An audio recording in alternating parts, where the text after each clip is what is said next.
the economy by touting the refunds. Those refunds were eaten up almost overnight because of increases in gasoline prices. Tax refunds fell short of the promises by 65% and have been completely wiped out, as I noted, by price hikes. The president's attention remains everywhere but what's most important. As he said, he's not thinking about people's financial situations. He tends to be focused on more vanity projects, including a ballroom and an arch, and painting the reflecting pool. We are now ready for a cage fight on the South Lawn and perhaps a $250 bill with his photograph on it. We look at what has happened recently with the slush fund that was created, and our Republican colleagues continue to go wobbly on their defense, perhaps not understanding how this is playing with the American people. I know the administration has been busy trying this week to explain all of it, telling members of Congress that the slush fund is dead, apparently not consistent with what the president offered but 24 hours ago. Let's be real. The $250 bill might be needed because of the price hikes that are coming to the American people. Americans have made this very clear. 77% say the policies have increased the cost of living, and more than half say it's worse than they can previously remember. Consumer sentiment is currently at a record low.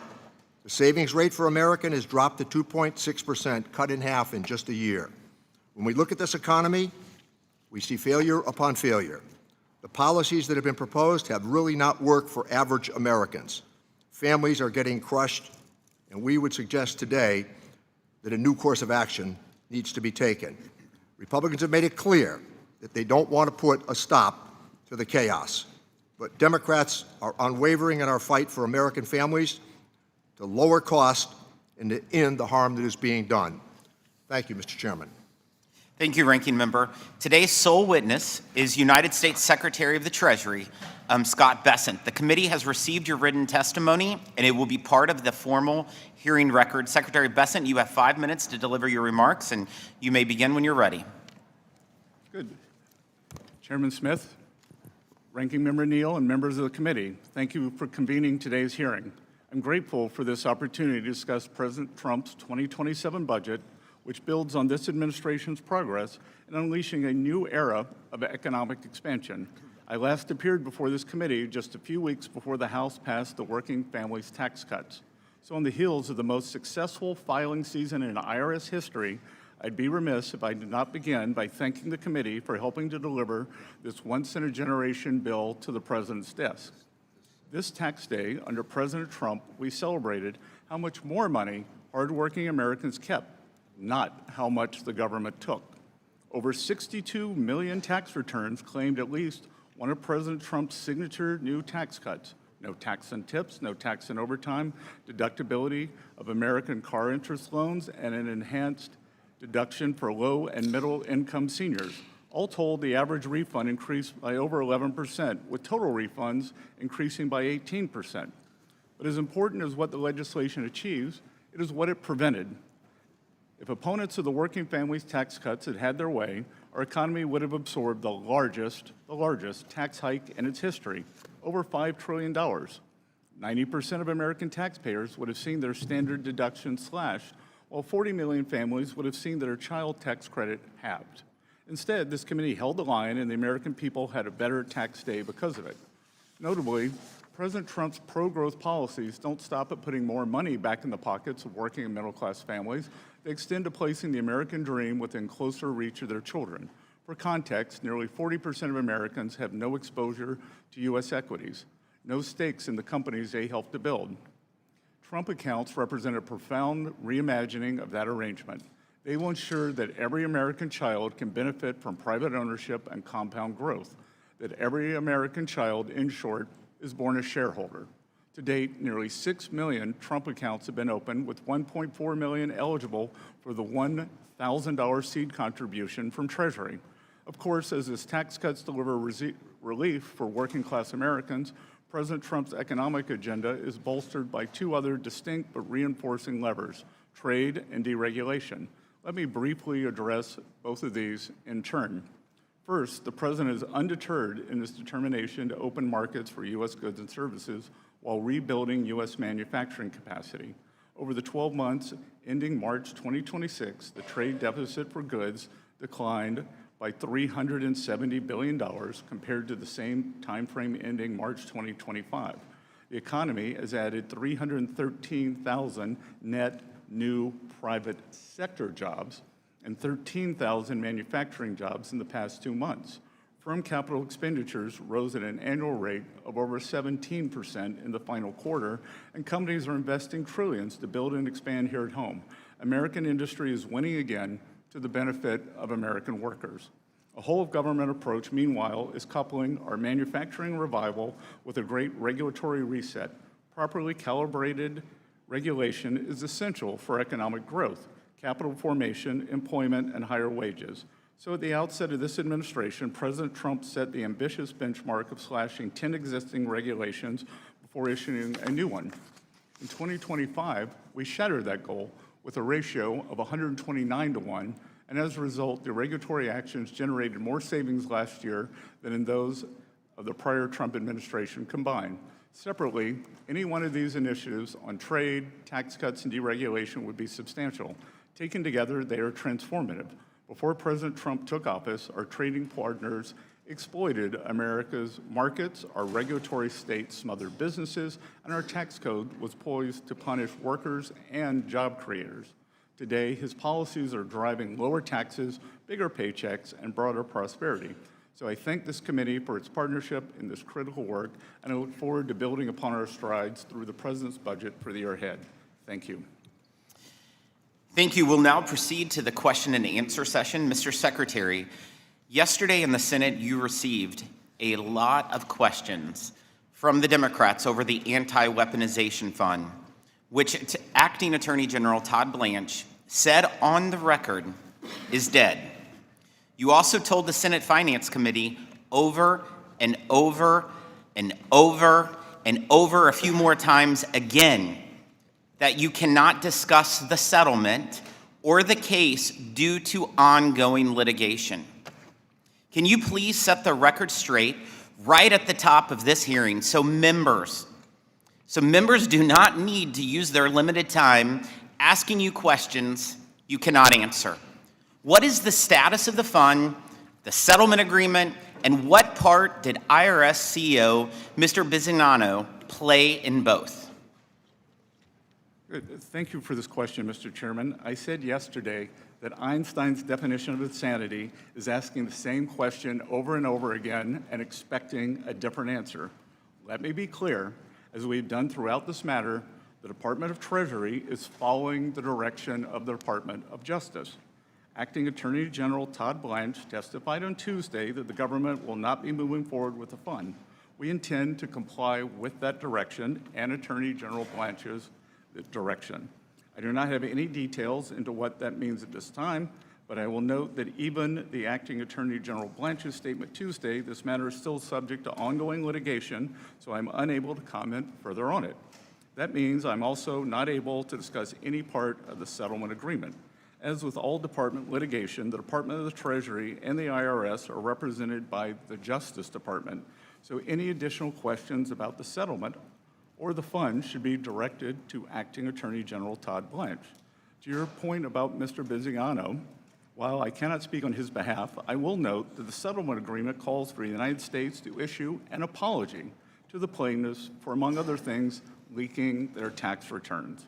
Mr. Chairman, President Trump is a great American who has endured over 10 years of harassment and weaponization from all levels of government. No American should be targeted for political reasons. Thank you, Secretary, for starting out with that information. This tax filing season was the most historic because of the tax relief delivered to working class families through the Working Families Tax Cuts. How much total tax relief did Americans get just this tax season? Approximately $325 billion, Mr. Chairman. And how much did the average individual tax refund increase? The average refund increased by more than 11%, but that does not reflect the dollar value. As the ranking member likes to say, we overpromised and underdelivered. That is incorrect because so many people owed taxes last year that the dollar increase was actually much larger, going from negative to positive. As I travel the country, I have so many taxpayers who thank me because they had to pay last year and they got a refund this year. So how many taxpayers claimed at least one of President Trump's priorities of no tax on tips, no tax on overtime, no tax on Social Security, or the auto loan interest? Approximately 62 million filers, or about 44%, Mr. Chairman. And so what percent of tax filers who received a tax cut in filing season earned less than $100,000? Just over 70%, sir. 70%. 7-0. So what percent of waiters and other tipped workers who received a tax cut, thanks to the no tax on tips, earned less than $100,000? 90%. 90. 9-0. That's helping people that need it the most. Funny, Democrats always claim that the working families tax cuts were for billionaires. Mr. Secretary, I'm sure you know a lot of billionaires. Do you know any billionaires that was able to use the no tax on tips deduction? I have plenty of billionaires I give tips to, but not monetary tips, sir. Do you know of any billionaires that was able to use the no tax on overtime deduction? No, sir. Absolutely not. But you'll hear all day today that this tax cut was for the billionaires. But the evidence proves differently, and so I greatly appreciate that. I'm sure we will hear about inflation in the economy today, too. And so at this point, during President Biden's term, what was the core inflation rate? 6.2%, which led us to the worst inflation in 49 years, sir. Absolutely. And was the highest under Biden? What was the highest? 6.6. 6.6. September of 22. And so what is core inflation this very second? 2.8%. 2.8%. But at this time, during the Biden administration, it was 6.2? Yes, sir. Wow. You wouldn't think that was the case based on the rhetoric coming from the other side, but that's what we're going to get. The Working Families Tax Cuts renewed and revamped the Opportunity Zone programs to ensure that rural communities get their share of the benefits. The law provides incentives that will drive an estimated $100 billion in new investments into rural communities, helping small businesses and working families in underserved, often overlooked areas of the country. How is the Trump administration implementing this improved Opportunity Zone program to ensure rural communities that I represent are in fact benefiting in the way Congress intended? And how is Treasury utilizing the new transparency requirements within the program to reinforce this effort to target those underserved communities? Mr. Chairman, as someone who grew up in a rural community, I'm very excited by the prospect of these opportunity zones being available there. I think it is new and important seeing the success, and I'm also excited by the permanence. And I would also point out that many members from the other side of the aisle have called Treasury concerned about losing opportunity zones in their districts or states, in the case of senators. And I pointed out to them that they voted against them, but we will work with them on these opportunity zones.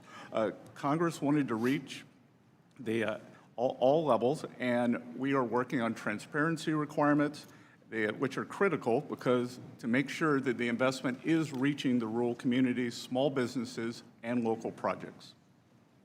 Thank you. On January 5th, 2026, through the hard work of both you and your staff, the Treasury Department secured a side-by-side agreement that largely exempts U.S. headquartered multinational enterprises from the OECD's income inclusion rule and undertaxed payments rule. This is a major win for U.S. tax sovereignty. How confident are you that this agreement will be respected and fully implemented by OECD members, particularly in the European Union? I believe that we have the tools necessary that if our sovereignty is not respected, to counteract any failures to enact this. And I believe this is important because with this, the money comes into the U.S. Treasury rather than foreign treasuries, Mr. Chairman. What I would say, Secretary, you can count on us as working hand in glove as allies, because Congress can also move legislation to make sure that they honor this, and we're willing to do that if they do not honor your commitment. And Mr. Chairman, I will point out that my friend Senator Wyden complimented the side-by-side when he was back in Oregon recently. It's great to hear. What monitoring has Treasury put in place to ensure that U.S. companies are not still subjected to the discriminatory treatment? We frequently meet with the companies, and we have active engagement with the OECD on this matter. Thank you. I now recognize the ranking member. Thank you, Mr. Chairman. A reminder that members of the committee, they get to decide how to allocate their 5 minutes as long as they're within the framework of the questions that they wish to ask. So, Mr. Secretary, were you or any employee of Treasury informed of the settlement that the Attorney General entered into with the plan of the fund? Again, Congressman, there's ongoing litigation, and as I said, I'm unable to answer. Fine. So I think we could agree upon this. There were 400,000 taxpayers that had their tax information leaked when Charles Littlejohn released that information. We all agree no citizen should have their taxpayer information leaked. That's a clear violation. But if we follow the logic of what has been proposed, then the suggestion would be that these 400,000 people would be never subject to any sort of IRS oversight? Again, I'm unable to comment on that. Okay. Okay. So let me go back to part of the statistical data that's been gathered. With Barnstable, Massachusetts, which is a central hub on Cape Cod for commercial and transportation activity, they rely upon tourist dollars. It's a big deal. Over the last year, there's been a 54% decrease in Canadian tourists. We're slow walking the tariff refunds. You and I were there, as I reminded the audience today, when the Supreme Court heard those arguments, and the suggestion was that the tax refunds were going to proceed expeditiously. That is not happening. There have been arguments that somehow that they've been slow walked on purpose because they did cost $166 billion, which would come from revenue that previously had been allocated. In Las Vegas, those who fly into the Harry Reid Airport, 4.9 million people flew in last year. That's down by 12%. The positions that we have taken on the tariffs, the positions that we have taken on trade, have really been inconsistent with previous presidents and previous administrations. We understand how tariffs might be used to penalize an adversary, but the application of these tariffs are not working for the American family because of the price increases that are being experienced, particularly in the agricultural states where we can see where much of the political turmoil is now playing out. Ground beef is up by 20%. As I noted earlier, gasoline 51%. Airfares have spiked by 20%. And everywhere that we turn, there's a price hike because of the economic policies that the president has embraced. Inflation has hit 3.8%. We've watched how now perhaps we're going to change the independence of the Federal Reserve Board for the purpose of complying with some political suggestions. Let me suggest here that we think that the independence of the Federal Reserve Board, and in fact, the independence of the former chairman of that board, helped to guide us through a very rocky period of time. We watched how that service was denigrated time and again, despite the fact that it was an honest, patriotic effort that was made by that chairman to get us through, again, a very, very difficult period of time.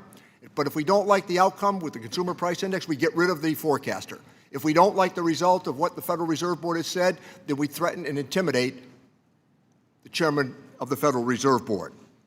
The argument has been, since your last visit, that lowering costs was something that we all embraced, but there's a fundamental acknowledgement, and it is not happening. I cited a previous statistic that I think remains very compelling this morning. 77% of the American people disagree right now with the economic positions that are being embraced by the administration. With that, I yield back my time. Thank you, Mr. Buchanan. Thank you for being here today, Mr. Secretary. Passing the working family tax cuts was a major win for all Americans. In addition to the record tax refunds that millions of Americans have received, I'm especially excited about the law as it pertains to small business. 100% bonus depreciation for business investment will boost the economic growth in manufacturing by encouraging small business to invest in America. Someone that's been in business for a lot of years, I can tell you the reality is very much the case. In addition, the permanent 199A small business deduction will make it easier for small businesses to create jobs and reinvest in their corporations or operations. More than anything else, I'm excited about the fact that we made a lot of this permanent. It'll make a huge difference going forward, and it has already. Working families' tax cuts are ensuring that American businesses can thrive and grow in the economy. I had the good fortune of being chairman of the Florida Chamber. We had 130,000 businesses, and these tax things, I can tell you, make a big difference. And the guy who's, Mark, who's CEO, made that reference to me many times. Mr. Secretary, the small businesses in my district tell me 100% bonus depreciation is so important that that decision is key to their buying equipment and other things. What's your thoughts on that, or your experience on the bonus depreciation part? Congressman, I believe that the bonus depreciation, the full deductibility of the equipment is one of the greatest driving forces we are seeing in our manufacturing and, in fact, our Main Street revival. And I think equally important is the permanence. The Republican Congress made this permanent, so great certainty, and the 20% pass-through rate is also made permanent, is giving small business permanence. Can you touch on 199A? That's a big thing for a lot of people in the district. It levels the playing field with the corporations where they got cut 35 to 21 or whatever, or 20, but this will give that 20% will make a big difference. But I wanted to get your thoughts and what you're seeing. Yes, sir. It gives the average small business about $7,000 more per year, and the small business deduction cuts taxes for 8 million small business owners by $4,600. And again, what is important here is the certainty and the permanence. It allows the small businesses to hire, to invest, and plan for the future. And then let me just touch on in my district, being in Florida, we have a lot of, obviously, seniors, one of the, I think, the 5th most seniors in the country in terms of that. And they're excited about this cut. I think it's 200,000 seniors that I have in my district, but the number is a huge number across the country. Where is that at today? And I think more importantly to me, or one of the big things, is to making sure we're talking to a lot of our seniors, because most of them are taking advantage, but my sense of it is not all of them are taking advantage. What are we doing to communicate with the seniors that haven't taken advantage of the opportunity? Congressman, I was just down at the Villages in Florida, the largest retirement community, not in the United States, but in the world. And I cannot tell you the enthusiastic reception that them being able to keep most of their Social Security has made. And these are not the well-to-do people, maybe at the Villages, but in general, that when we saw the senior deduction, 68% of the filers made less than $100,000, and 96% of the filers, 96%, make less than $200,000. Yeah, for many years I'd go to these hearings or different meetings that we'd be involved in, many times with senior organizations, and they always complained or thought about, when are we going to address, we've paid taxes once on Social Security, we got to pay it again. So that's a big deal, but I just want to make sure we're doing everything we can to communicate with them so they can take advantage of it. Most have, but there's many that haven't. But thanks for your leadership and all you've done for the country. Good, thank you, sir. And we are Treasury is working with Social Security Administration to make sure everyone is taking advantage of this. With that, I yield back. Thank you. Mr. Doggett. During your tenure as Treasury Secretary, has the IRS recommended that any taxpayer be granted immunity from an audit for their taxes? Again, one portion of that is the under litigation, so I'm not able to. Yes, sir. It isn't a question of being not able, it's being not want to. But my No, question sir. is about... As I said, Thank you, there sir. is litigation. Reserving so- my time, my question to you again is... Definition of insanity, in the sir. ordinary practice of the Treasury Department, has there ever been a recommendation that a taxpayer be granted immunity from an audit of their taxes? Sorry, what was that? Same question. Has the IRS recommended that any taxpayer be granted immunity from an audit of their taxes? Again, I'm unable to answer that. You can answer it. You refuse to answer. Can you tell the American people, in the history of the Treasury Department, has there ever been a taxpayer who's been recommended to have immunity from an audit of their taxes? Has there ever been a taxpayer who had his tax returns released, his Thank you. family, and every So I'll employee? take that as a every no. employees. Let me ask And you, sir, Congressman, since if you you'd like say to you're apologize relying... to the president Thank you. I and all reserve... his employees today. I Maintaining would my join you time, in that. and since you refuse to answer, let me ask you, since you say you're following the advice of the Attorney General, the former criminal defense attorney for Mr. Trump, as you know, the Attorney General cannot compromise a tax dispute unless it's referred to him from the IRS for prosecution or defense. Have you ever been involved in any way in a decision to refer a tax dispute to the Attorney General? Again, I cannot comment on that.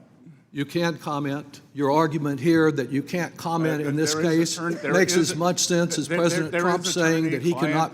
I understand you want to talk over me, but you're not answering the question, because you may have defined insanity by referring to Einstein, but your appearance here today and yesterday in the Senate defines deception, and that's what you're doing to the American people. Isn't it correct, sir, that the Financial Management Service within the Treasury Department must give approval before any payment can be made from the judgment fund? Sir, we administer the payments. Yes, sir. You give approval to it, and No, sir, we administer them. you make a sign-off on them being... We administer them, just like if you tell your bank to wire money. Did Your Brian- bank does not Yes, sir. say, do not pay, you shouldn't pay your All right. Visa bill. Did Brian Morrissey, who had been only confirmed by the Senate a few months earlier as Treasury General Counsel, do a good job for you? Can you answer that just with a yes or no? Yes. Yes, he did. And as you know, he abruptly resigned rather than be associated with the CD Trump slush fund deal and didn't sign sir, off on and- anything. sir, Can you and- pledge to the unless committee? you are- I'm asking you a question, sir, if you'd listen to it. Can you pledge to the committee that you will assure that no retaliation occurs against the career IRS employees who wrote the 25-page memo asking the Department of Justice to halt action on this outrageous audit immunity deal? Sir, we follow the law. Okay, well, will you follow the law and assuring we the committee always that you follow the won't law. retaliate against those courageous career employees? We always follow the law. What's involved here, sir, is the most corrupt deal in American history. Truly incredible that a president of the United States could come in and sue the people of the United States for $10 billion and then walk off with an immunity deal that no other American has ever had, nor could they receive, and to get that immunity deal from his former criminal defense attorney, who he has appointed as acting attorney general. This is the kind of corruption that would permit the Trump family, if the Wall Street Journal is correct, that Trump earned $5 billion from his crypto bills last year, to be to pay him or not pay him as he feels it's smart to do. He made no complaint about the audits in his petition, and yet suddenly out of nowhere, he's granted immunity in what some have said in a report would be $100,000 benefit, $100 million benefit to him. You know that there is a responsibility of your department to do audits of the president every year. A report of this committee indicates that only one was begun during the first term. What are you doing to assure that those annual audits occur this year? The first term, 3 years, nothing.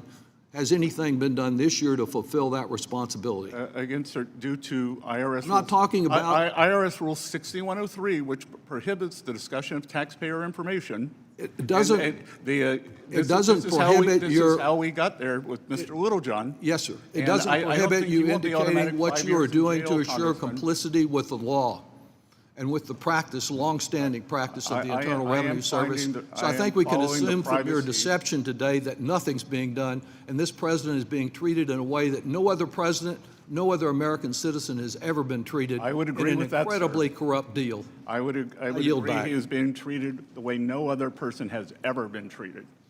Mr. Smith. Thank you, Mr. Chairman, and thank you, Mr. Secretary, for being here today. I think these conversations are certainly enlightening and Circular. maybe sometimes even entertaining to hear some of the items that are brought up, if it weren't so sad. But I appreciate many of my colleagues, whom I respect, speaking out against tariffs. Let me remind folks that after all the criticism of President Trump during his first term relating to tariffs, a few other things too, but in this case tariffs,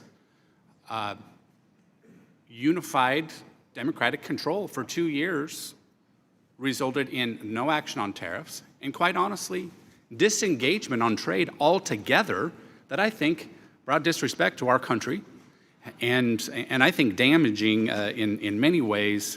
But I'll move on here to talk more about tax and certainly the Treasury's recent interagency agreement with the Department of Education to address the ongoing costs to taxpayers associated with the Biden administration's student loan policies.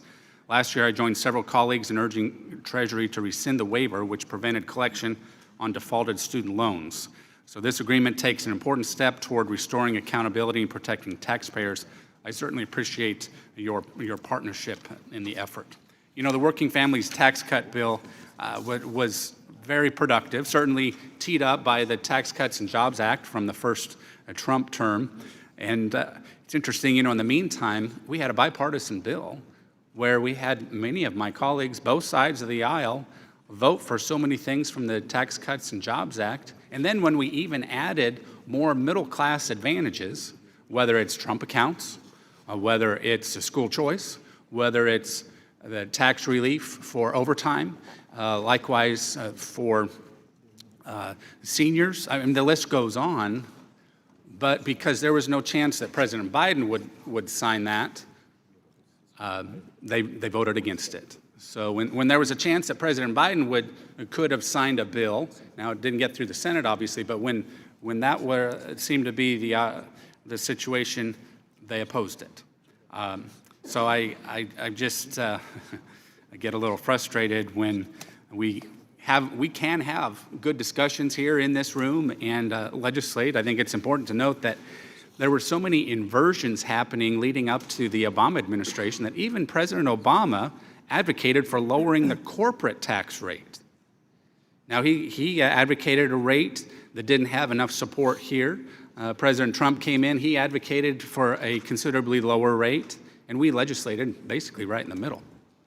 And it proved very effective economically, proved effective for growing revenues and growing because the economy grows. So anyway, I'm excited about the Trump accounts because I think those are going to be consequential, especially teaming up with the federal scholarship tax credit. Appreciate my colleague Blake Moore working with me to make permanent the Trump accounts because I think they are going to be very much appreciated by a lot of folks.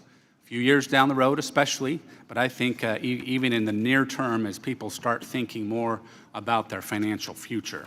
Now, a lot's been said about various things and certainly the president, but I know that there's been quite a bit of chatter from the other side of the aisle regarding the president's investments. I'm just wondering if you could set the record straight on this and explain how there have been mischaracterizations during the process and mischaracterizations of the law, perhaps. I want to be very clear on this. President Trump's investment holdings are maintained exclusively in fully discretionary accounts managed by independent third-party institutions who have sole and exclusive authority over all investment decisions, including asset allocation, trading, rebalancing, and portfolio management.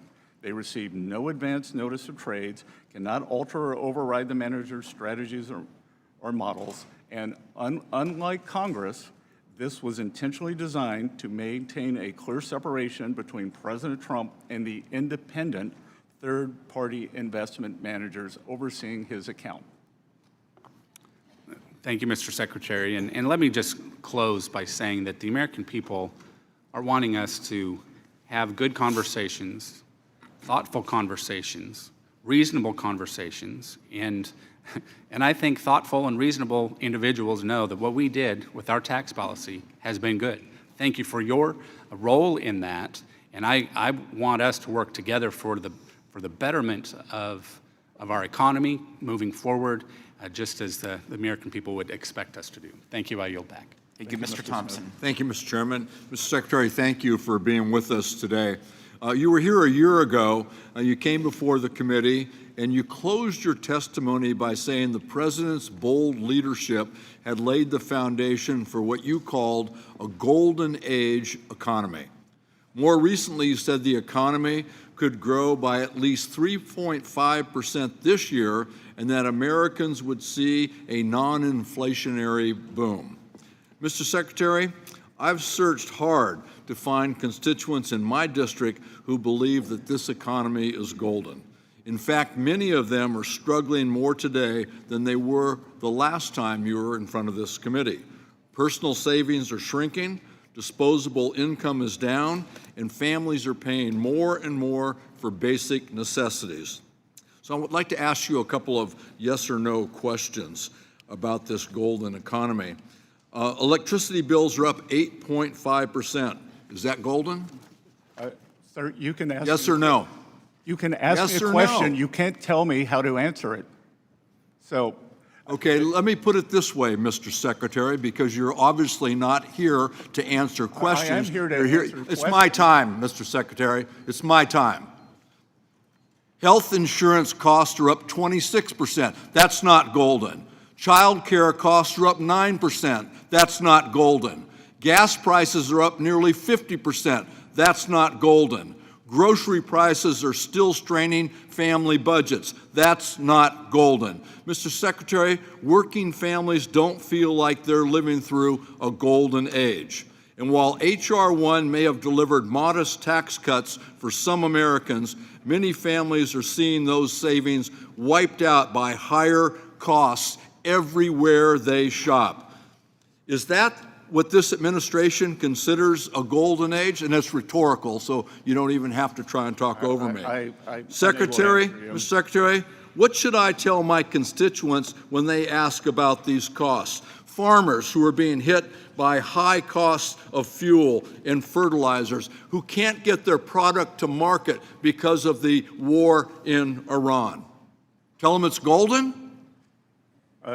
you should tell them that we've had 2.6% economic growth since President Trump took office, despite the Democratic... These farmers are the pretty smart, Mr. Secretary. Well, the people in California, the one person... Reclaiming my time. One person These leaves farmers are pretty California smart, every 2 Mr. minutes, Secretary, Congressman. and they're not going to fall for They that leave line. California I understand your unwillingness one to person every 2 testify and minutes. answer questions I'm happy about to get- details regarding the IRS settlement with the Trump administration due to ongoing litigation. But at the end of the day, your department, the Treasury Department, and specifically the IRS, is going to have to carry out its demands. And let me be very specific about what those demands are. The settlement says the IRS is prevented from raising any and all claims against the president with respect to any tax return filed before May 19th, 2026. So, Mr. Secretary, as the head of the Treasury Department, you will be in charge of carrying out the demands of this settlement. So let me present a real, true scenario for you. If on May 18th, President Trump files an amendment to his 2024 federal tax return, and the amendment says, quote, I'm owed an extra $10 billion. That's the amount that he sued the IRS, that I forgot to claim on my tax return. Is it your opinion that the settlement agreement signed by Todd Blanche, the acting Attorney General and President Trump's former personal attorney would require you to pay President Trump $1 billion, no questions asked? We will follow Justice Department's Okay, you won't answer that either. Do you think this is something that the American people should know? How can you sit here and not provide any answers to the American people? Because I follow the law, Because it is Congressman. astonishing to me that the president didn't know about this deal before it was signed. Of course he knew about it. He directed it. So why not cash out on his get-out-of-jail-free card? As I read it, he can absolutely file an amendment to his tax return and claim a giant tax refund. And you have to sit there and watch while he robs the Treasury, and more important, while he robs the American people blind. That's as unacceptable as you refusing to answer questions posed to you by the members of this committee. I yield back. Mr. Kelly. Thank you, Mr. Chairman. Mr. Secretary, thanks for being here. As you know, the beatings will continue until morale improves. This is the beginning of the Charles Dickens. Given that the Democratic House has a 17% approval rate, now I see why. No, this is the opening of a Charles Dickens novel, is it not? So it was the best of times, it was the worst of times. It was the age of wisdom, it was the age of foolishness. It was the epic of belief, it was the epic of incredulity. It was a season of light, it was a season of darkness, it was a spring of hope. It was the winter of despair. How well that describes what we're going through. I will remind my friends on the other side that we had double-digit inflation in the prior administration. The president inherited one of the worst situations he could possibly do. The cost of gasoline, by the way, in June of 2022 was the average was $5.16 a gallon.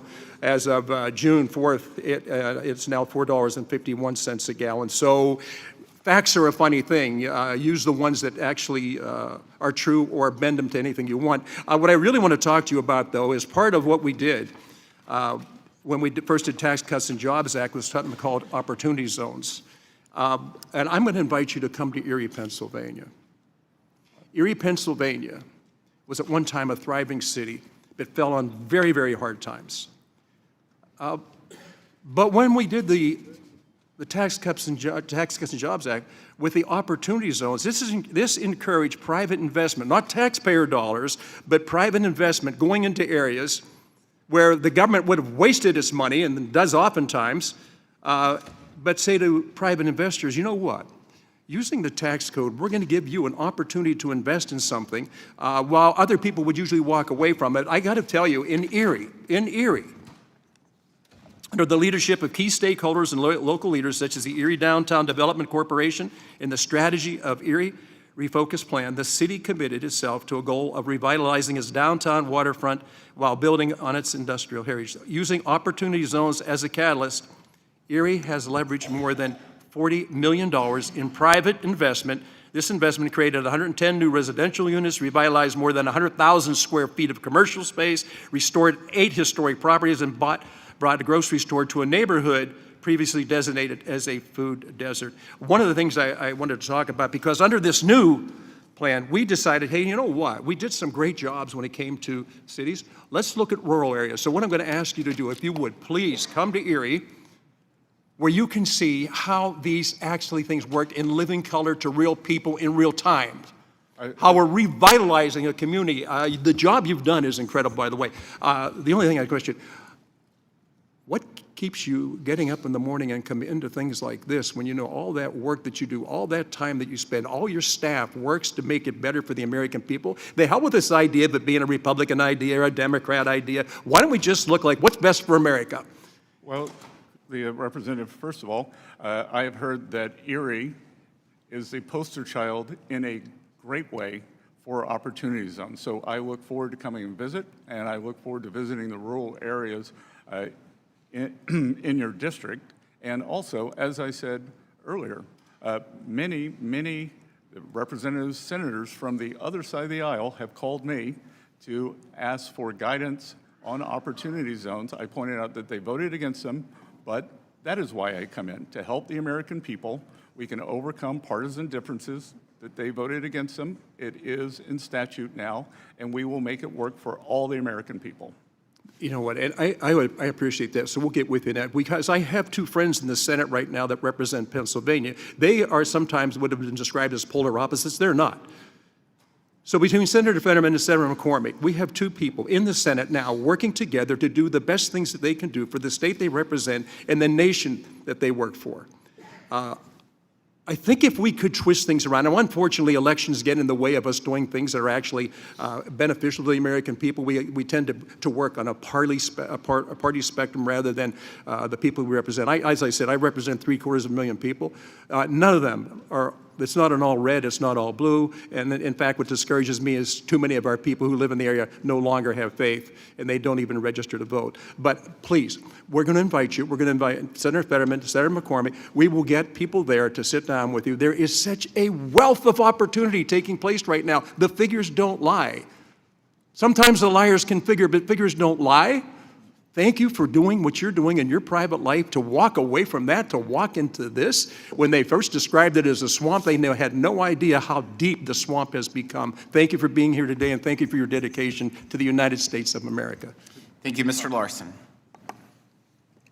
Thank you, and thank you, Secretary, for joining us here today. It's always kind of unusual when you start a hearing and are instructed what you can say or can't say in an open and free democracy.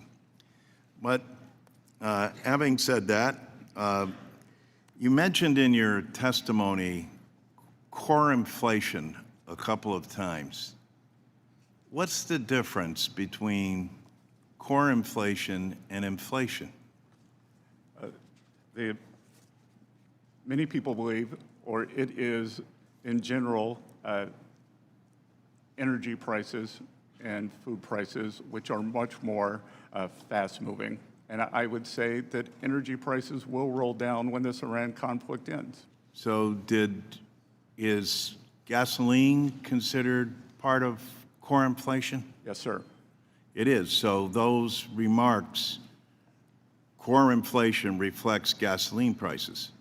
Core inflation, it reflects the underlying trend in inflation and whether that inflation has become endemic to the system as it did during President Biden's Has the war in Iran had anything to do with core inflation? Sir? Does the war in Iran have anything to do with core inflation? Or you can't answer that, or either, or are we precluded from asking that? Well, I'm not sure what the question is. Let me make it as simple as I can. Does the war in Iran, are you with me? Has the war in Iran thus far, have witnessed the rise in gas prices as it caused? Well, again, that is the regular inflation, and gas prices have gone up, which I believe will be temporary. Gas prices have gone up, but you believe they're temporary. Core inflation has dropped 0.5% since President Trump came to office. Geez, you know, when I'm home in my district, I'm going to just tell those people, geez, you know what? You've missed this whole thing. Don't you understand core inflation? You guys are better off. I mean, these gas prices, I don't know what you people are thinking out there. For God's sake, you know, you should be doing cartwheels in the street over the price of gas. So what is the administration's plan to lower gas prices? We've taken the many... Are you in favor of eliminating the gas tax? We have moved to... Are you in favor of eliminating the gas tax? We would like to work Are you able to answer that, or is that not answered? Well, if I'm not interrupted, I can, Congressman. Well, I'm waiting for your answer. We have asked Congress to move to eliminate the gas tax. That is done through statute. You have moved that. So you're in favor of eliminating the gas tax. We have asked for that. So we can join bipartisanly today because you're in favor to eliminate the gas tax. Again, the White House has asked for it, sir. They have? Why isn't it before the committee for a vote? I don't run the agenda. Well, it's good to hear that we're in favor of something that we can work on bipartisanly that will help relieve people who need it the most. Forgive me, but people in my district aren't doing cartwheels over this economy. They haven't seen the impact that you claim that they're all receiving. People hear a lot of rhetoric, et cetera, but that doesn't pay their grocery bills. That doesn't pay their heating costs. That doesn't put fuel in their tanks.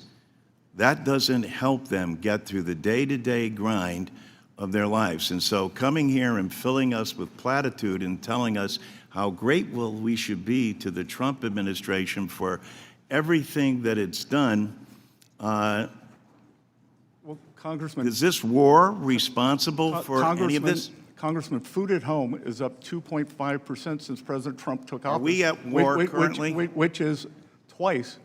Are we It's at up war twice that much currently? every year under the Biden administration. Are we at war currently? That the conflict has been halted. The conflict has been halted. So we're not at war. So our military is not involved. We're not at war. Again, if you would like for me to call the Secretary of War, I can ask.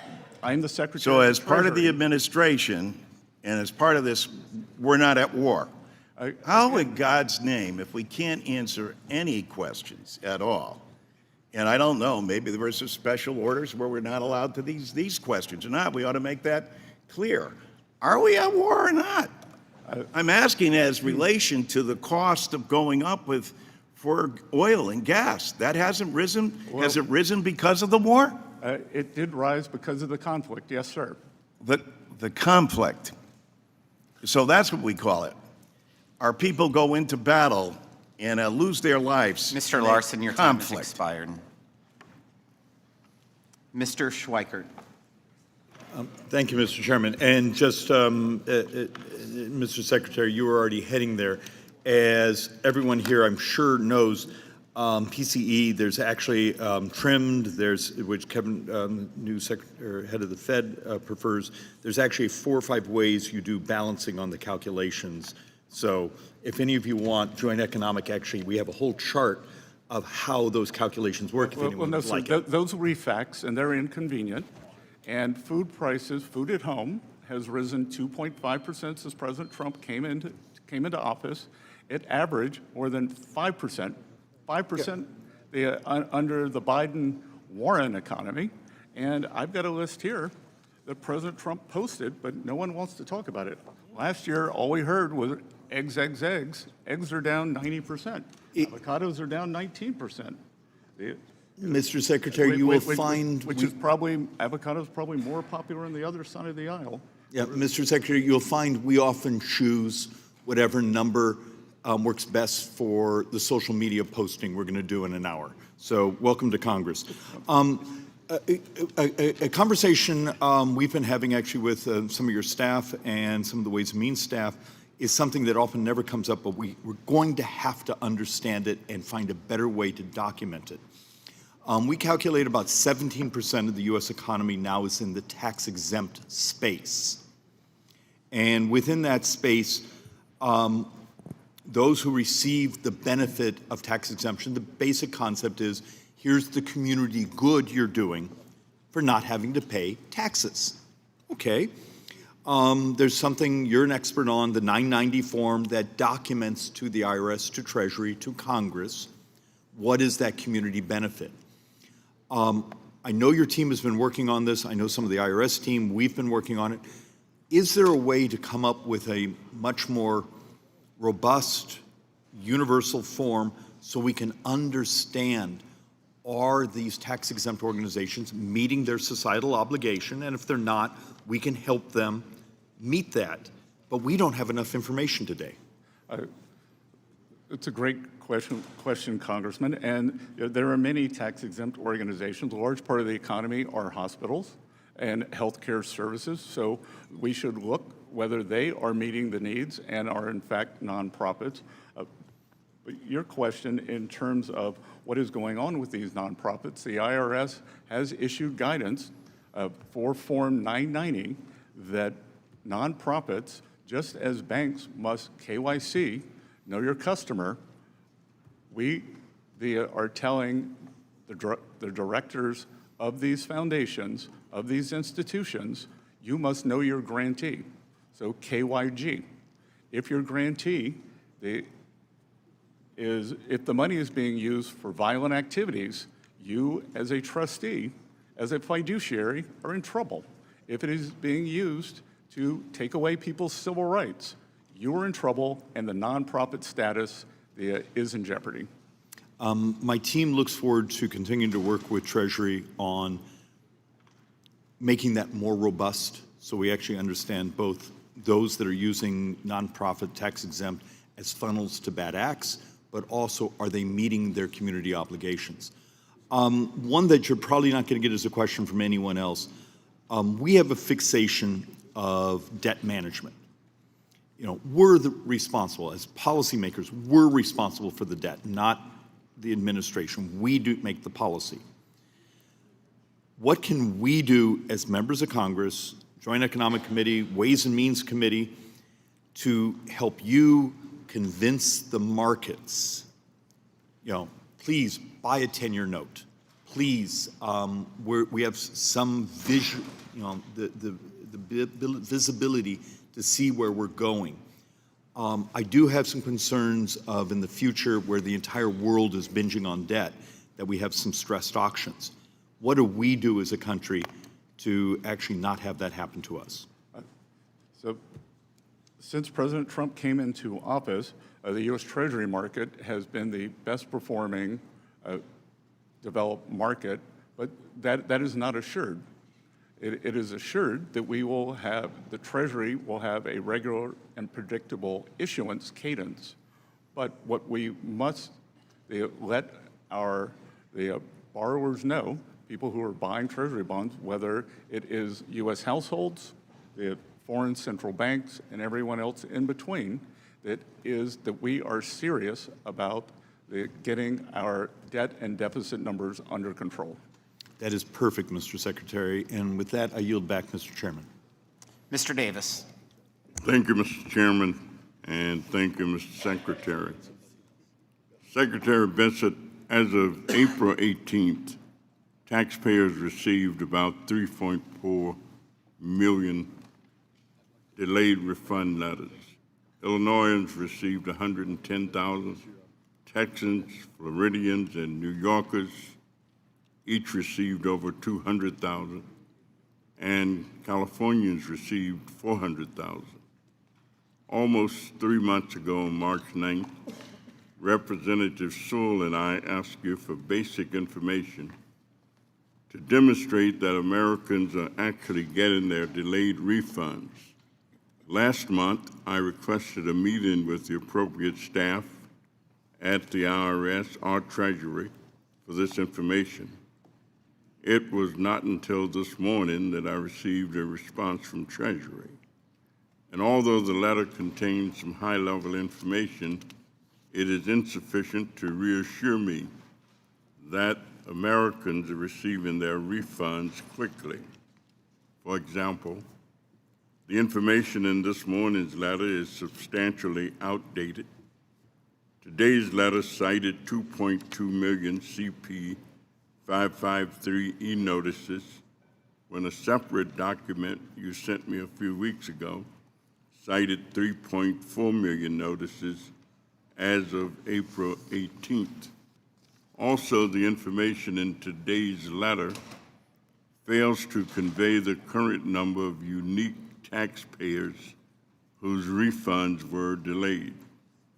Nor does today's letter give a clear understanding of how quickly taxpayers are waiting on their delayed checks. So, Mr. Secretary, could you tell me when or before June 11th will you or your staff meet with Representative Sewell and me to walk us through the evidence that taxpayers with delayed refunds received the funds owed to them? Microphone. I have not seen the letter. That I will follow up on this, and the delays that you were talking about are for taxpayers who did not file electronically. We had About 98% of taxpayers file electronically. They receive their refunds within 21 days. It sounds to me that out of the approximately 134 million tax returns that we received, that the April number would have been the Thank you. amount, and we are at 2.2, so we are working through it, and much of that has to do with verification, lack of addresses, so we look forward to working with you on that, because we are committed Well, to thank people you. getting Thank these you very large much. refunds Well, quickly. let me just continue.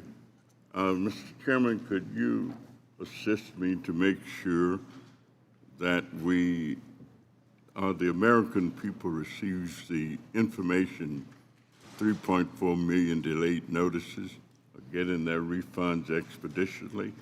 And also, I'd like to submit for the record a state-by-state breakout provided to me by the Internal Revenue Service, where 3.4 million taxpayers live and whose refunds were delayed as of April 18th. Without objection. Thank you, Mr. Chairman. And Congressman, what was that number last year? 3.4 million. No. I meant for the previous filing season and the year before that. Well, I don't know the number for either one of those years, but let me move to my last question. I understand that the Southern Poverty Law Center has been indicted. And let me ask, is the Internal Revenue Service involved in that activity in any way? Again, that's ongoing litigation, but that would have been done, as I read in, what I know is what I've read in the newspaper, and that was the Justice Department and the FBI. And Internal Revenue is not urging or suggesting to any other entities that they may lose their tax exemption if they contribute to the Southern Poverty Law Center? Again, there's ongoing litigation, but that's driven by the Department of Justice and the FBI. Thank you, Mr. Chairman. I give back. Thank you, Mr. LaHood. Thank you, Mr. Chairman. Mr. Secretary, welcome. Thank you for being here today. Thanks for your service. I want to touch on affordable housing. I think collectively, as we travel back to our districts, we continue to hear about the lack of affordable housing. And I would describe it as a rural, suburban, and urban problem. And last year, in the Working Families Tax Cut Bill, we included a number of provisions on affordable housing. And one of those was my bill that was included in there on the affordable housing tax credit. And as you're well aware, one of the most significant barriers to economic success in our communities is housing. And so in the Working Families Tax Cut Bill, we included the affordable housing tax credit, which includes a permanent 12% increase in the 9% allocation of LIHTC credits beginning this year. Independent analysis have estimated that this will lead to the development of more than 1.2 million more affordable homes nationwide over the next 10 years because of what we did. From your perspective and the Department of Treasury, what will the expansion of the affordable housing tax credits mean for working families struggling to afford housing? The LIHTC provision specifically gives great predictability for investors and builders who want to go into the market, and I think we've already seen a pickup in those areas and with this program. And Mr. Secretary, what do you see for, as we try to address this problem, other mechanisms within Department of Treasury or legislatively that we ought to be looking at? Well, there are two housing bills, one in front of the House and one in front of the Senate, and that seem to be languishing. I want to switch topics. I also, beyond being on the Ways and Means Committee, I serve on our Select Committee on China, which is a bipartisan committee focused on how do we win the strategic competition against the CCP. And I also serve on our Intelligence Committee. And I want to focus on 45X, and that's a provision in the tax code. And so last year in the Working Families Tax Cut Bill, we included the Foreign Entity of Concerns restrictions that pertain to curbing Chinese technology by manufacturers and mandating in that bill that they operate fully independent companies here with no reliance on Chinese entities. Despite these clear requirements, recent media reports indicate that many manufacturers continue to depend on the active support of Chinese engineers overseen by the CCP, security officers embedded in their U.S. facilities, undermining the objective of fully transferring operational knowledge of these technologies to U.S. companies. So, Mr. Secretary, what is Treasury doing to address and prevent Chinese penetration and involvement in these companies receiving the 45X tax credit? So we are polling the companies. We are asking for verification that this is not happening. And whenever we receive a report, we investigate it, just as with CFIUS. CFIUS is self-reported, but when we discover transactions that we believe should have been reported, then we can go back and investigate those transactions. And to your knowledge, have any of those investigations led to a fruitful prosecution or holding somebody accountable? I can get back to you. I can have my staff get back to you, but I can tell you it has been very robust. And you would have seen that recently the FCC banned Chinese drones and routers. And with the connected auto mandate, that electronic systems in American cars cannot be connected to Chinese entities. Thank you. And I'll look forward to the follow-up with you and your team on this. This is something, obviously, we got to be heavily focused on. Lastly, in my remaining time, I just want to focus on digital service taxes as it relates to Canada. And maybe, obviously, we have concerns. We credit the administration for what you've been able to do on DSTs in Europe, but there's still some concerns with our Canadian friends. Can you comment on where we're at with that? We are pushing, whether it's Europe, whether it's Turkey, whether it's Brazil, whether it's India, whether it is Canada, we are pushing back on these digital service taxes. We have the greatest technology and innovation ecosystem in the world, and they cannot take advantage of our companies and for their treasuries. It is they are very interesting, they are very ripe targets because they are profitable, they are well run, and they are in demand, but we cannot have this. And we, in every trade negotiation or every trade discussion with the Canadians, we bring this up. Thank you, Mr. Secretary. I yield back. Ms. Sanchez. Thank you, Mr. Chairman. Secretary, nice to have you back before our committee. Mr. Secretary, do you believe that all Americans should follow our tax laws? Yes, Congressman. Yes, good, so do I. And do you believe that for those Americans who break our tax laws, they should be audited or held accountable? Well, I think there are two things there. An audit is not a result of breaking the law. Yes or no? Simple question. Well, no, it's not a simple question. It's okay, a two-part then question. let me break it into two. Do you think they should? If you're asking please me, don't should every interrupt taxpayer me. be audited? Please answer that. I came here for answers. If you came here to waste time, I'm going to try to make sure you don't do that. Do you believe that people who lie on their tax returns should be audited? Yes. Okay, do you think that people who break our laws should be held accountable, our tax laws? Yes. Okay, thank you. Very simple. Not a hard question. I'm glad we agree. So why is it that you are allowing President Trump to have complete immunity from being audited? Again, I'm going to have to refer you to my previous statements. And what was your previous statement, sir? That I am unable to comment on any of the ongoing litigation. Okay, can you name the ongoing case concerning President Trump's immunity from audit? Sorry?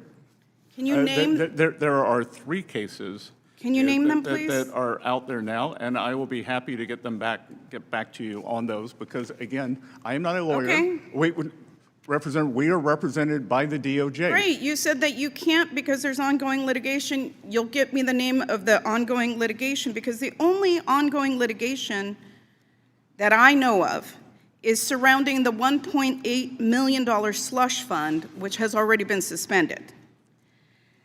The fact is that the judge's ruling in the litigation that references that slush fund only addresses the anti-weaponization fund.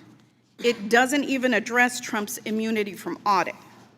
So I would like to ask unanimous consent to enter into the record the judge's order in the Floyd versus Department of Justice case. Without objection. Thank you. Now, Secretary, you said you're not an attorney, is that correct? Mercifully. Okay, well, I am, and I'm actually proud to be an attorney and know the laws, and I know how to read a judicial ruling. Furthermore, I know that since 1962, the Supreme Court has held that ongoing litigation does not prevent someone from testifying in a congressional hearing. So once again, I'm going to ask, why are you allowing President Trump and his family to have complete immunity from being audited? Again, since you're a lawyer, you will understand that the U.S. Treasury and the IRS are represented by the Justice Department and the Acting Attorney General. Yes, but I just mentioned a Supreme Court case that doesn't bar you from testifying. It's pretty clear to me, though, however, that you're not interested in answering questions. You're interested in arguing.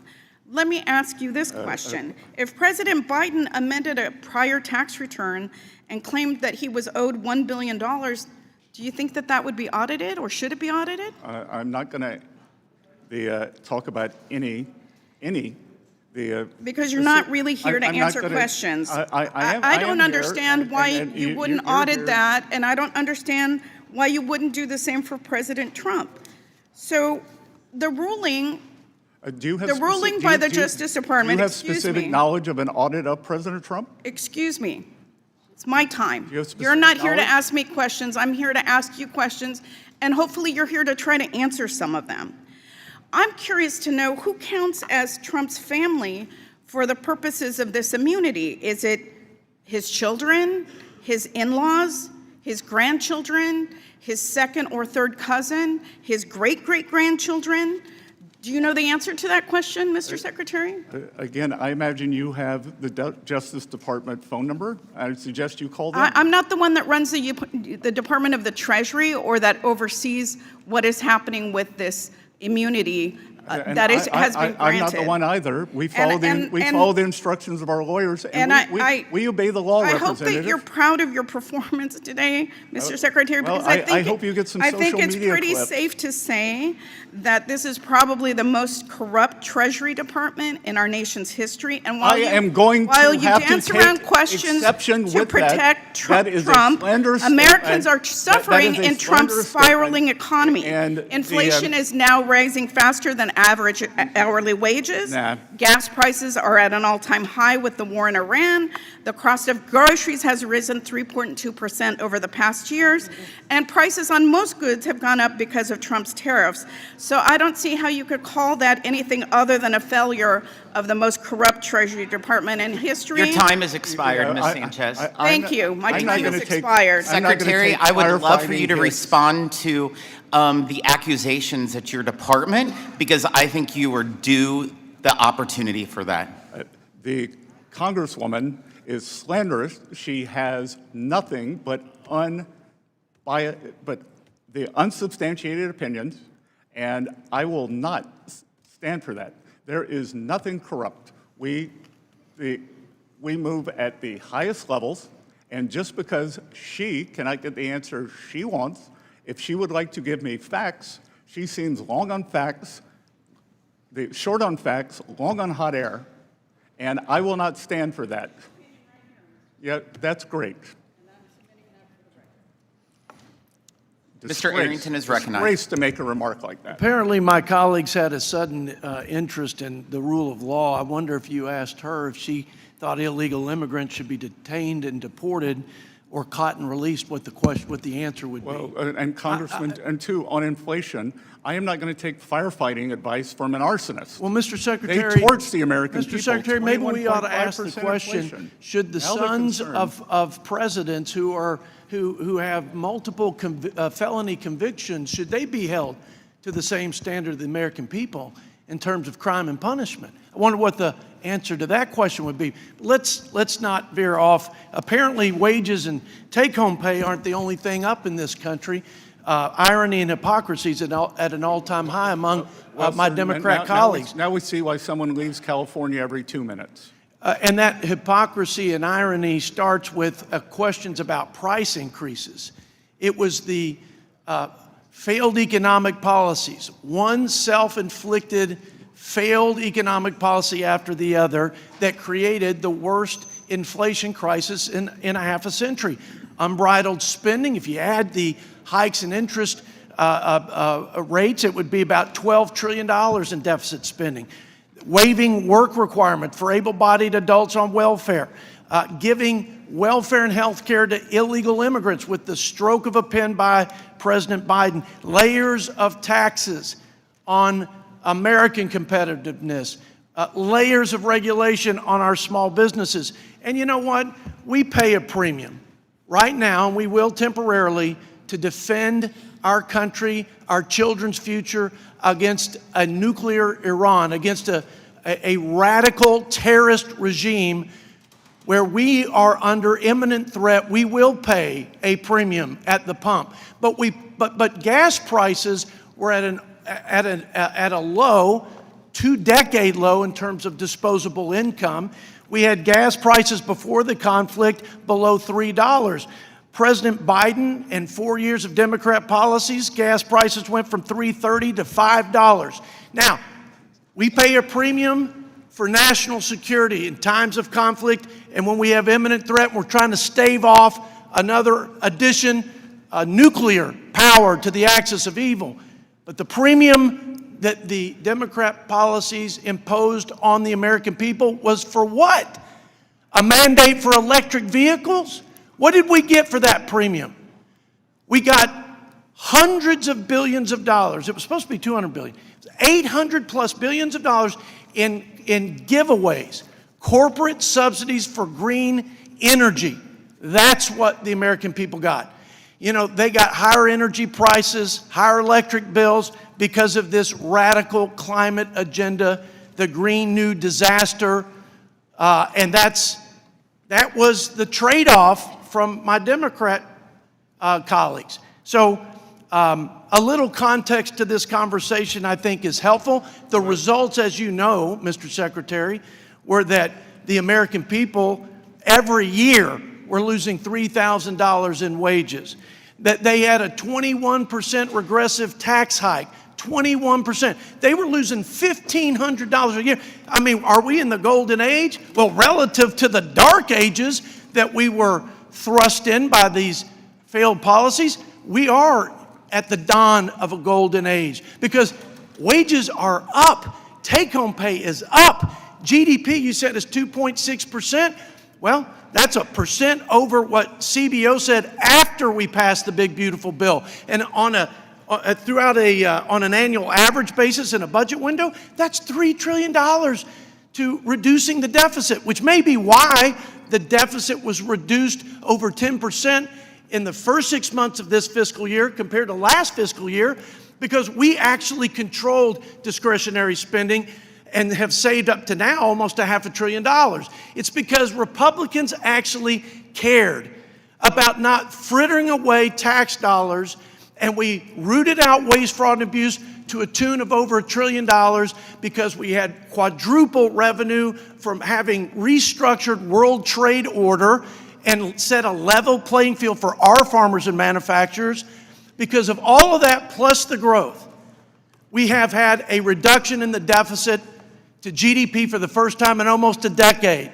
I'm out of time. I think you're doing a great job. Keep it up. Don't listen to the noise. No, I don't, sir. Look, they don't want to talk about how they voted to cut the child tax credit in half for 40 million people, voted for higher rates on low and middle income families, for a $5 trillion tax hike. And if I were the Democrats, this side of the aisle, I would be terrified how many Americans applied for no tax on tips, no tax on overtime, reduced taxes on Social Security, and deductibility of auto loans. 7.5 million no tax on tips, 29 million overtime, seniors 35 million. Mr. Arrington, your time has expired. Unbelievable. Keep up the good work, Mr. Secretary. Thank you. Ms. Del Bene. Thank you, Mr. Chairman. Thank you, Mr. Secretary, for being here. Last year, one of President Trump's first actions was to put his billionaire donor, Elon Musk, in charge of the so-called Department of Government Efficiency. By the end of Musk's short but destructive tenure, DOGE had nearly quadrupled its original budget, lost taxpayers hundreds of millions of dollars in estimated interest and fee revenue, and paid 200,000 federal employees roughly $22 billion to stop working.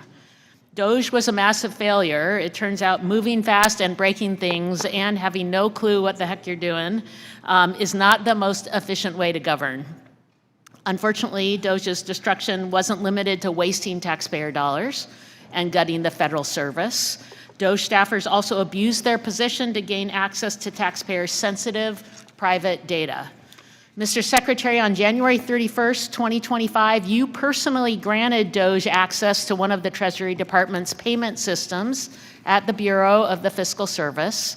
This database houses Americans' most sensitive data, including Social Security numbers and bank account information. Shortly after, my colleagues and I requested the GAO review Doge's unprecedented access to this critical payment system. GAO completed that report last month, and I asked for unanimous consent to insert it in the record. Without objection. Thank you. GAO's audit determined that a Doge employee was inadvertently granted temporary access to create, modify, and delete data from the payment system. Mr. Secretary, you failed to impose basic safeguards that left millions of Americans' personal data vulnerable to unauthorized access and abuse.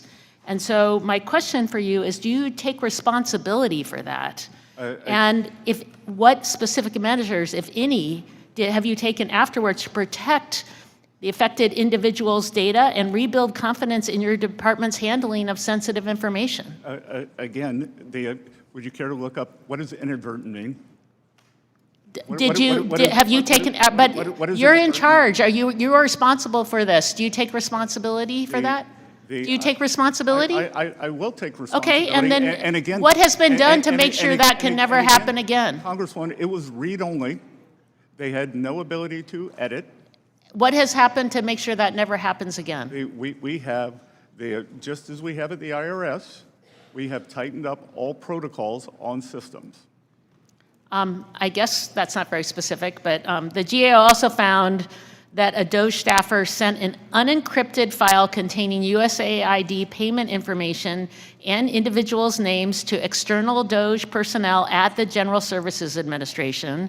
Soon after, it was reported no disciplinary action was taken, despite the employee's failure to protect federal and non-federal employees' sensitive personal data and comply with security requirements. So again, Mr. Secretary, when employees who violate IT security rules are not held accountable, what does that message send to agents? And why don't you hold someone accountable? Why are you bringing up USAID with me? Because a Doge staffer, GAO found that a Doge had payment information. Payment information. USAID, I do not oversee. I wear many hats in this administration. Not one. And this is still, this is a file containing payment information. Are you not in charge also of the Treasury? That has USAID. That has nothing to do with us. But payment information has nothing to do with it. Again, it was not sourced at the Treasury. Why are you bringing this up with me? So GAO provided 6 recommendations to address identified weaknesses, including ensuring staff agree to comply with IT security rules and configuring systems to detect and prevent the transmission of unencrypted payment data. The report states that the fiscal service, again, the fiscal service, part of your agency agreed that 3 of the recommendations, or agreed with 3 of the recommendations and did not state whether it agreed or disagreed with the other 3. So, Mr. Secretary, can you confirm Treasury's position? This is part of your purview, that Treasury's position on all 6 recommendations. And if you agree that they're warranted, please let us know. And if you disagree with the recommendations, please explain why. Again, I don't have a copy of the recommendations in front of me. Your office did not share them in advance. We'd be happy to get back to you. That we would obviously agree with the ones where we've already agreed. So I hope that you understand that these are findings from the GAO about ensuring that information is protected. And again, we have seen access to taxpayer information leaks. What are you doing to address this? And are you taking responsibility? People don't have faith that access has been given against the law. Well, again, President Trump and his family and employees of the Trump organization, 400,000 people had their tax returns stolen. at the IRS. You are in charge. What are you doing to I know, prevent that? and Americans, people's the, sensitive information has been leaked outside. Bill and you Benny, have, your time has expired. We have tightened the protocols. We have tightened access. and you have said We nothing have specific tightened- of what you've done to Ms. ensure. Del Benny, your time has expired. Mr. Estes is recognized. Good to see you, Congresswoman. So frustrating. Thank you, Mr. Chairman. Secretary Bessent, welcome for Ways and Means, and thank you for being here today. Mr. Secretary, I want to go back to last year when you were here before the committee and the conversation turned to discussions around OECD Pillar 2. There was much discussion about how Congress and the administration could work together to stop the taking of our tax authority by other nations and losing over $120 billion from the U.S. Treasury over the next 10 years. I'm proud to say we're in a much better spot than we were a year ago, thanks to a lot of the hard work by your Treasury folks and the effort we got done there. Side-by-side agreement that you and your team negotiated is an important agreement that protects the American tax base from foreign countries looking to use our economy as an ATM for their own budgets. I know some members of this dais and their allies in the liberal press believe that this agreement gives successful American companies a free ride, but that's simply not true. The reality is President Trump and Republicans in Congress have done so much work on both the Working Family Tax Cuts and the Tax Cuts and Jobs Act to make the U.S. tax code more competitive and cement the U.S. as the best place to do business. Mr. Secretary, can you tell us a little bit about how corporate tax revenue has changed since we passed TCJA in 2017 and thanks to our more competitive tax code? So it's a combination there, Congressman. We are seeing a pickup in corporate revenue, but importantly, where we are seeing the deductions is for the full expensing, both for equipment and structures, both factory structures and farm structures. So you can think of that when you see that deduction taken, you are actually creating the future tax revenues by building up the productive capacity of our country, and that increases productivity. So, on that side, and on the other side, Pillar 2, that getting this sorted out and making sure that the tax revenue comes into the U.S. Treasury was essential. The U.S. first instituted the global minimum tax, and the Biden administration wanted to supplicate us to other countries and a internationalist tax regime that we were having none of. Yeah, thank you for doing that. Can you give us a little update on how some of the countries are implementing the side-by-side agreement and how we're keeping to move forward on that? We're finding a very, very good partnership, and we are implementing it via our partnership with the OECD and our constant interaction with them. Yep. Well, thank you. And we're going to continue our work to trust but verify that process continues and other countries actually provide fair treatment for U.S. businesses. I want to thank you for your comments and your work you're doing on the digital services taxes as well. As you mentioned earlier, I mean, a recent analysis I've seen is that American businesses pay nearly $3 billion a year in foreign DSTs as of now, and it would siphon off $117 billion in tax revenue over the next 10 years. And we need to continue that effort, and I appreciate your work in that regards. We in the United States, both in Congress and Treasury, plan to commit to protect our tax base from foreign attempts to take it. And while we welcome negotiation and engagement based on the foundational principles of taxation, our resolve is absolute. We want to make sure that we continue to provide every tool available, including ones that we may have put on the shelf recently, to ensure our competitive on a world stage. And this is true whether you're talking about Germany with their Section 49, or whether you talk about Italy or Mexico that have been trying to weaponize tax audits or raiding offices and homes and threatening criminal charges against U.S. companies. I want to switch quickly to domestic tax code. Everyday Americans, businesses, and individuals tremendously benefited from our historic tax relief. 97% of taxpayers received a tax cut this past filing season, thanks to no tax on tips and no tax on overtime and increased standard deduction and enhanced senior deduction. And these are American First provisions that have put more money in the pockets of hardworking Americans. I want to recognize some of the changes, and as you've mentioned, in the working family tax cuts had with manufacturing, whether it's research and development and capital expenditures that have been able to put in place for long-term growth. I only have a few seconds. I don't know if there's some comments you want to make about the economy and what you've seen over the last year.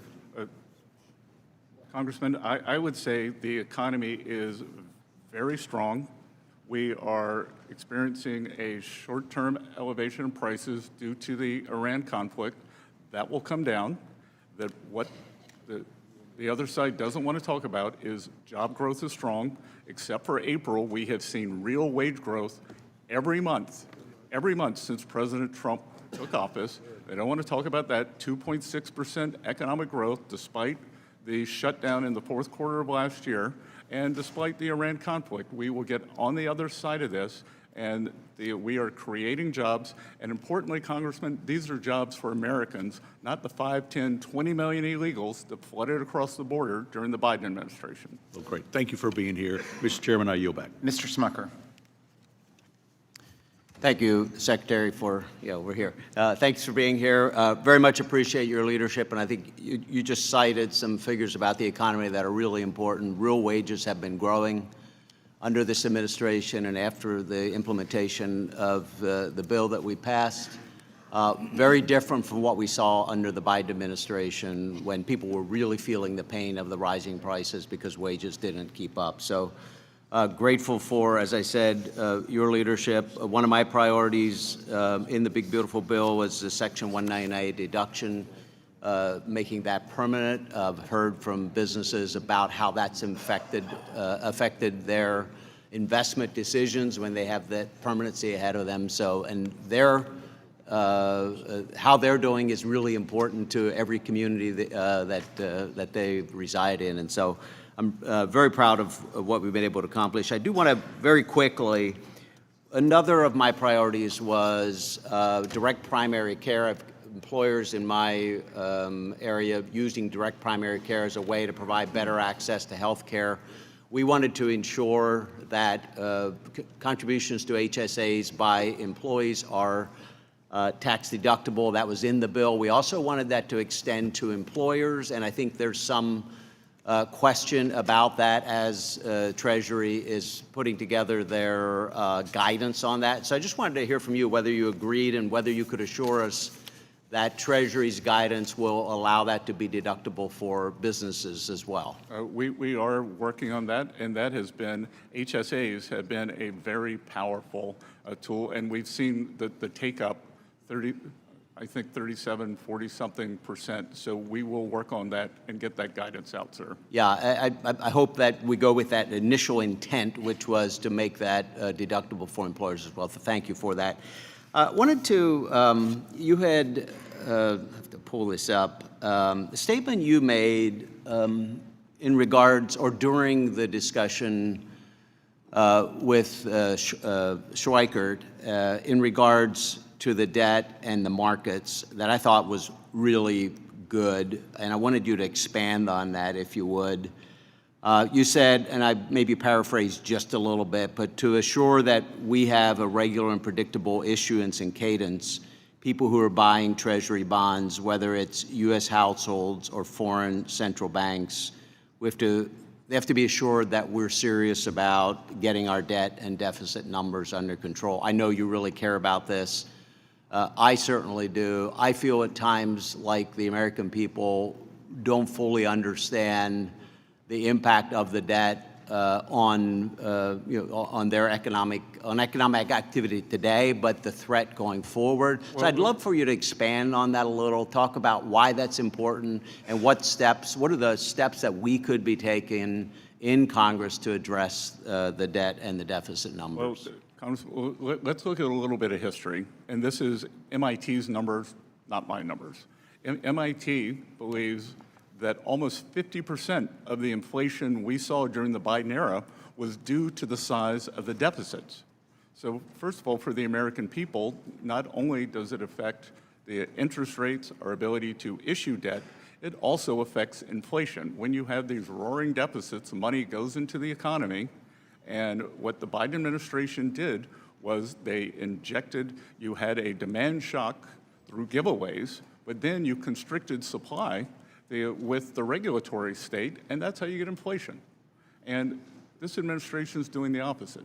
We had a fiscal contraction for calendar year 2025, and as I said earlier, we are cutting regulations, so we are increasing supply, whether it is energy for services. So that is why core inflation is down more than 0.5% since President Trump came in.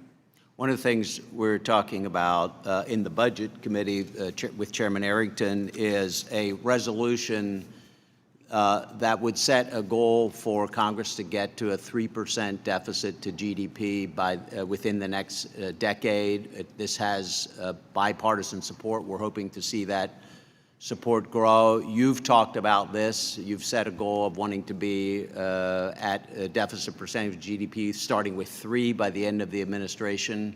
I wonder if you could talk about the importance of that goal as well in just a few seconds I have remaining. Yes, sir. I came out from behind my very comfortable desk and am here today because I was concerned about that trajectory. And I do believe it is possible to get back to the historical level, 3% deficit to GDP. And while that is not a balanced budget, if you have nominal growth above that level, you are paying down debt. Thank you. Ms. Chu. Secretary Bessent, since President Trump launched his illegal war in Iran, you've repeatedly assured Americans that higher prices would be temporary. In March, you said Americans should expect only 50 days of temporary elevated prices. Secretary Bessent, it's been almost 100 days and inflation is at a 3-year high with no indication of going down. In May, you said help is on the way when it comes to skyrocketing gas prices.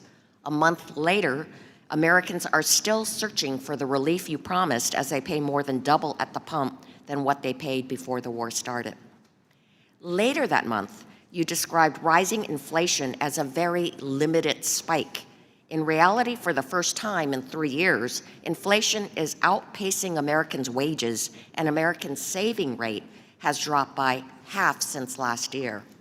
And just yesterday, before the Senate Finance Committee, you again characterized inflation as a short-term blip. Recently, President Trump proudly claimed that he doesn't think about Americans' financial situation when it comes to the war with Iran. So I want to ask you, Secretary Bessent, do you agree with President Trump that you also do not care about Americans' financial situations? Congresswoman, who was the president during World War I? Can you, No, are you refusing to answer my question? No, I'm asking, who was the president during World War I? I don't know, but clearly you are not answering my question. You don't know who the president during World War I was. So, But let me tell so you. I'm clearly getting the idea that you do not want to answer, whether you agree with President Trump, that you do not care about Americans' financial situations. President Trump does care about Americans' financial situation. Well, he actually said that he doesn't. No, that is a truncated thing, like everything is, that he is future-proofing, because I can tell you, Americans' financial situations would be devastated if Iran got a nuclear weapon and there was a permanent shutdown of the flow of energy out of the Middle East. Well, then let me ask you, was your prediction... I promise you that President Woodrow... I'm taking my time back. I will promise you that President Woodrow Wilson, who was president during World War I, that the Germans did not attack us. That he got into that. It was you're not answering the question, so let me ask this. And I guarantee was your prediction that Americans would face only 50 days of temporary elevated prices wrong? You said that Americans would face only 50 days of temporary elevated prices. Was that wrong, since actually, of course, we're at 100 days now? How much have gasoline prices come down from the peak? 7%. Crude prices are down more than 20%, and gasoline prices follow crude prices. Well, then reclaiming my time... Those are inconvenient facts. Reclaiming my time, gas prices are up by 50% since Trump war started, and up nearly 30% from last year. Diesel and jet fuel prices have risen even faster because refining markets are strained. Utility costs have soared due to higher natural gas and fuel input costs, and that means commutes, home heating and electricity, airline tickets, and delivery fees are all more expensive. And how about grocery prices? They jumped more in April than they did in nearly 4 years since when Biden was president. Beef is up by 15%, tomatoes are up by 40%, bread and milk are up 8% and 5% compared to 3 months ago.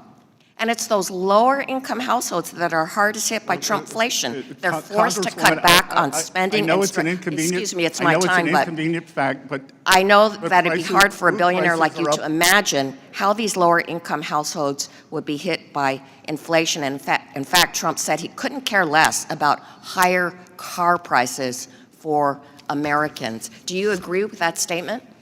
I believe that food prices are up food at home, 2.5% since President Trump took office. I know that's an inconvenient fact for you. You're from California. Maybe you care about avocado prices. Maybe you want them higher, but they're down 19%. Well, all you have to do is to go to the grocery store to see that beef is up by 15%, tomatoes are up by 40%, and bread and milk are up by 8%. You don't get to pick and choose. It is a basket, and the basket is up 2.5%. During the Biden era, it was up 5% Well, a year. you paint such a rosy picture. 5% a year. But I think Americans are not experiencing this rosy picture that you paint. They are asking, are my wages keeping up with costs? Can I afford the things that my family needs? And I'm afraid the answer is no. I'm afraid you're incorrect, because we had real wage increases every month since President Trump took office, except for the month of April. So I know the facts don't align with your narrative, but please, you're entitled to your opinion. Your narrative is not lining up with what you're Americans are experiencing right now. You're not entitled, you're entitled to your opinion, not your own facts. I yield back. Mr. Hearn. Mr. Secretary, it's good to see you. Thanks for being here. Great to be here. And I can see you're talking a lot about the facts. The facts are, is during the 4 years of Joe Biden, we had a 25% increase in prices. No way did the wages keep up during that time. The highest gas prices we've seen in the last decade were under Joe Biden, but my colleagues have gotten amnesia. But almost a year ago, Mr. Trump signed the working family tax cuts into law and preventing the largest tax increase in American history. And I want to thank you, Mr. Secretary, for your hard work and for your partnership in getting that across the finish line. A huge part of the working family tax cuts was making permanent many provisions of the 2017 TCJA, including eliminating the lockout effect, encouraging companies to bring intellectual property and profits back to the United States, lower rates for all Americans, the pass-through small business deduction, and immediate expensing provisions, all of which have been proven to drive tremendous growth and job creation. Prior to last year, the lack of permanency in these policies hindered economic growth and job creation, but thanks to the working family tax cut, businesses now have the certainty they need to plan, grow, invest, and create jobs here in America. I now want to shift focus to the expensing of factories, which is a new pro-growth tax policy in the working family tax cuts. After the passage of TCJA, bonus depreciation allowed businesses to deduct the full cost of equipment and machinery immediately. But the factory building that housed the machinery had to be depreciated over a much longer 39-year schedule. This created a major gap in U.S. tax policy. Manufacturers could quickly recover the cost of machines, but the cost recovery for the enormous capital investments in the physical factories lagged far behind. Last year's tax law extended accelerated expensing treatment to the structures of new domestic production facilities, allowing manufacturers to quickly recover the cost of the building, and in turn make it significantly more attractive for companies to invest in expanding U.S. manufacturing capacity. And in fact, they have. We see that, we hear about it, we read about it. Those are the facts. Following the passage of the working family tax cuts, 52% of manufacturers surveyed said they would intended to use the new provision to immediately expense the cost of the construction or expanding a manufacturing facility over the next 4 years.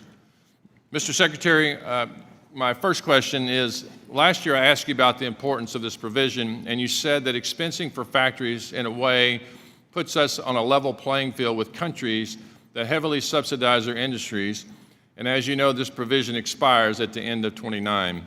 Do you believe this provision should be made permanent or extended to continue incentivizing the expansion of U.S. manufacturing capacity and job creation? And then also, in your response, could you also talk about what this does for your 333 plan and how that's part of the integration of that? I think we should extend or make it permanent.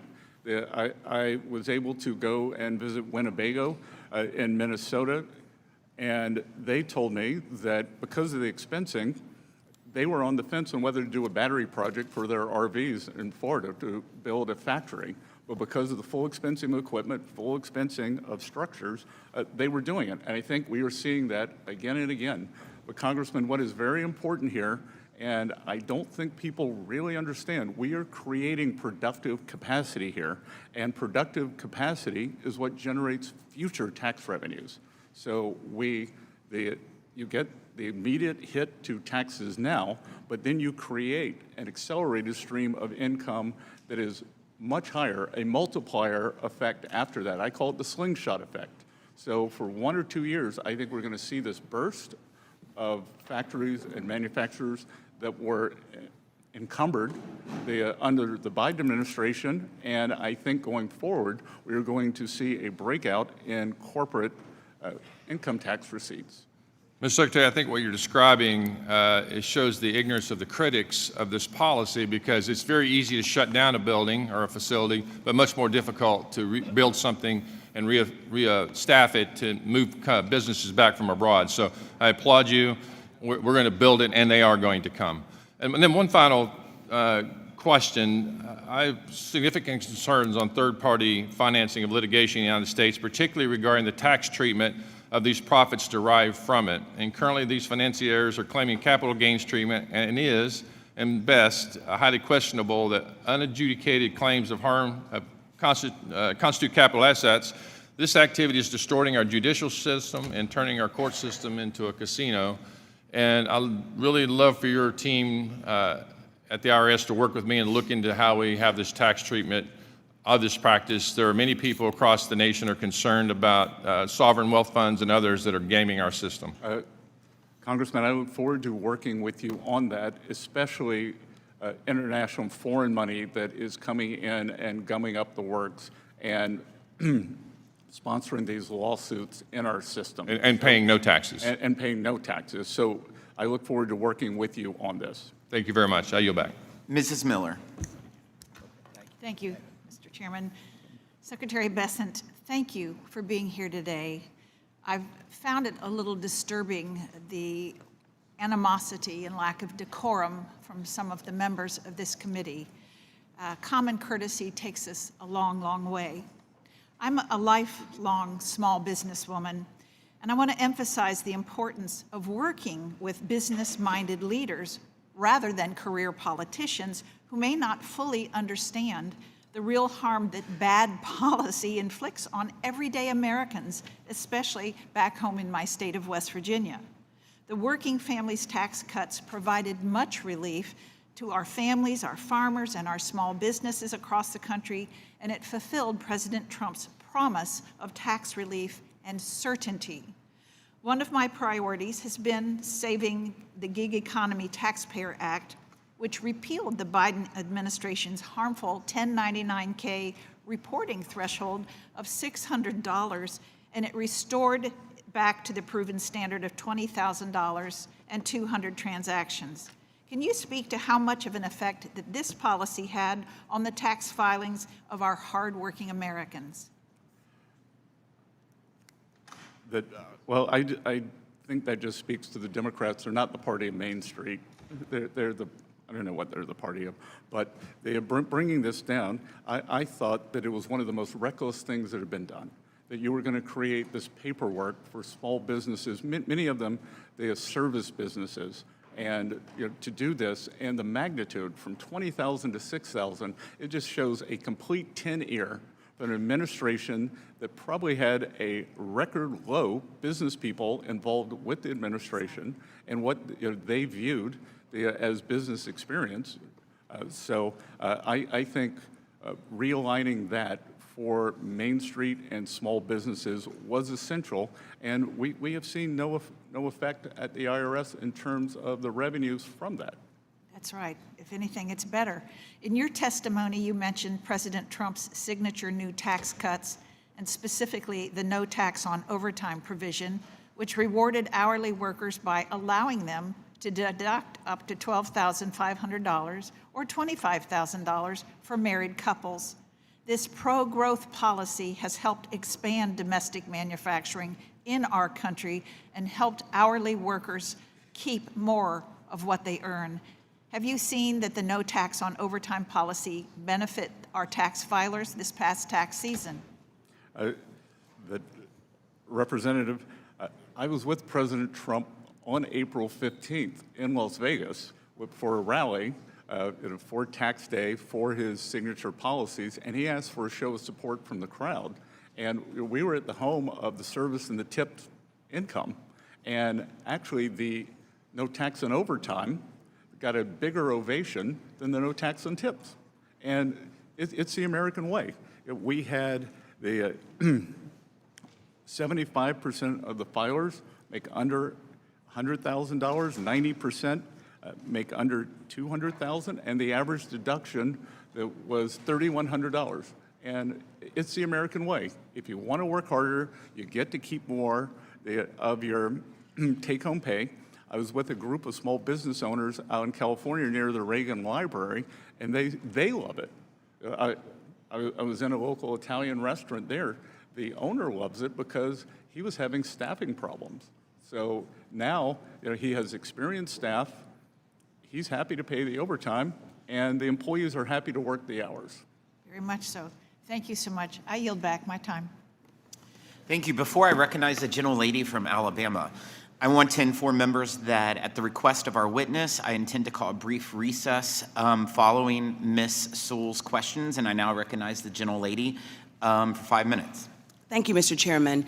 Mr. Secretary, you promised the American people that the big, beautiful bill would lead to big economic boom for the American people.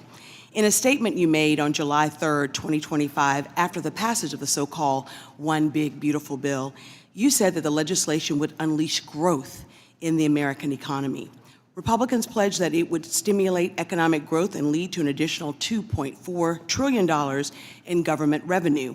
However, the most recent GDP data shows that the economy barely grew in the last quarter of 2025 at a rate of only 0.5% and continues to fall below expectations in the first quarter of 2026.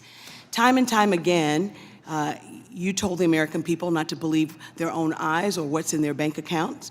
While families have been hit with higher costs from Trump's illegal tariffs and his costly war on a war of choice in Iran, this administration continues to insist that the economy is thriving.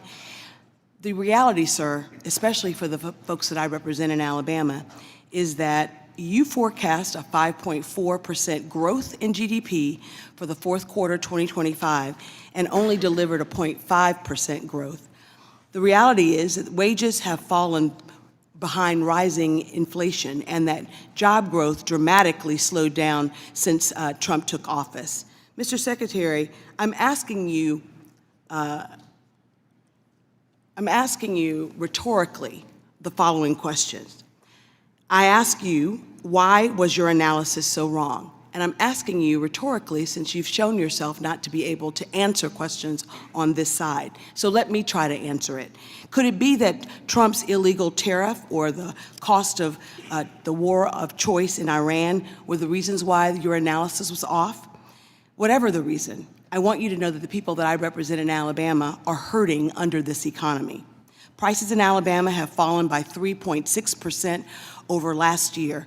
Energy prices are up 18%, and exports of Alabama products and services have dropped by $3 billion since President Trump took office. In addition, the Iran war has cost American households over $100 billion. Grocery prices are rising faster than any time in the last 4 years, and gas is over $4 a gallon in Alabama, where last year it was only $3 a gallon. Mr. Secretary, your economy, this economy under this administration is failing the American people, and we can and must do better. My second question, or my second topic I'd like to discuss is And what's I- going I on. will Sir, point out that I haven't asked you one single I will question. point out the Mr. Chairman, I asked to 5.4% reclaim my was the time. Atlanta I'm not Fed asking him a GDP now. question. I'm stating facts. You're not stating facts, you're stating opinion. Mr. Secretary, Black and brown Americans feel like they are under attack by this administration. President Trump has ordered state legislators across the country to redraw maps to dilute Black political representation. Moreover, Trump has weaponized the DOJ to go after groups like the Southern Poverty Law Center because of the work that they've done to expose white supremacy groups that are often supporters of President Trump. I am asking you, sir, that if the IRS plays a role in these cases, I ask that you ensure that the IRS is not improperly influenced by the president or this administration during the duration of that case, and I trust that you will make sure that that does happen. Lastly, Representative Davis and I sent several letters to the IRS, and I think that Representative Davis, during his questioning of you, asked you about it. This most recent tax season was the first time that the president signed an executive order in September of last year that ceased paper refund checks from being issued. This decision to upend paper checks has led to a significant delay in refunds for those taxpayers. And I understand in your response to Mr. Davis, you said that 95% of those that receive their refunds get them electronically. Well, I represent the 5% that do not have access to electronic repayment. Those folks need paper checks and they need their refunds now. I trust that this administration will do all that it can to make sure that all Americans, irrespective of whether they're unbanked or have access to electronic payment, that they get their refunds. And Mr. Davis asked a question that you didn't answer, but I'd like to answer it for you. We're asking that you and your office, that the Treasury Department, work with us to make sure that our constituents get their refund checks. I will commit to do that. Thank you, And sir. as I yield back the that balance was- of my That time. was the first I've seen. And to be clear, that number 5.4% was the Atlanta Fed GDP now, but I know that's inconvenient. So, Thanks. As announced, the committee will stand in a 5-minute brief recess.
Call the hearing back to order. I'd like to recognize Mr. Kustoff for 5 minutes.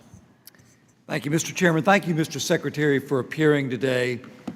I do want to thank you for your service and for your leadership in the Working Families Tax Cuts, the One Big Beautiful Bill, which I think is one of the most significant pieces of legislation that we've produced in this institution in a long, long time.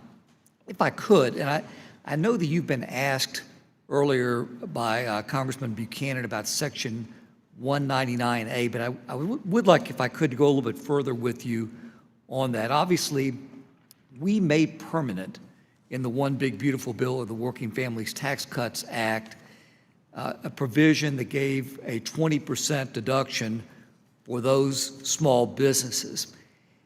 When we looked and were considering the policy, of course, we had given a permanent deduction or rate for those C Corps at 20%, 21% rate, but we were looking at parity as it relates to those small businesses. First, if I can ask you to give, in your opinion, the effect of the permanency for those small businesses and for the pass-throughs. And then secondly, if I could ask your opinion about a bill that I've introduced, the Small Business Tax Cut Act, which would actually increase that deduction from 20% to 23%. Congressman, we are clearly the party of Main Street, and nothing is more Main Street than putting small businesses on par with big business. And what we are seeing is the great certainty. For many people in small businesses, many of them mortgage their homes for these businesses. So it is the certainty that enables them to invest, to hire people, to plan for the future. And I think we are going to see that. The other thing that we are doing at Treasury is trying to unleash our small banks, because small and community banks are the lenders to these companies. So we believe that for many years, regulation was not tailored, and the small banks, it was too big to fail. Small banks became too small to succeed. So I think the combination of the certainty and the Main Street lending, we're really going to see the flourishing. Good. And would there be a benefit to small business to raising that deduction from 20% to 23%? We're happy. Our Office of Tax Policy is happy to engage with you and your staff on that, sir. Thank you very much. Mr. Secretary, as it relates to rates and yields, think about the bond market. And I was looking at some quotes from the Clinton era, specifically James Carville, if I could quote him. This is him talking about the bond market. He said, "I used to think that if there was reincarnation, I wanted to come back as the president or the Pope or a 400 baseball hitter. But now I'd like to come back as the bond market. You can intimidate everybody." And then a second quote from President Clinton to your predecessor, Secretary Rubin. He said, "You mean to tell me that the success of the economic program and my reelection hinges on the Federal Reserve and a bunch of blank bond traders?" Let me ask you, if I can, to give maybe some certainty or some clarity to those bond traders, those in the bond market, and the relative state of our economy. The state of our economy is strong. We are having a short-term level increase in price levels. We will get to the other side of those, and I defy this side of the aisle to tell me what is wrong with our economy. We've had 2.6% GDP growth per quarter since President Trump came in, and that's despite the Democratic shutdown in the fourth quarter and this conflict that we're going through. So I'm very optimistic on the other side, and it is my view, and we are going to push this, the U.S. will be hosting the G20 this year, and we have the leadership, that the biggest threat to financial stability is a lack of growth. And I believe that we can grow well in excess of 3%, given the deregulation and great tax policy. So, and Congressman, back to your initial question, it's all about certainty. so we have permanence. If you want to come, if you're an American or a foreigner, come to the U.S., build your business, you have tax certainty, you have energy certainty, you have regulatory certainty, and that all flows back into the Treasury. And what comes into the Treasury is stability. We had a fiscal contraction for 2025, and everything we are doing now is creating more productive capacity that will be tax revenues down the road. Thank you, Mr. Secretary. I'll yield back. Thank you. Now I'd like to recognize Representative Stubbe for 5 minutes. Thank you, Mr. Chairman. Mr. Secretary, thank you for being here. Families in Florida are still focused on affordability: groceries, housing, cars, childcare, and day-to-day bills. Treasury's new analysis shows the working families' tax cuts are delivering relief through policies like no tax on tips, no tax on overtime, the enhanced senior deduction, which is huge in my district, and the expanded child tax credit, and no tax on car loan interest for American-made vehicles. Beyond the top-line numbers, what tangible steps is Treasury taking to make sure these policies translate into more take-home pay, lower tax bills, and real breathing room for working families, seniors, and small businesses? Your mic. Representative, what we did was we had about 98% last year of online filers, and we made sure that they got their refunds within 21 days. So the other thing, I've encouraged people, one of the reasons for big refunds is you haven't changed your withholding. So if filers change their withholding, they get an automatic step up in their monthly take-home. And we are constantly refining all of these programs at Treasury, and we're trying to educate people because I've been in restaurants, and when I talked to the server, I said, "How is no tax and tips going for you?" We didn't know about it. So I think a lot of it is education, and I would expect that the take-up this coming year will be even bigger. So I represent one of the most elderly districts in the nation. I have the most Social Security recipients of any district in the country. So what should seniors on fixed income feel from this law over the next year? The rebate that we did is just, I've had people at events come up to me and say how impactful that's been to their bottom dollar. Well, as you may have heard me say earlier, a few weeks ago, I was at the Villages with the president, and obviously a very warm welcome. The average deduction was $7,500. 68% of the filers make less than $100,000. 94% make less than $200,000. This is very important for people on a fixed budget. Representative Panetta and I introduced the Taxpayer Protection and Proficiency Act to crack down on fraudulent and incompetent tax preparers, including ghost preparers who prepare returns for a fee but refuse to sign the return or include a valid PTIN. For a taxpayer who did everything they thought was right, it can be devastating to later find out that their preparer inflated deductions, claimed credits that they did not qualify for, or disappeared after the filing. From Treasury's perspective, how serious and pervasive is the ghost preparer problem, and what additional tools would help Treasury and the IRS hold bad actors accountable while protecting honest taxpayers? So we are working on that with the constituents, and this is a real problem. That especially as you described for our seniors, more than one third of our seniors have been victim of some kind of a fraud, and what we don't need is some kind of a tax fraud here. So we have pushed out to the preparers to make sure that everyone understands what should be done, and we are happy to work with your office on that, especially for seniors who are subject to fraud. For many working families, a tax refund isn't just a number on a return. It's money for rent, car repairs, groceries, medical bills, or paying down debt. At the same time, Treasury has to prevent improper payments and fraud. How is the Treasury utilizing modernization efforts to get refunds out quickly while balancing the need to protect taxpayers and the Treasury from fraud?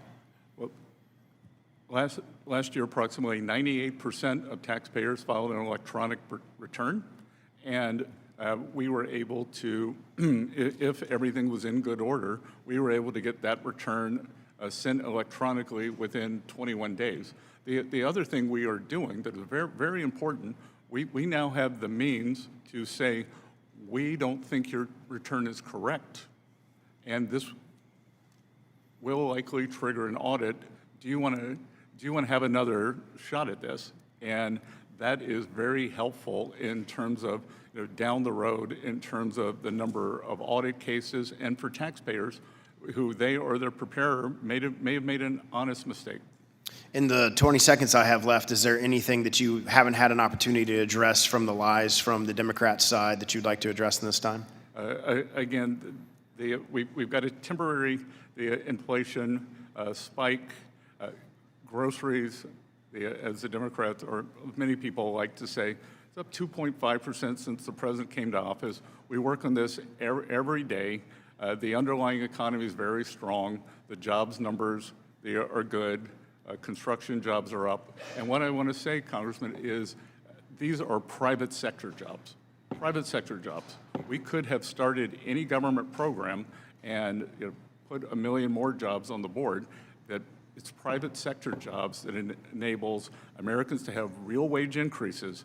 And every month, except for April, Americans saw real wage increases. That's a great point. Thanks for being here. Thanks for all your good Gentleman's work. time has expired. Recognize Ms. Moore for 5 minutes.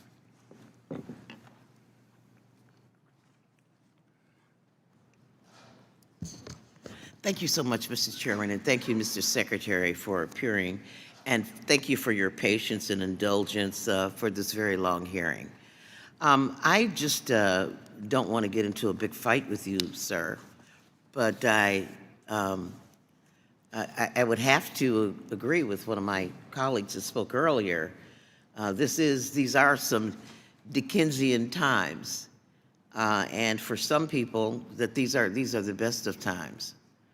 And we have heard you reiterate over again about how strong the economy is, how this inflation is very short term, how job growth to you looks promising. Good thing the jobs reports comes out tomorrow instead of today.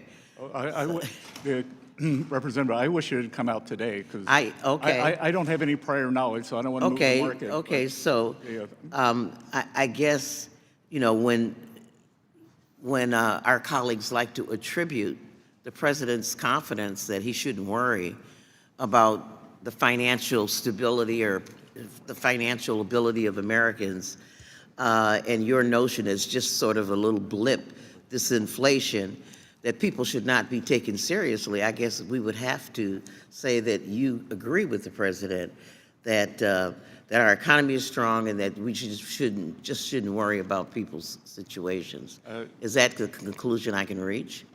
No, my conclusion is that we understand that things are challenging now because of this conflict, and we will get to the other side of this, but the underlying economy is quite resilient. Okay, well, good. Well, we've heard this before. And it's the worst of times, because, 76% of Americans are feeling the 40% increase in utility costs. You mentioned groceries, and I guess it just depends on what kind of basket of food you choose.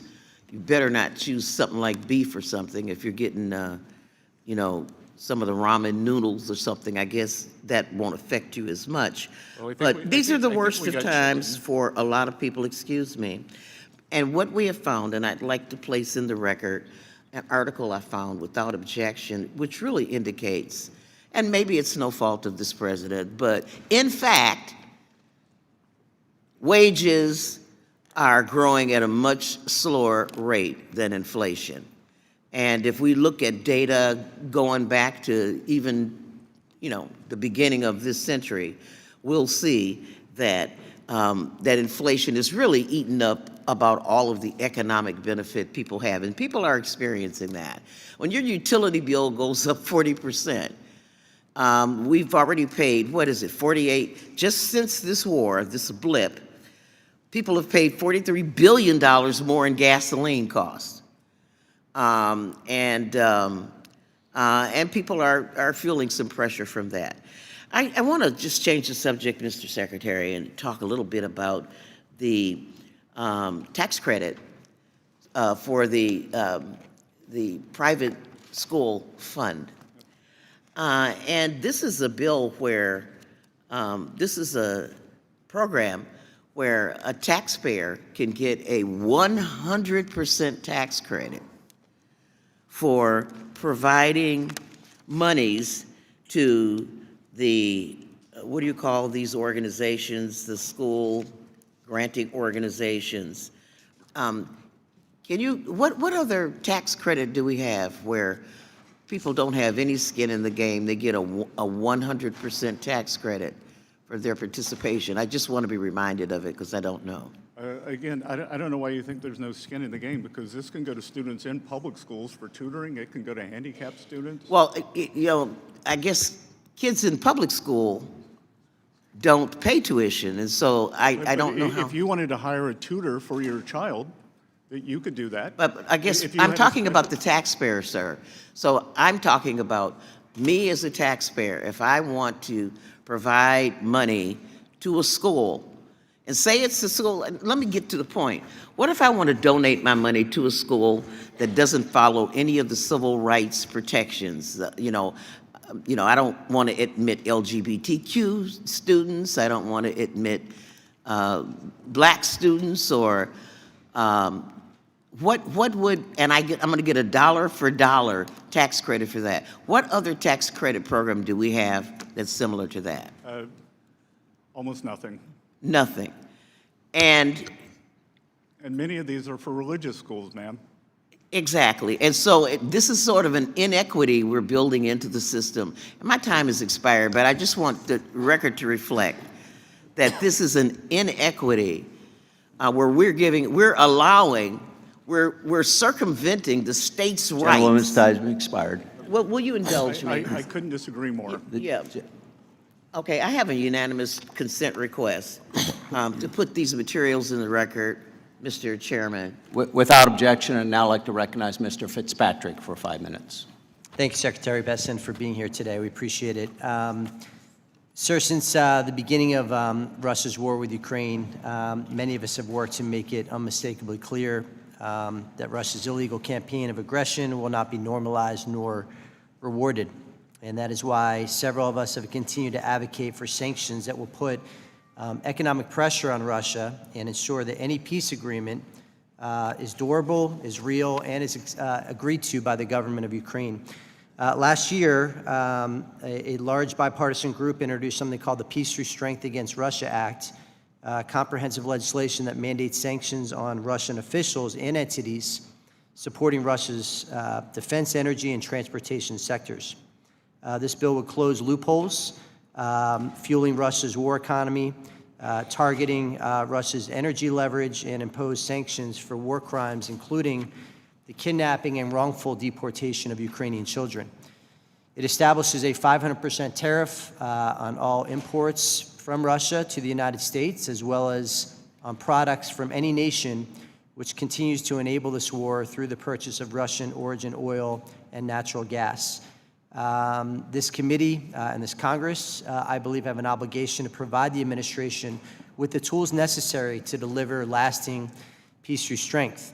On May 18th, the Treasury announced a further 30-day extension of sanctions waivers permitting the purchase of Russian seaborne oil, citing the need to support energy-vulnerable countries affected by the supply chain disruptions in the Gulf oil markets. And while it was intended to address energy shortages, the waiver has the potential to enable continued Russian oil exports that generate revenue for the Kremlin, revenue that could be used to sustain Russia's ongoing war effort. So, Mr. Secretary, again, thank you for being here today. Just on that point, what safeguards are in place to prevent the Kremlin from using this extension to fund its war against Ukraine? Can you expand on the rationale for this waiver and potential for there to be financial benefit to Russia in this war effort? And then lastly, is the Department of the Treasury prepared to implement meaningful sanctions against Russia, such as those described in the legislation I just referenced?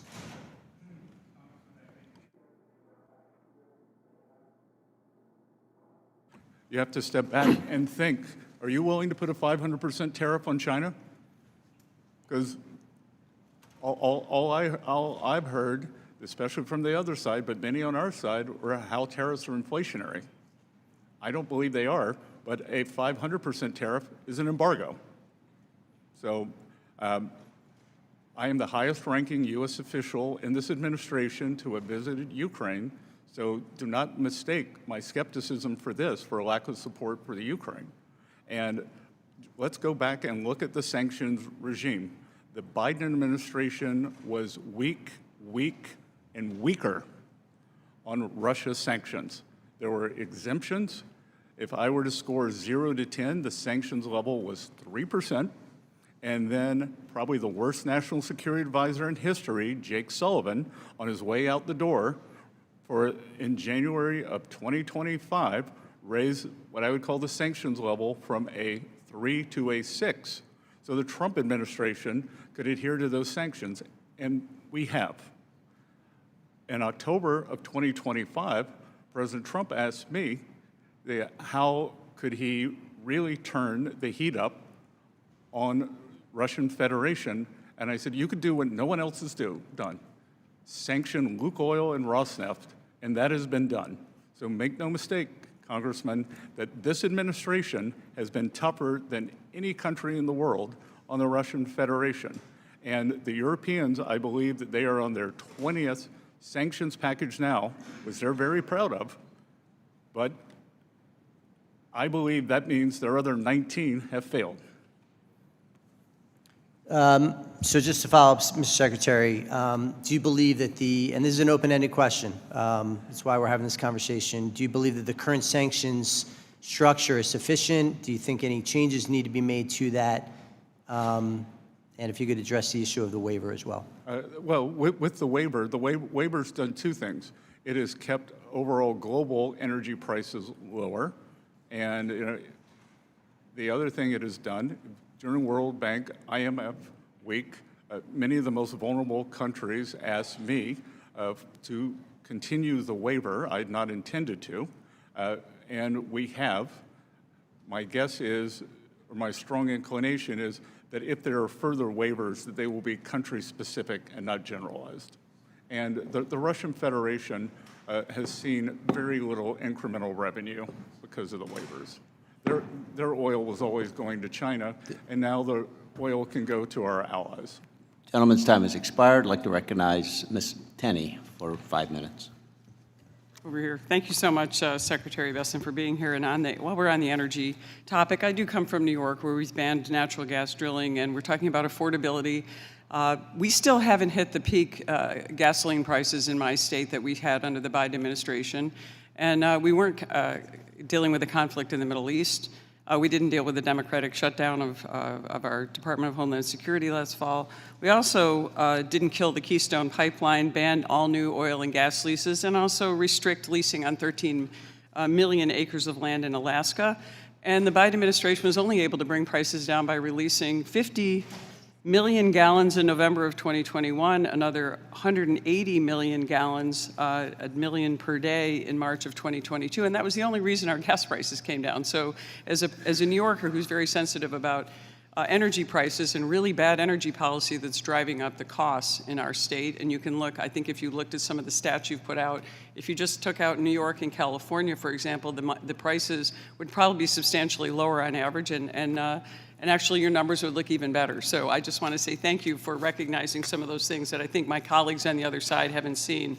But I do want to give you... Congressman, I would say that no one likes paying higher electricity prices, but that is a state issue, and it is really a red state, blue state issue, because blue states have not built new capacity, and red states have. So it is a regulatory morass that we see, unfortunately, in great states like New York, and what the people are subjected to. Absolutely, and it's a transmission issue, and a pipeline issue, and an access issue, and lack of common sense. But let's talk about the positive things, because we want to talk about the H.R. 1 and your help in getting that across the finish line. Obviously, it was a monumental piece of legislation building on 2017 tax cuts that I actually was in Congress for and voted for, and we are grateful to you and your department for making that happen. I also want to make sure and recognize, you talked about some permanency today, and I want to make sure that we recognize one of the signature pieces of legislation that I co-authored actually with my colleague, Representative Sewell, and it's the making the new markets tax credit permanent as part of H.R. 1, and that was something we fought hard for, and it was very bipartisan. In my district alone, in upstate New York, which is way up in the rural areas, New York 24 stretches from the St. Lawrence Seaway all the way to the Niagara River. The New Markets credit has delivered over $38 million in total project financing, supported by over 350 full-time jobs, and has brought real investment to communities in our region that Washington often forgets, and we appreciate you for that. And the permanency also, it really helps our rural communities, especially low-income neighborhoods, and oddly enough, very similar communities that Ms. Sewell has in Alabama. So we want to thank you for that. And also want to just thank President Trump. The infrastructure has been significant. You talked about permanency and why that's going to be good for our communities. I do want to ask you a little bit, if we could just get into, when it comes to the implementation of New Markets, the Community Development Finance program and that fund. Can you just give us an update on that and where we are going to be with that in the future? In terms of the CDI? CDI, yeah, where we are with CDFI and how, and that looks like we're moving full speed ahead on that. Yep. So the OMB apportioned the funding for fiscal year 2025, and we had to restore accountability. Over the last year, my team has reviewed rhetoric, priorities, and we are getting CDFIs back to their core business. It's not going to be financial engineering. It's not going to be wasting taxpayer dollars, and we think that they are important when used properly. Like, one of the biggest financial frauds of last year, Tricolor, was the CDFI. So are we going to see, when are we going to see a timeline on that for our applicants? We know that, do we have is that coming out of Treasury? I'll have my staff get back to yours tomorrow. Okay, that'd be great. We appreciate it. Hope you run for president. Thank you.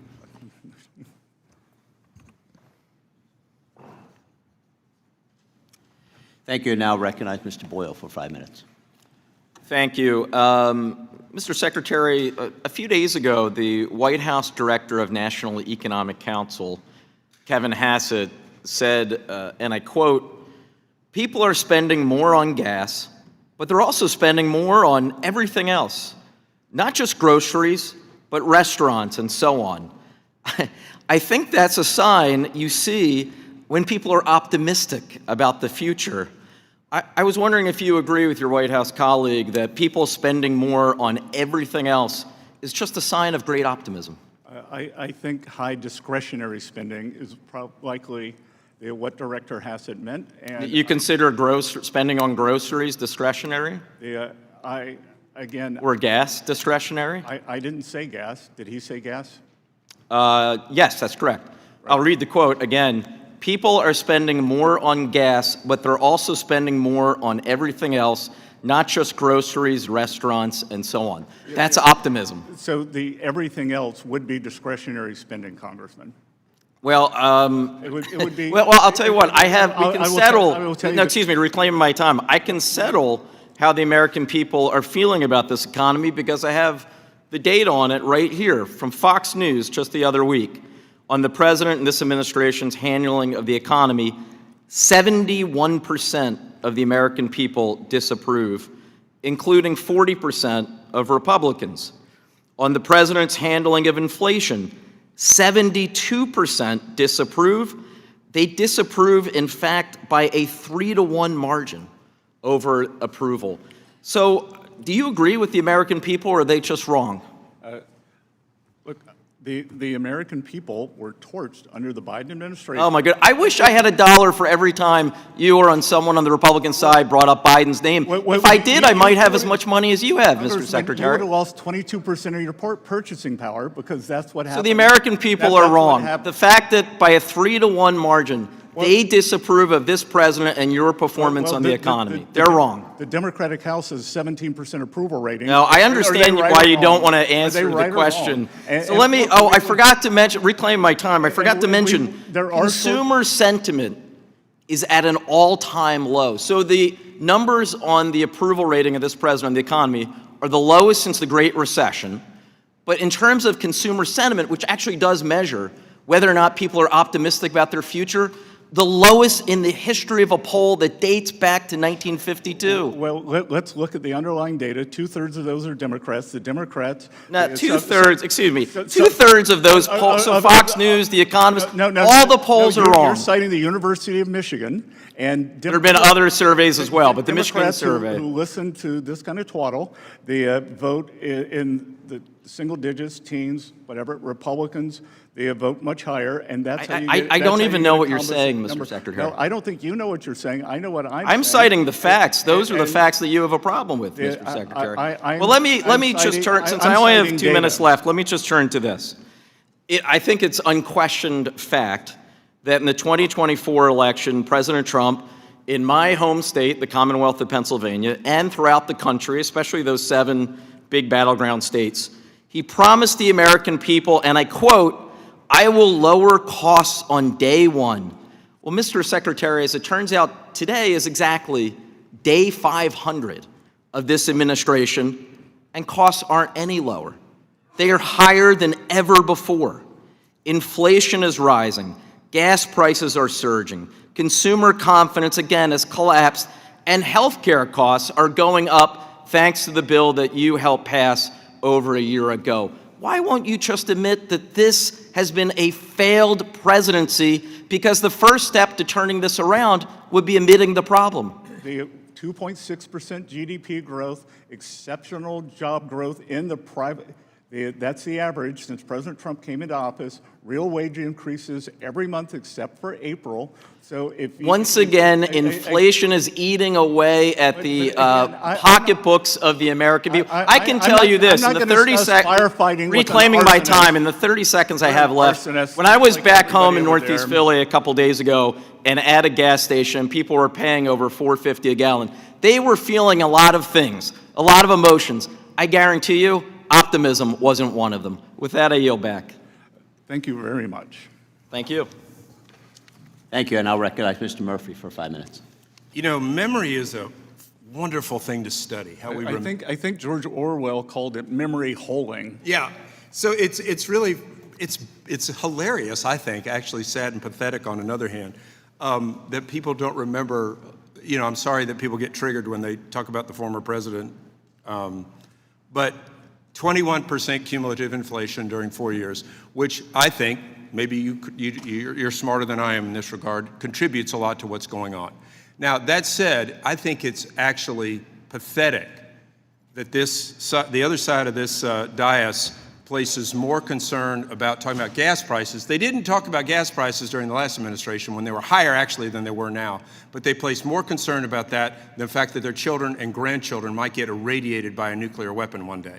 And we're actually finally doing something about that. I couldn't agree more, Congress. As someone with children who hopes to have grandchildren one day, President Trump is future-proofing this Iranian regime against having a nuclear weapon.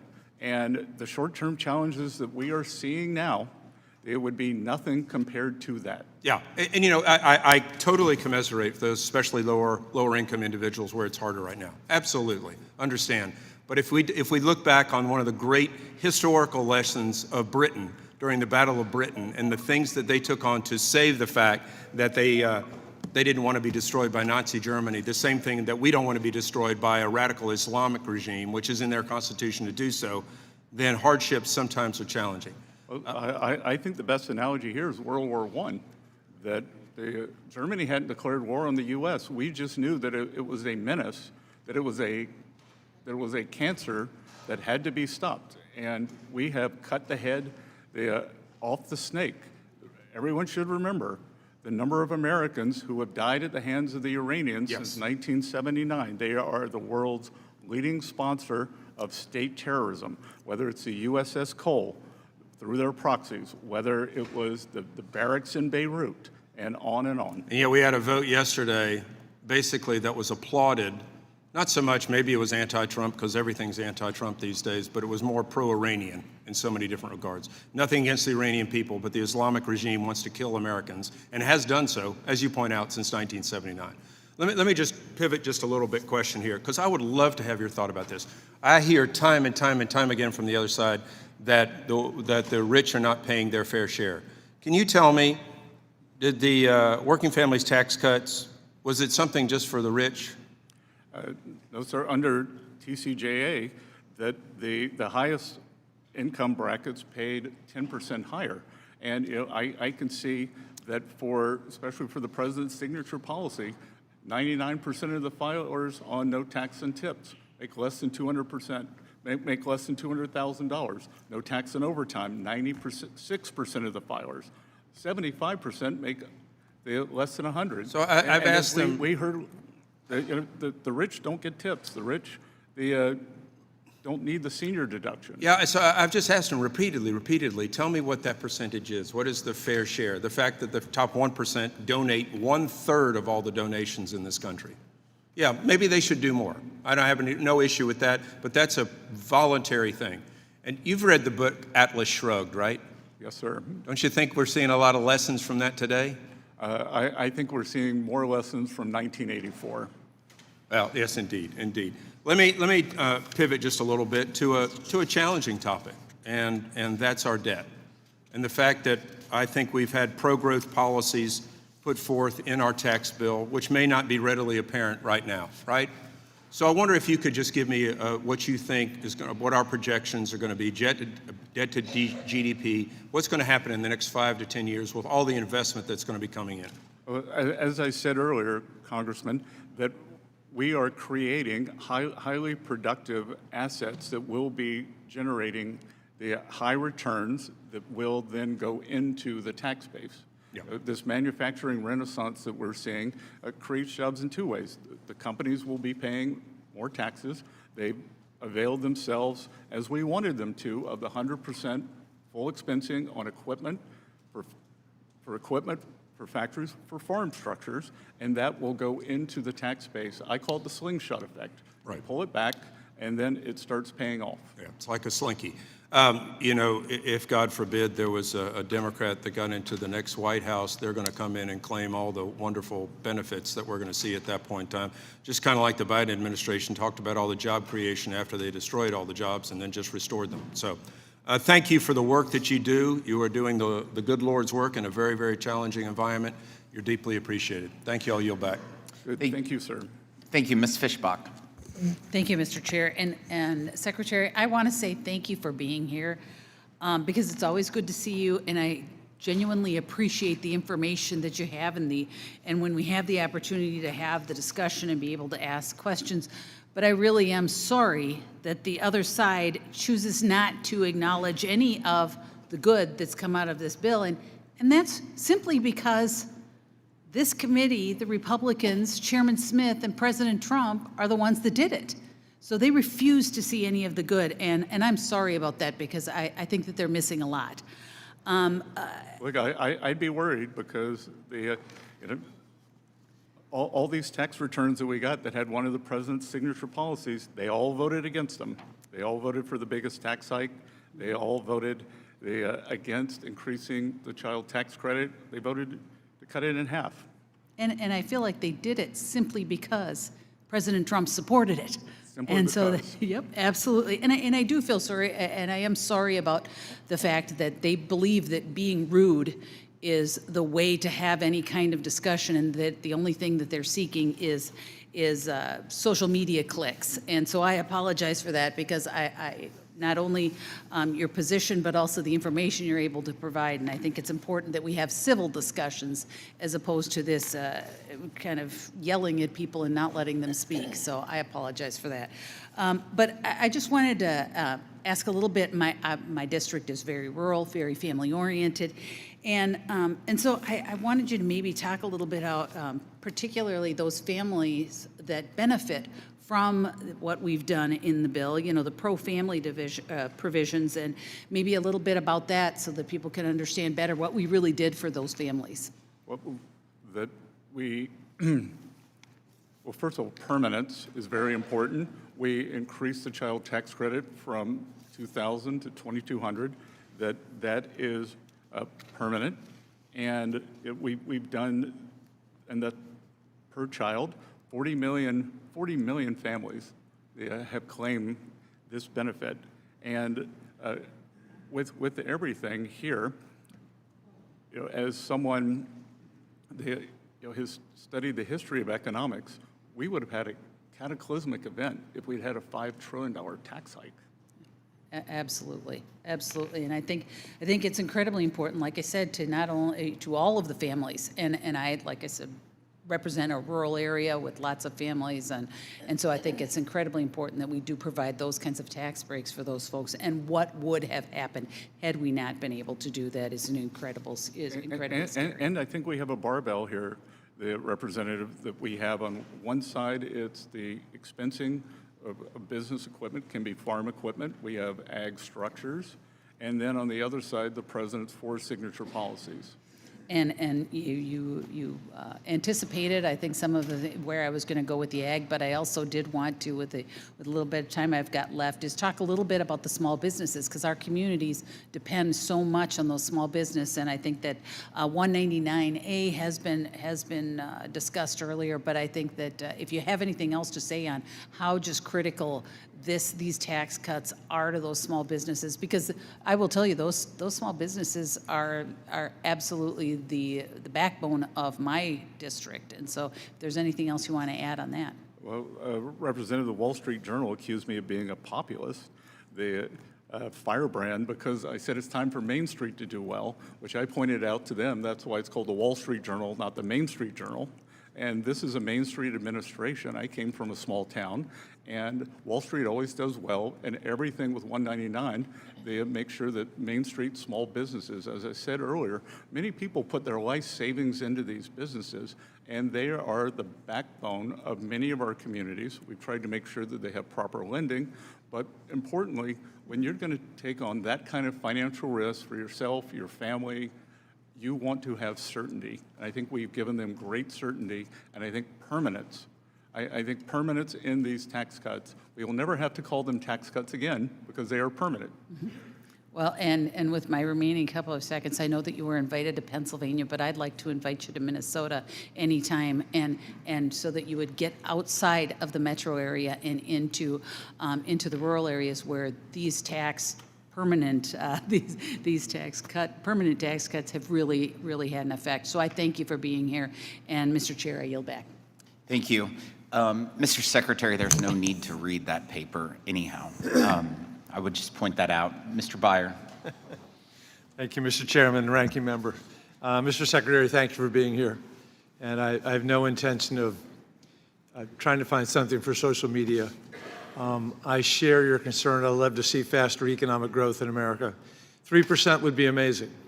It would help us begin to unwind the huge deficit that we have right now. What I am much more concerned about is not all the individual statistics. You know, my college statistics textbook was lies, damn lies, and statistics. We can all pick out the ones that we like and the ones we don't like.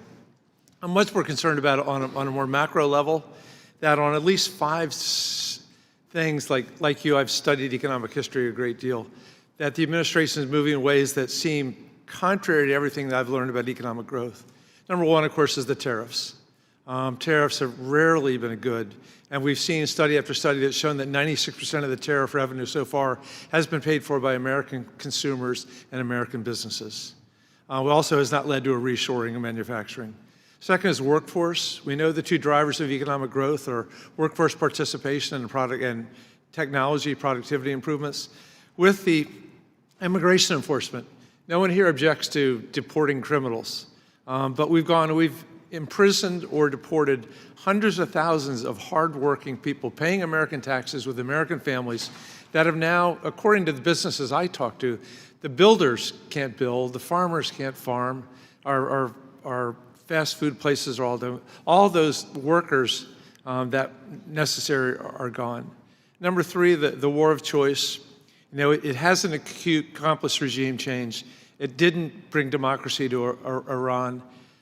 They still have the missile capabilities, which we are seeing every day, and they still have the nuclear stuff. And I see a Trump administration scrambling to recreate the Joint Comprehensive Plan of Action that he walked away from, that actually had nuclear weapons 20 years away in Iran. And we'll be lucky if we can get back to that again. And then there's the disinvestment in research. You know, 20% cuts to almost all university research. National Science Foundation down 55%. The science departments at NOAA and EPA eliminated. cuts to NIH and CDC. And what we're seeing is the young scientists in America fleeing to Germany and to France and to England, places that they want them. You know, this is back to where does our growth come from? And then I think maybe the most damning thing, half of the growth last year, which by the way, according to the Federal Reserve is 2.1%, not 2.6. It was 1.6% according to the Federal Reserve in the first quarter of this year. Those are not anything like the 2.8 that we had in 2024, but that half of the GDP growth last year of that 2.1% came from data centers alone. Okay, there are 831 data centers right now under construction. You know, I live in an area that has half, 2/3, 3/4 of the data centers in America. You know, I am a big AI optimist, but I promise you, so many of the people that I talk to are hating the data centers because of the impact on water, the sound, the particulate matter, the electricity costs, and ultimately the fears about what all that AI may do to their privacy and their concern. So, you know, I want you to be successful because I'm an American and I love my country and I want to have 3% growth. I just worry that so many of the decisions that you have made, the president made, are moving us in the wrong direction. And with that, rather than getting into an argument about you, I know your responses. Let me move to something that I think has not been touched upon today. Is that, as they say in a courtroom, asked and answered? Oh, yeah, maybe. Yep. The president announced that he was appointing, you had plenty of chance today, that he appointed a businessman and current head of the Federal Housing Financing Authority with zero background in intelligence gathering and national security to be the acting DNI. Of course, I speak for many of us, we think that Mr. Pulte is wildly unqualified for this job and also has misused his limited authority as head of the Federal Housing Finance Association to manufacture bogus mortgage fraud cases against the president's enemies. But I know that you've had some interaction with him before. I think you said at the Finance Committee yesterday that you told him you were going to kick his rear end. But rather than going through an intensive search and vetting process, we look at you, who had to go through all that, who had to be vetted, voted in by the U.S. Senate. Doesn't it bother you as a Senate-confirmed, deeply vetted cabinet official that you're going to be asked to serve with a character like Bill Pulte? I think the president has chosen a great cabinet. I think he continues to. And I think that it's a false assumption. When you look at highly credentialized people, if I look, no one had more credentials than Jake Sullivan. And as I just said, I think he was the worst national security advisor of all time. Do you think the Afghan pullout was done in a good way? 13 people, it was tragic. 13 people died at the Kabul airport.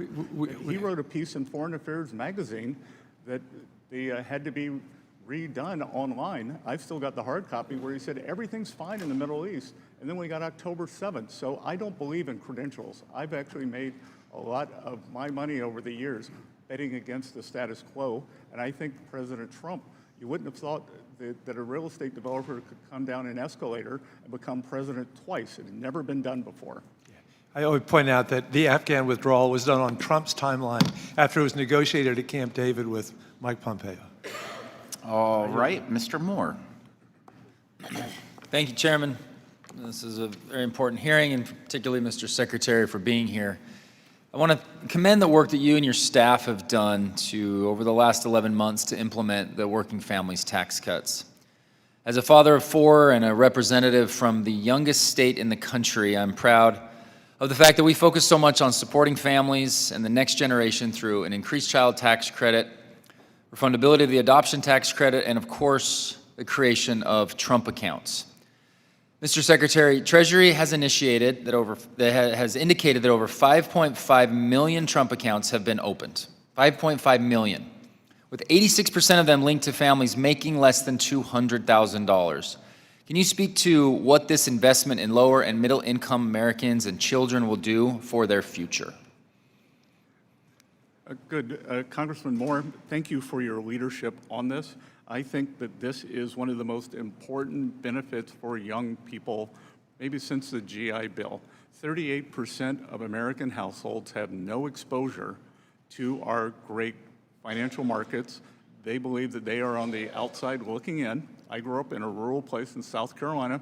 I only knew that something bad had happened on Wall Street in 1929, and I have pushed and pushed for financial literacy. And I think this is going to do 2 things. We're creating a generation of shareholders that when the program goes live, and we're at 6 million as of this morning.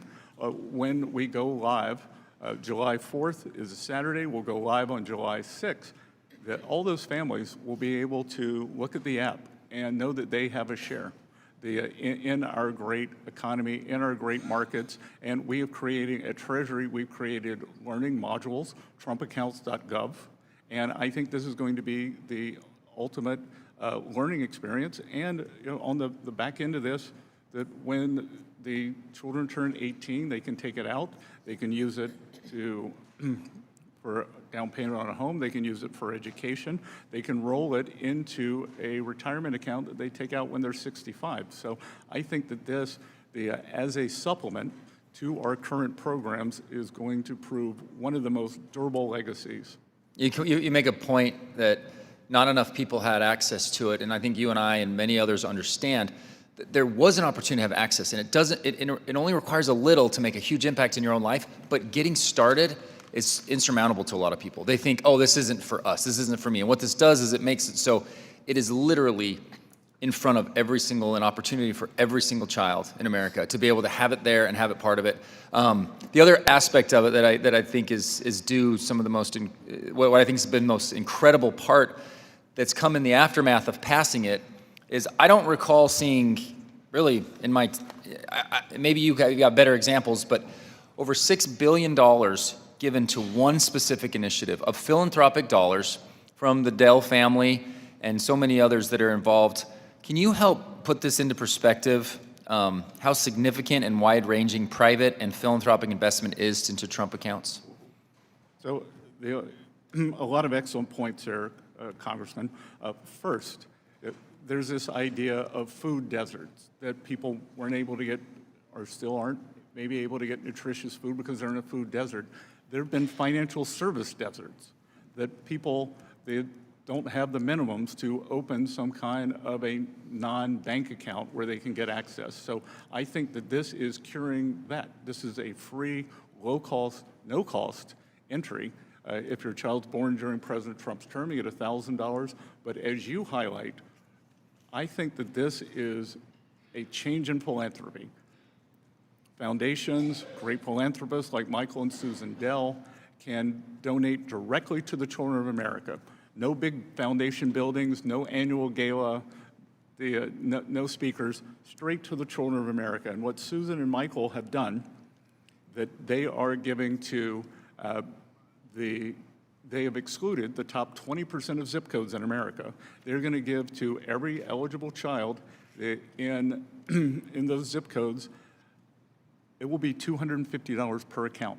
That's what the $6.25 billion, and we have more and more philanthropists who are coming on board all over the country. We have major corporations that are doing it for their employees.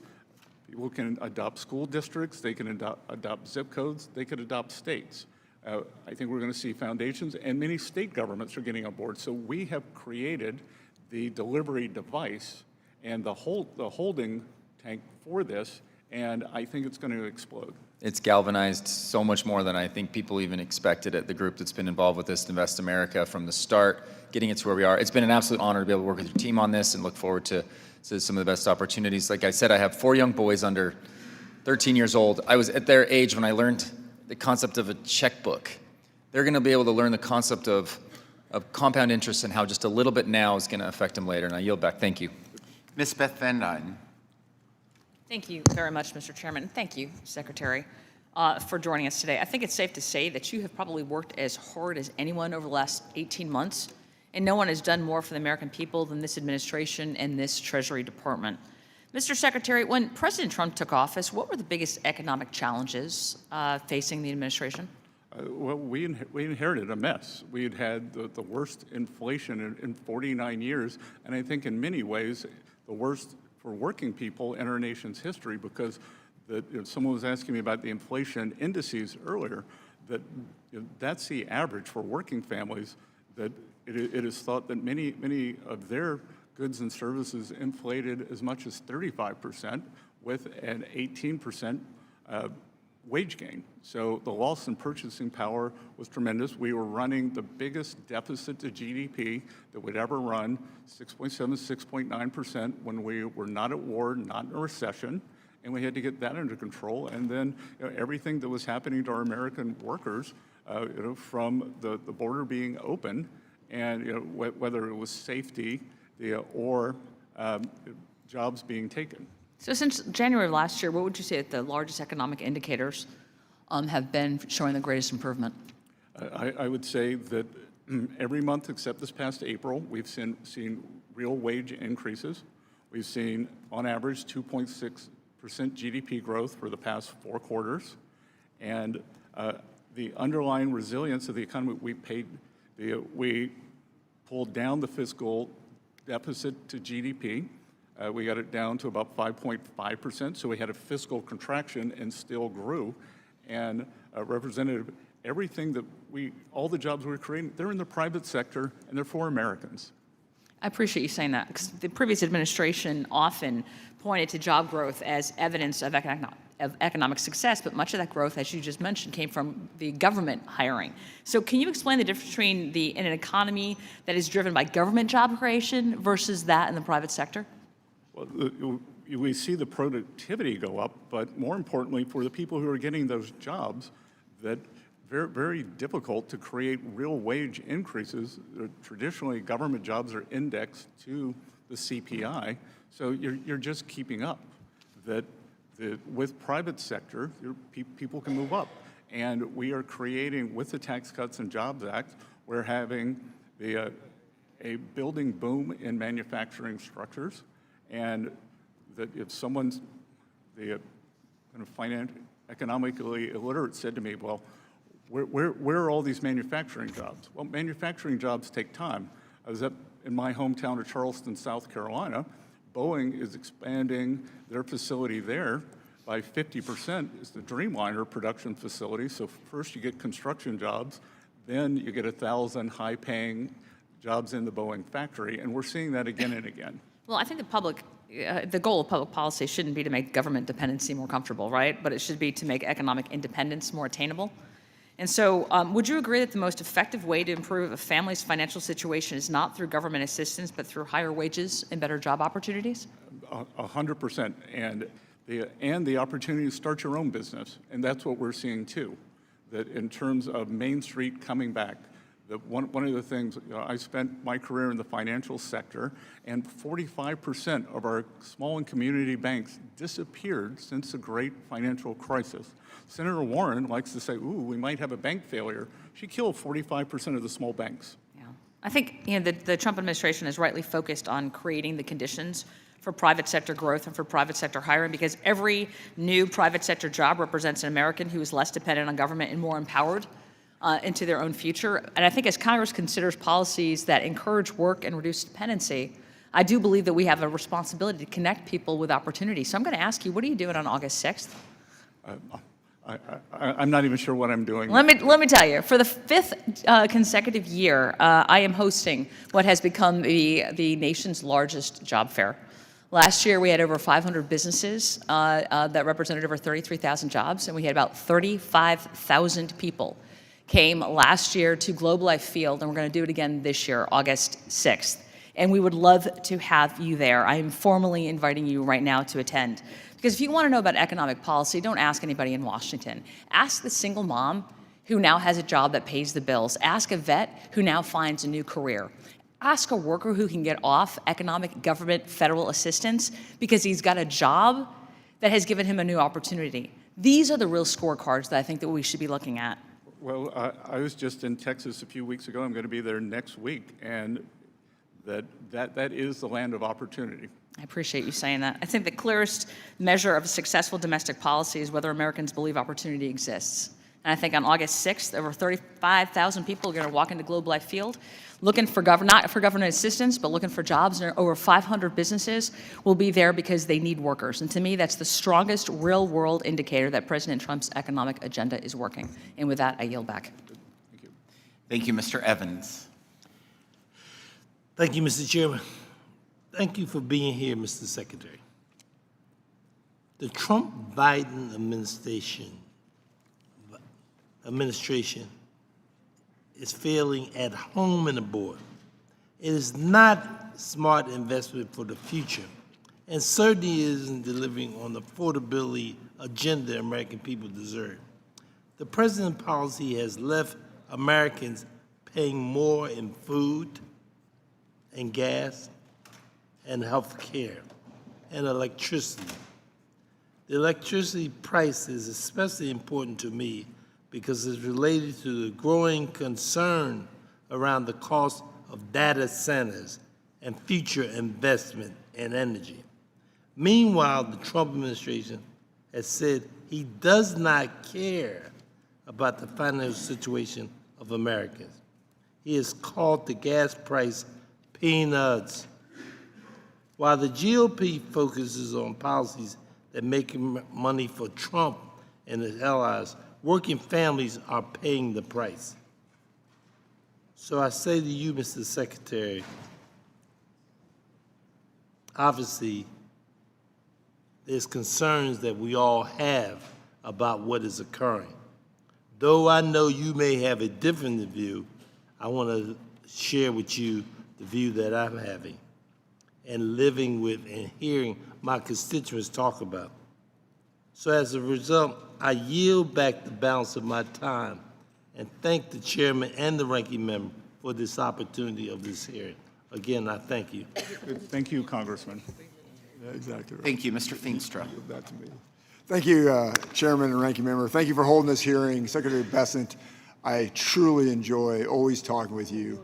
I was a professor of business and economics, and when I got my doctorate, I actually did some work on what you've done in the past. So I'm always very impressed. I want to just say, we've done some historic things over the last year. Obviously, the big, beautiful bill, the Working Families Tax Cuts Act, is just incredible.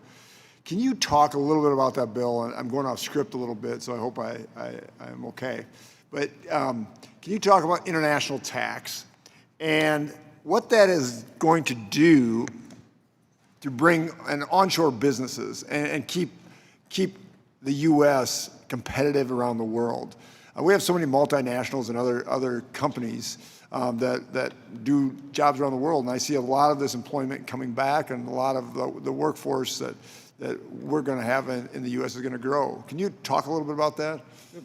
So, a couple of things, and I enjoyed our trip out to Iowa. I remember fantastic being there when everyone says that the gasoline prices aren't going to come down. I remember the level when we went to the diner. That's right. And they will come down. You know what? And they're all happy.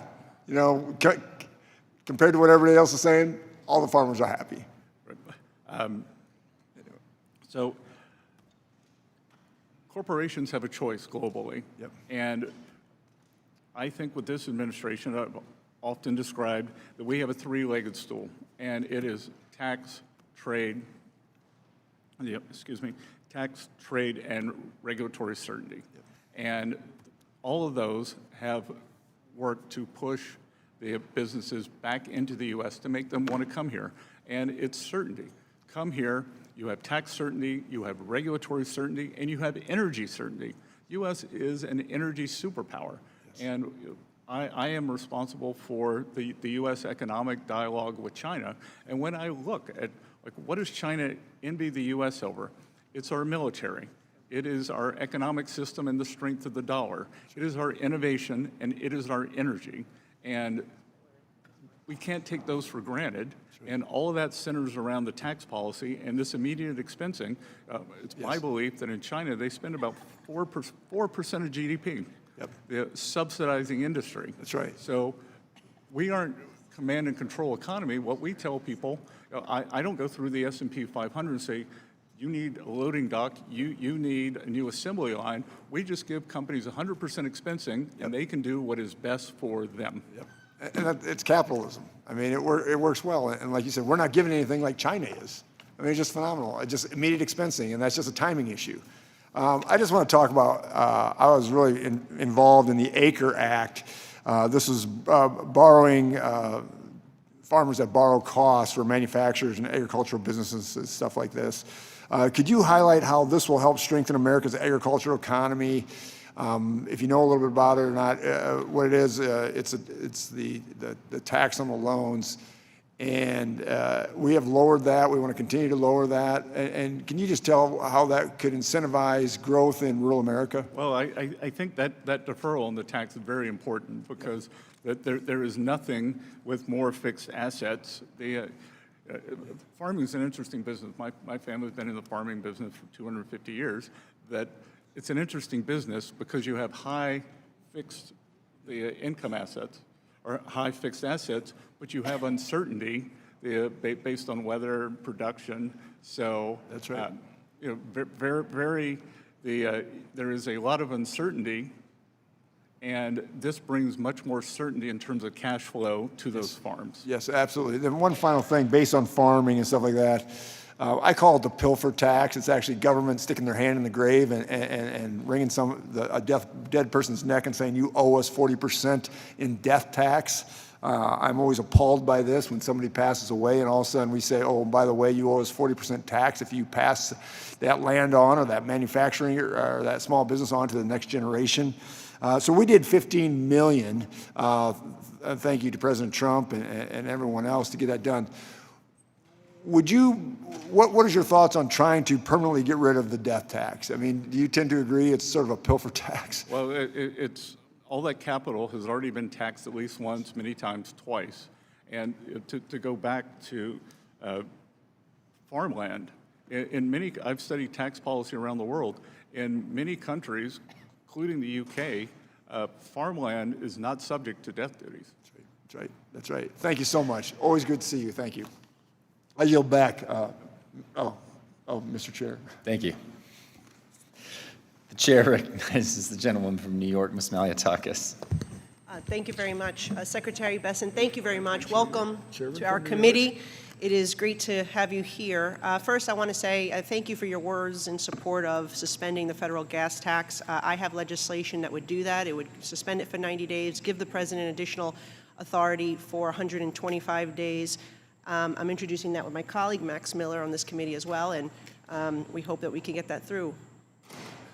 Number two, I wanted to say that, in pointing out some of what my colleagues on the other side have been saying about the working families tax cuts, the fact remains that this was a historic tax cut for working Americans, for middle-class families, for senior citizens. They are the ones who voted to cut the standard deduction in half, to cut the child tax credit in half, to increase tax rates for Americans across the board. And they also voted against tax cuts for tipped workers, for those who work double shifts and overtime, for refunding taxes paid on Social Security to our senior citizens. And so first, the SALT deduction and the senior citizens, I believe, in addition to the child tax credit, which we've seen tens of millions of families take advantage of across the country, I think the SALT and the senior deduction were most beneficial. I was very proud to have authored the bonus senior deduction, and I think essentially it has given back the seniors that qualify the taxes that they paid on Social Security. And they're seeing that money returned to them, which is why it is no tax on Social Security provision. Could you talk a little bit about SALT and senior deduction, how that benefited, preferably New York, but the entire country? Well, I think in high-tax jurisdictions, high income, high tax like yours, bringing back some level of the SALT deduction, it was appropriate. I think that no one negotiated harder, well, maybe a couple people, but it was a group effort from some of the Northeast and California delegations, and I think we got to a very good spot on that. SALT, that if this tax bill had expired, the SALT deduction would have come back, but so would the AMT, which would have devastated the middle class, everyone in those states.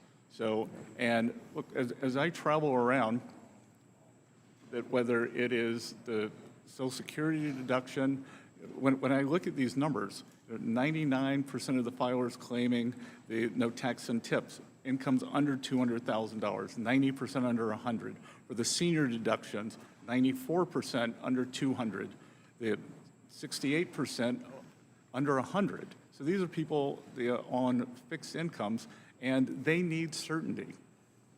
Yeah, and the SALT deduction, again, was not for billionaires. It was targeted to families of incomes of less than $500,000. I think it was very well tapered. It certainly was, and I know that. Tailored and tapered. And I can tell you that in my district, we have many people who have saved thousands of dollars because of that SALT deduction, and seniors who have saved thousands of dollars because of the other deduction as well. And I just want to turn to some of these organizations that we've been talking about. Our committee has investigated these organizations that we're seeing a lot of foreign influence.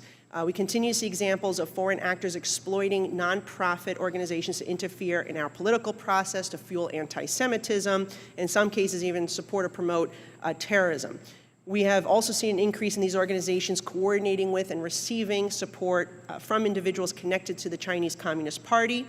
One of these organizations is Code Pink, which Department of Treasury, your department, as well as Justice, have launched an investigation into. I mean, the Code Pink founders and groups there, they've been meeting with Cuba's communist regime, the Iranian regime. In the past, they've met with leadership of Hamas. I would like to have an update on your investigation, and do you see the potential for some of these organizations to have their 501c3 status stripped? So I'm going to have to say it to this side of the room now. I can't comment on ongoing investigations, but they are fulsome. Okay, well, we appreciate your efforts, and I yield back my time, and thank you for coming here, and thank you for putting up with some of the nonsense that we're hearing. Thank you. The chair now recognizes the gentleman from Carmel Valley, Mr. Panetta. Thank you, Mr. Chair. I appreciate that. Secretary Bessent, thanks for being here, and I guess you go by Dr. Bessent based on that South Carolina degree that was conferred on you? Only for the working press. Understood. Look, as you heard, I hail from Carmel Valley, the place I grew up, place my Italian immigrant grandfather settled, thank God. We have a lot of beauty, we got a lot of bounty, but unfortunately that means a lot of people want to live there. So housing affordability does remain a major challenge in my district. And one of the reasons people aren't selling their homes is because they're going to take a huge hit on taxes, as I'm sure you're aware of, based on the fact that there is a capital gains exclusion, but that's from 1997, and it remains capped at the fact that it's only $250,000 for individuals, $500,000 for couples, and it has not kept up with inflation. As a result, many people who have grown out of their home just aren't selling because they want to protect their nest egg. Now, I got a simple bipartisan bill that actually has 18 members of the Ways and Means Republicans on my bill. And in fact, except the chair at this point, but I'm trying to get him as well. That being said, the president has actually supported this idea as well. And so not just because the president supported this type of legislation for doubling those numbers, making it 250 to 500 and 500 to 1 million, and then tagging it to inflation, would you support that type of solution when it comes to dealing with our affordability crisis, affordable housing crisis? I haven't seen studies that would show that how many openings that would create, but I'd be happy to work with you on it. I remember it's a Clinton era program. Yeah. And I remember when the Clintons changed it. Previously, you were allowed a one-time deduction over some age, 60, 65, or one-time tax-free sale.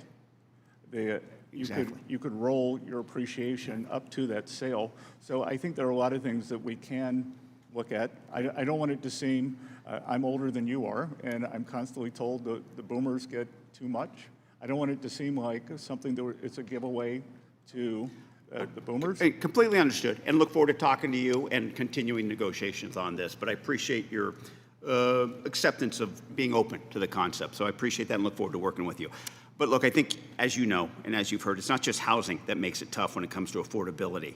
Over the last year, inflation has rose 3.8%, energy has rose 17.9%, gasoline prices have rose 28.4%, food has rose by 3.2%, and core inflation is still elevated at 2.8%. And look, I know you got some good numbers, I understand that, but the fact is that when you speak to people on the ground, including the polling that Mr. Boyle referred to, prices are a major financial concern. Now, the costs have been exacerbated clearly by the Iran war, but also tariffs. Two areas I just want to hit on quickly. I realize you said the war is temporarily paused. I think you said that, or you said that at the press conference you had last week. And you said that once it's resolved and there is a deal, gas prices will drop. Got it. But the president recently said that the Strait of Hormuz will be closed through Labor Day. Is that your definition of temporary, and are gas prices going to remain high through the summer? Yeah, I didn't see that from the president, and every indication I have is that they should be open sooner. Okay. We've already seen Look, oil prices are down. Understood, more than 20%. Mr. Secretary, and I don't like saying this, but reclaiming my time. Tariffs are also affecting these prices, and many people in small businesses in my district tell me that it's not just tariffs, but the constant change in the tariff policy that we've seen over the last year. Just yesterday, the administration announced another change in tariff policy and another tariff regime. 14 countries subject to 10%, 56 countries subject to 12.5% tariffs. Has Treasury done any sort of assessment on the impact of these frequent changes to the tariff policy and what they're having on small businesses? And is there an exclusion process planned to help these small businesses because of these types of changes in tariff policy? Well, I would have to dispute that the cost increases were due to tariff policy, because last year the inflation was in services and we don't tariff services. Got it. But have you done any sort of assessment as to whether or not you can help small businesses get through these types of tariffs? Well, I think we've already done a lot with small businesses in the working families tax cut. So, okay. All right. So you have it. That's fine. What I'm getting, I'm going to reclaim my time just because you're not getting to the point. In terms of the refunds, I'm reclaiming my time, Mr. Secretary. Thank you. Issue. But please know I think that should be done in regards to our small businesses. Now, also in regards to Mr. Pulte, I was an intelligence officer. I served in Afghanistan, and I served proudly, and I dealt with the intelligence community. I know what you say about not having experience in the job, but please know that that's offensive to people in the intelligence community, and worse, it's dangerous to our national security to have someone like that at that position. Thank you, Mr. Secretary, for being here. I yield back. Thank you, Congressman. Thank you. The gentleman from Buckeye State, Mr. Carey. I want to thank the chair. I want to thank the ranking member, but also, Mr. Secretary, it's great to see you again. Thank you for being with us. And again, I want to touch upon a lot of the facets with the working families tax cuts and how it has affected the average American. But first, I do want to say, quite frankly, I just want to kind of highlight some of the successes within this monumental piece of legislation. You know, this landmark legislation was drafted with every American in mind. It didn't matter their race, their gender, their income level, their marital status. This affected all Americans. The overall share of taxes paid by the top 1%. At the end of the day, this is a fact. This isn't disputed. It went up. Well, a family with 2 children saw their tax returns increase by an average of 11%. That's a fact. For our small businesses, think about our small business, the backbone of the American economy. We permanently extended, Mr. Secretary, that's big. That's big.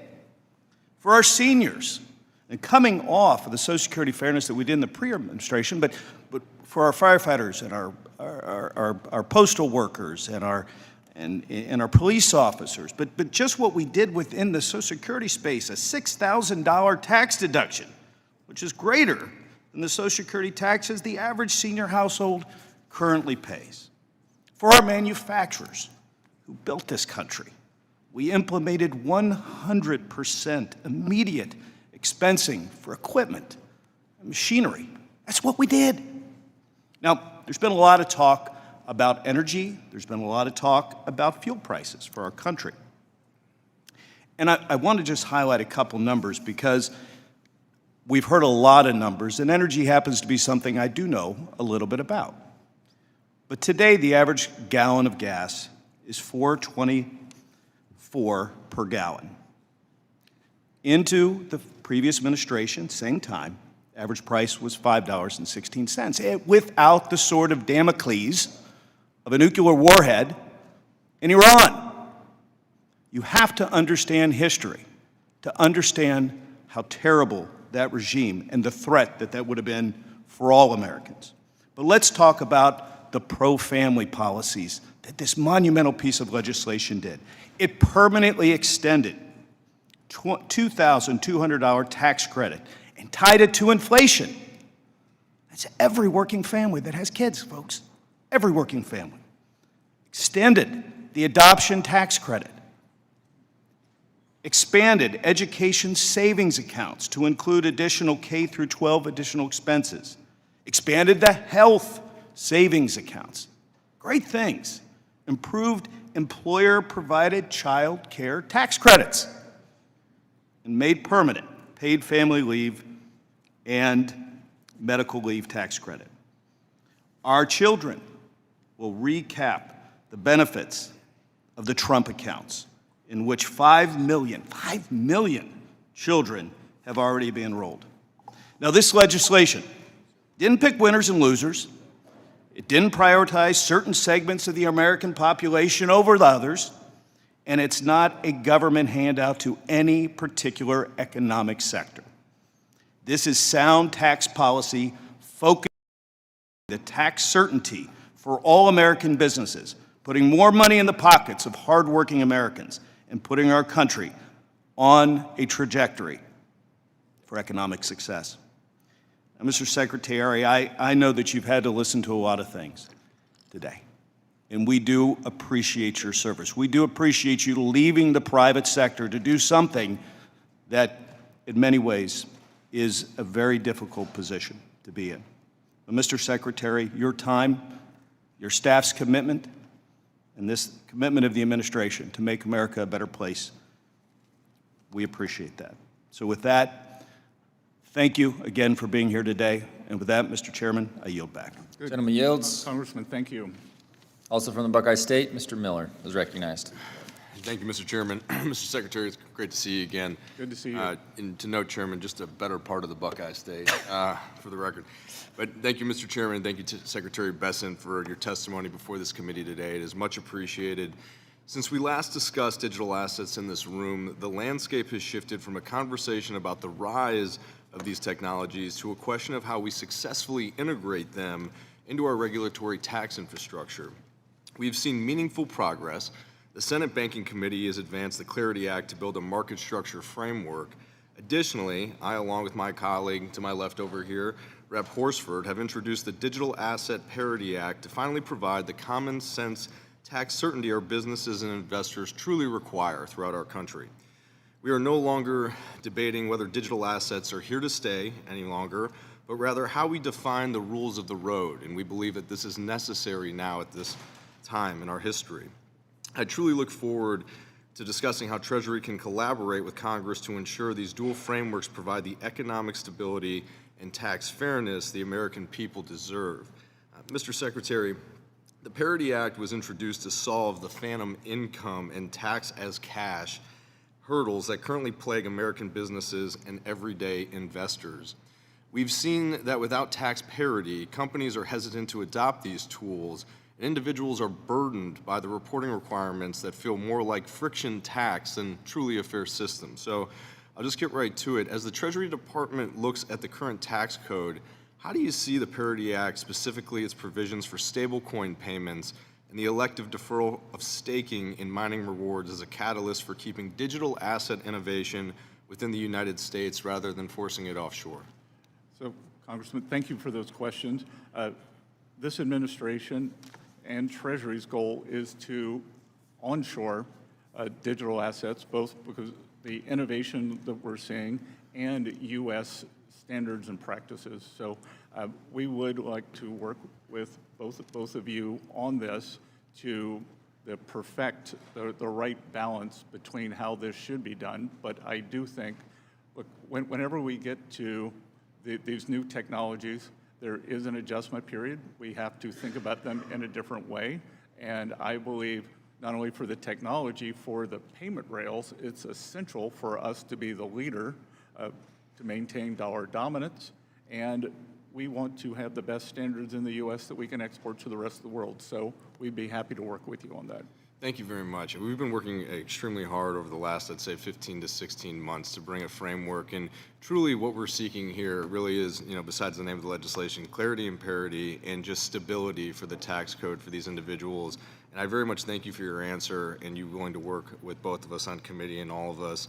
Our bill also... Congressman, I would say let's get clarity done by the 4th of July. And then we move on to the how Mr. Secretary, I would love that. If you could help me with some of those individuals up there. I've been on the phone with them this week. All right, well, if that thing gets moving, then yes, it makes our job much easier, and I would prefer that way as well. But thank you, and any more guided push would be awesome on our committee, and very grateful. A critical piece of this legislation is the application of Section 1058, like treatment to digital asset lending.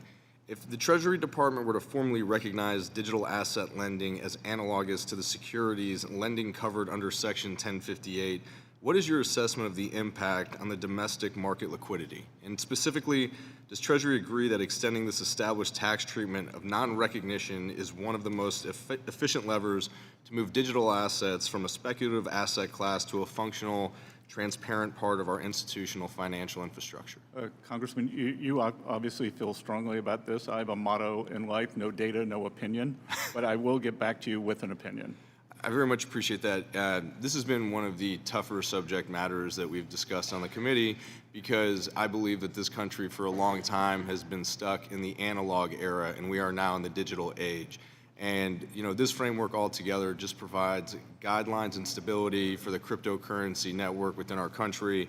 And I appreciate you saying you'll work with us, but I truly believe now is the right time for this with President Trump and the Federal Crypto Reserve and him wanting the United States to be the crypto capital. My concern is that if people like you and I and others right now who don't have a good understanding aren't the ones really steering this to its final destination, then we may never get there and it may get screwed up in a different way. But I truly appreciate you being here, working with Rep. Horsford and myself, and I yield back. Good. Thank you. Gentleman yields. The chair now recognizes the gentleman from Vegas, Mr. Horsford. Thank you to the chairman and to the ranking member, and I look forward to working with Congressman Miller and the other members of the Committee on the Parity Act, which is a true bipartisan bill. Before I begin, though, I want to thank Chairman Smith for his commitment to working with me also on the Full House Act. Prior to the Senate-passed bill, gaming patrons could deduct 100% of their gambling losses. They were taxed on what they actually earned, nothing more, nothing less. The Senate changed that. This provision was included without meaningful debate and creates a fundamentally unfair outcome for taxpayers who participate in legal gaming activities. Under the new provision, patrons can deduct only 90% of their losses. That means someone who breaks even or even loses money overall could still face a federal tax bill. So, Mr. Secretary, will you work with Chairman Smith and me to fix this issue and to protect gaming jobs and tourism-dependent economies like Nevada? We'd be glad to, sir. Thank you. Now, Mr. Secretary, you talked a lot about permanency throughout today's hearing. For the tip worker, for the warehouse worker, for the teacher, for the nurse, and for the small business owners in Nevada, they don't need a temporary tax gimmick. They need permanently lower cost and permanently higher take-home pay. Yet when Republicans wrote their bill, they made a choice that the tax cuts for billionaires and large corporations would be made permanent while making the tax relief for working people temporary. To me and to the workers, that tells them exactly who they were thinking about when they wrote it. That's why I have introduced the TIPS Improvement Act as well as the Overtime for All Workers Act, because I believe workers who earn tips or who work overtime should receive permanent tax relief, not temporary. If Republicans are serious about helping working families, they should join me in making tax relief for workers permanent, just like they did for billionaires. Now, Mr. Secretary, I want to discuss tariffs, which are hidden taxes that American consumers pay, including businesses. The Supreme Court ruled that this administration's broad tariff policy was unlawful. but American families already paid the price. Small businesses paid it through higher costs, consumers paid it through hidden higher prices, and according to the Yale Budget Lab, the average household paid roughly $1,800 more because of these tariffs. So at a time when you talk about giving relief to workers, temporary relief, on the other hand, they are feeling the effect of higher prices. So let me ask you directly, do Americans deserve refunds for money collected through tariffs that the Supreme Court ruled illegal? Yes or no? Congressman, the American people had the money. It was in the U.S. Treasury, and it didn't take it away. Do you agree that they deserve the money back that the Supreme Court ruled is illegal? Yes or no? It's not a yes or no question, because every Democratic Attorney General applied the Supreme Court ruled that they were illegal, Mr. Secretary. I know, but Okay. they applied for them to go back to the companies, to the. So do the companies deserve the money back? To the payers of record. So do they deserve their money back? That is a issue for the Customs and Border Patrol. No. Again, Mr. Secretary, while the Homeland Security Act of 2002 may have transferred a number of custom functions from Treasury to DHS, Treasury retains oversight over trade policy and the protection of revenue functions. Treasury can delegate those functions, but it cannot delegate that statutory authority. Just last week, the Justice Department appealed a court order that would have accelerated refunds to importers and to businesses. Mr. Chairman, I ask unanimous consent to submit for the record the May 29th article, U.S. to appeal judge's order for broad refund of Trump tariffs. Without objection. Thank you. Secretary Bessent, yes or no? Did you participate in discussions about appealing efforts to speed up tariff refunds? No. Treasury helps shape major fiscal policy, returning roughly $165 billion to businesses and consumers is a major fiscal decision. So why wasn't the Treasury involved? Again, we act as the payment agent. Your bank does not tell you which bills to pay. You tell your bank which. Well, from the public's perspective, taxpayers' perspective, the administration is fighting harder to keep their money than to return it. That's why I've introduced the Relief Act, to give automatic refunds within 90 days to the people who paid the tariffs. And that once the refunds are made, that the benefit goes to the consumers that ultimately paid the price in higher cost. The Relief Act creates an automatic refund process, something that this administration has not been working to accomplish, and this would actually address the economic uncertainty that has been caused by these across-the-board tariffs. Not strategic, not in the best interest of American consumers, and it's time that we give the money back to the people who paid it. With that, I yield back.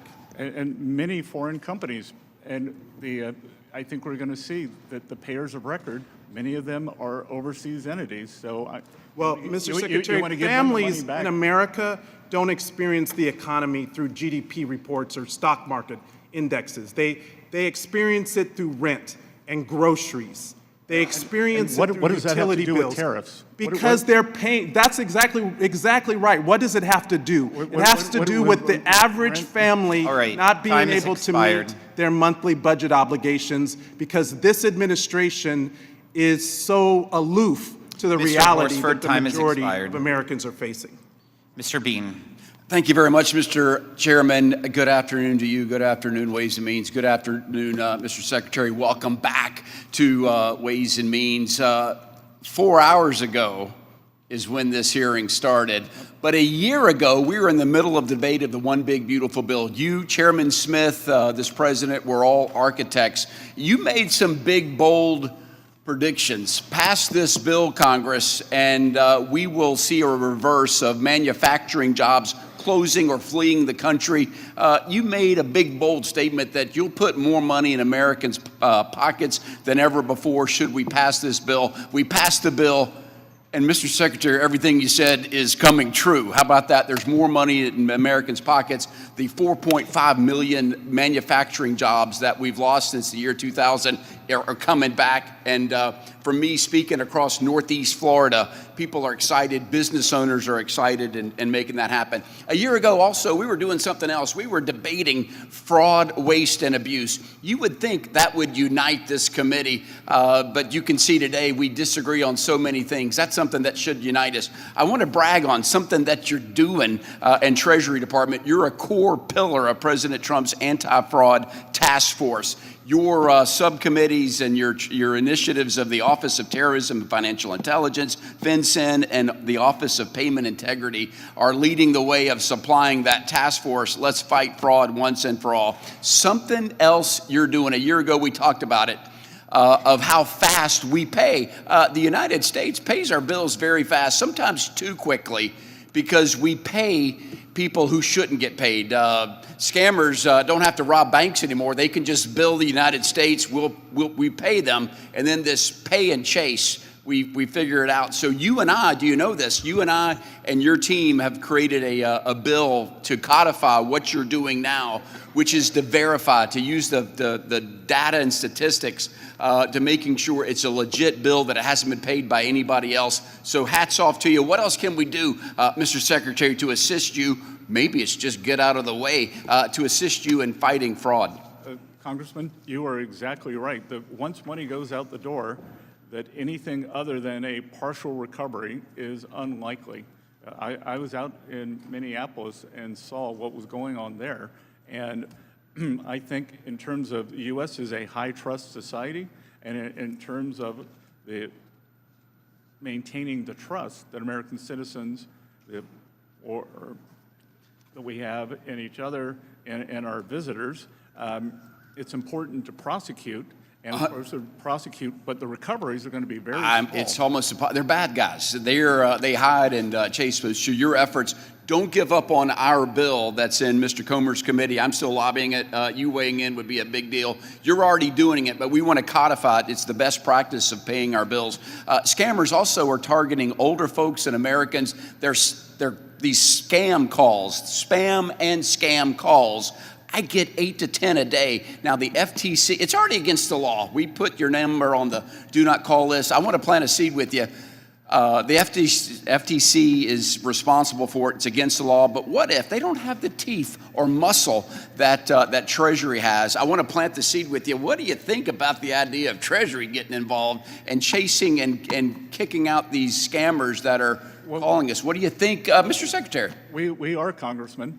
FinCEN is actively involved, and many of these come from overseas. Right, and you've got the tools to go after them. So we've worked very well with the FBI in Southeast Asia to break up these, I think they're called scammer cities. Amen. And a lot of it comes out of, a huge amount out of North Korea, and unfortunately, many of our seniors, I think 1 out of every 3 seniors has been the subject of a financial scam that averages about $300. There's a special place in the afterlife for anybody that rips off an older American or anybody old. I hate that. Mr. Secretary, we still have to solve health care. That's something that maybe we do agree on. Both sides of the aisle says we have to do better. What if Americans took charge of their own health care by having the money to do so? I've got a bill, HSAs for all, health savings account, where people, just like their retirement, they can put money aside for health expenses to make that happen.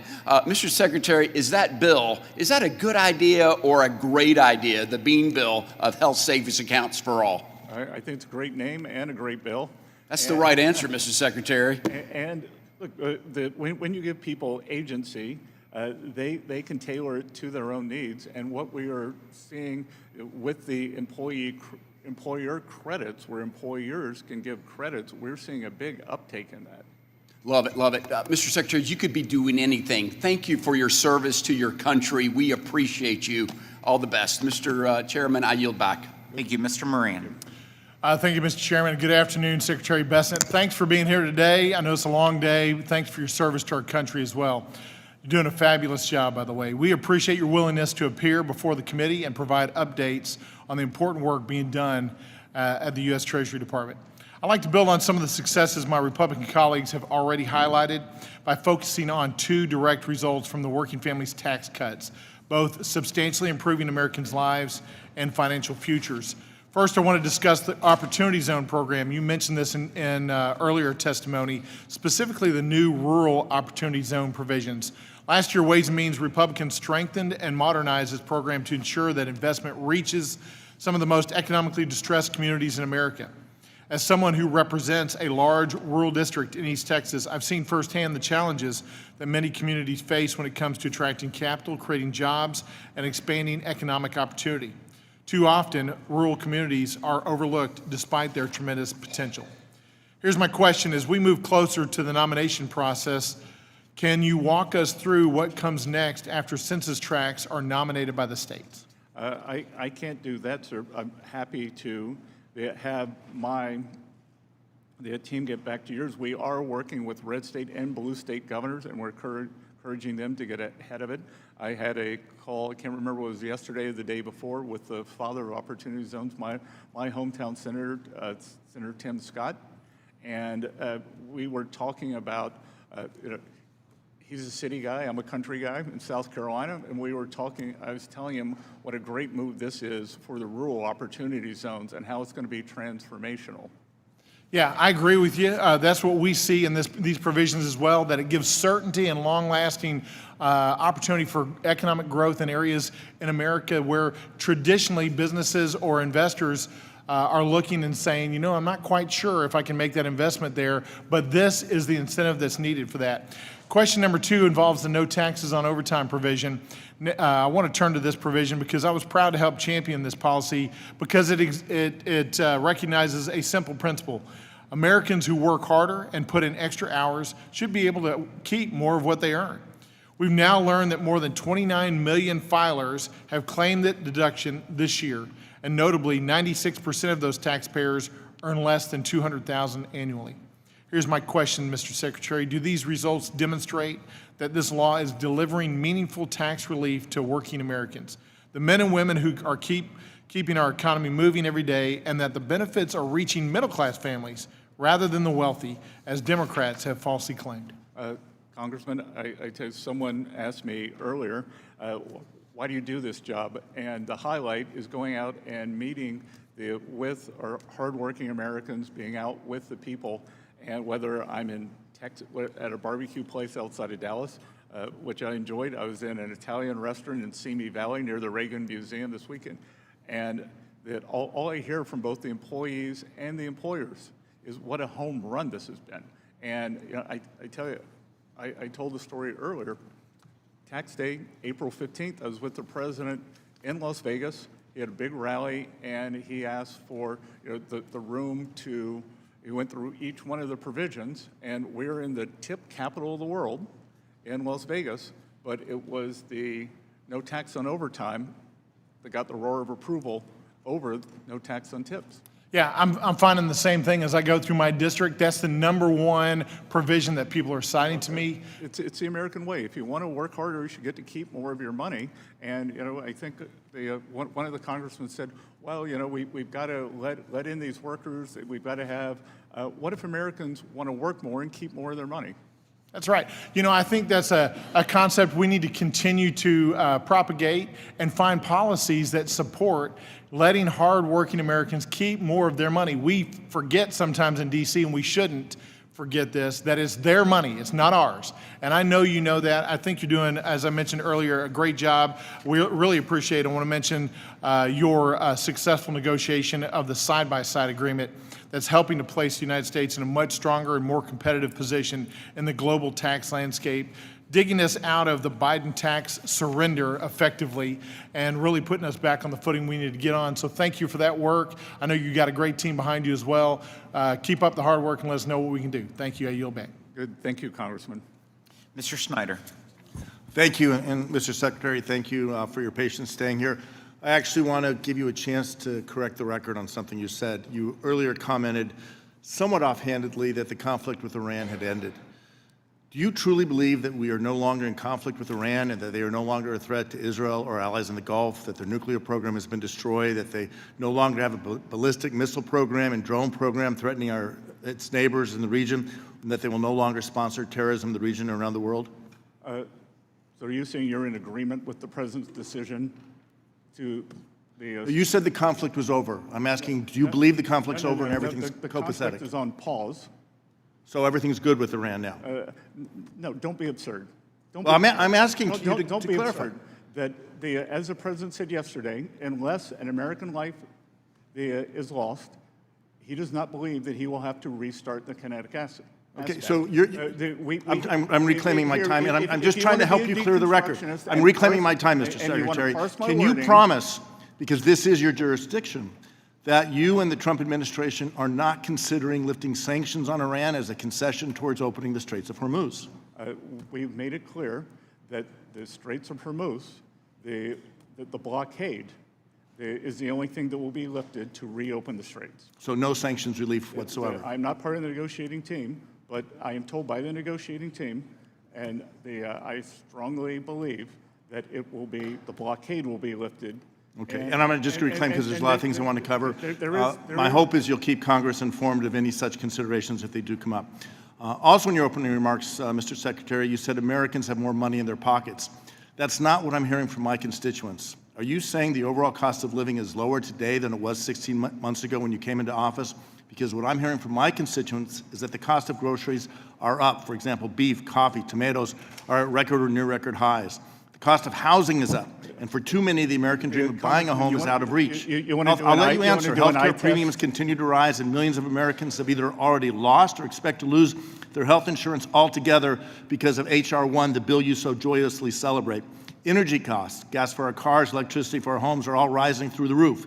And family care, child care, and elder care is prohibitively costly. Are you saying that cost of living is lower today than it was a year ago? No, I am saying that we are much closer to the Fed's target rate of 2% on core inflation than we were when President Trump came into office. We are at 2.8%, and you can list off the most expensive groceries that have had the biggest price increases. I think you're just out of touch with what American families are facing. No. And as my colleague noted, I'm reclaiming my time. Tariffs are a tax on American families. This is my time, Mr. Secretary. This is my time. I will speak and then 2.5%. Higher grocery prices are taxes on American families. Higher gas and electricity prices are taxes on Democrats should American know. families. No wonder so many people are leaving Illinois. Why don't you come see me in South Carolina? They're not leaving. They're coming to Illinois. Just a simple question, Mr. Secretary. You're saying Illinois doesn't have net outbound migration? All right, let me take it to a different topic, and I know you don't want to address it, but my constituents are outraged and want me to talk to you about the absurd illegal self-dealing settlement between President Trump and his family with the Justice Department and the IRS over which you have jurisdiction. The administration apparently believes that there should be two systems of justice, two sets of laws, one for the president, his family, and his rich friends like you, and one for the rest of us. Nothing demonstrates this more than the so-called settlement with its slush fund for insurrectionists and tax immunity for the president and his family. Mr. Secretary, simple question. Do you believe that there should be only one legal system in this country and that no one, even the president, should be above the law? I believe that no one is above the law, but you all have put the president beneath the law, and you have weaponized the system against him, whether it is the leak of his taxpayer records. His taxes should never be leaked. No taxpayers' information should be leaked. I agree with you on that. But note, let me ask you a separate question. Would you like to apologize to the president right now on behalf of the... I have nothing to apologize to this president for. His taxes should not have been leaked, but it was leaked by a contractor. And you keep trying to dissemble here and avoid the questions. Do you believe that all Americans should pay the taxes they owe and not emit a penny more? 100%. Yes or no? All right. So do you think it applies to the President of the United States, irrespective of whether the President is a Democrat or a Republican? Yes. Okay. So we agree on this, and we should have a tax system that is fair, and it should be applied fairly to all people. But I can tell you that my constituents are outraged by the agreement the President made with himself and his own Justice Department that excluded him from ever having an audit over his taxes. No one should be targeted. No one should be targeted by the administration. Whoever is in the White House. No one should be targeted by the administration. Whoever's in the White House, their taxes should be paid, and they should be confident that that information will be kept confidential with the IRS and not used to target them, their families, or their business. Couldn't agree more. Couldn't agree more. Mr. Yakum. Thank you, Mr. Chairman, for holding this hearing today. And Secretary Bessent, it is great to see you again. Thanks for being here. Good to see you, Congressman. There's been a lot of talk about the cost of groceries lately here in this committee room. A lot of numbers thrown around, but I think it's worth putting eyes on the Democrats' inflation. I had my staff whip up this chart behind me, and it shows that CPI numbers from what economists call, quote, food at home, but most Americans just simply call it groceries. These are the cumulative inflation numbers for the first 16 months of every presidential term since 1993. Mr. Secretary, the title most likely gives it away, but I'd like you to just play a little game with me here. Can you guess which one of these lines represents the Biden administration? Oh, probably the one that's red for torching the American people. That would be correct. Well done, Mr. Secretary. It is the red one. 16 months into the Biden administration, or as we now call it, Bidenomics, grocery prices were up almost 12%. That far outpaced anything that any American had seen in recent history. And you can clearly see from the chart that red line is as detached as the Democrats' rhetoric is from reality today on this particular topic. So thank you for playing along here today. Switching gears, let's talk about tax priorities. And Congressman, I would note that the inconvenient truth for this side of the room, food at home, since President Trump came into office, is up 2.5%. That is the half of what it averaged over 4 years of the Biden administration. That's right, and that stands in stark contrast of the 12% that you saw on the chart here a few moments ago. So thank you for pointing that out. A 2019 New York Times story said that most taxpayers got a tax cut under the first Trump tax cuts. But most Americans didn't believe it because, quote, a sustained and misleading effort by liberal opponents of the law to brand it as a middle-class tax increase. Here we are a few years later, and Republicans cut taxes again for working families and working Americans. But yet again, my Democrat colleagues are rolling out the same tired playbook of bad faith attacks and misinformation. The working families tax cuts cut taxes for working families. It's just that simple. I can't tell you, Mr. Secretary, how many people have come up to me, whether it's at church or in the grocery store or just anywhere around the community, and they've said, hey, thank you, because my tax refund that I got was much bigger than what I expected. It's that working families tax cuts is just simply putting real money back in the pockets of working families. And Congressman, I can tell you when the 2017 tax bill was passed, I was one of the people who've now fled New York, but I lived in Manhattan. My taxes went up. So for many upper-end people in high-tax states, taxes actually went up. That's right. And let's talk about some of the actual numbers and move beyond what some of the Democrats' rhetoric has been today. Mr. Secretary, you recently said that 90% of filers claiming no tax on tips who made less than $100,000, they had an average deduction of $7,000. 75% of filers claiming no tax on overtime made less than $100,000 with an average deduction of $3,100. And 68% of seniors claiming the enhanced deduction had incomes under $100,000 with an average deduction of $7,500. Does that sound directionally correct and roughly right to you? That sounds pretty precise, Congressman. And Mr. Secretary, are you aware of any millionaires or billionaires that claim no tax on tips or no tax on overtime or the enhanced senior deduction? No, sir. No billionaires claiming any of this stuff? Again, this is the ultimate working family. These are the ultimate working family signature tax cuts put through by this side of the room and President Trump. That's right. Well, thank you for clearing that up. Let's now consider what happened when Democrats had the pen and when they were able to craft their own tax law. A 2024 analysis of households claiming the green giveaways in Democrats' Inflation Reduction Act found that only 47% made less than $100,000.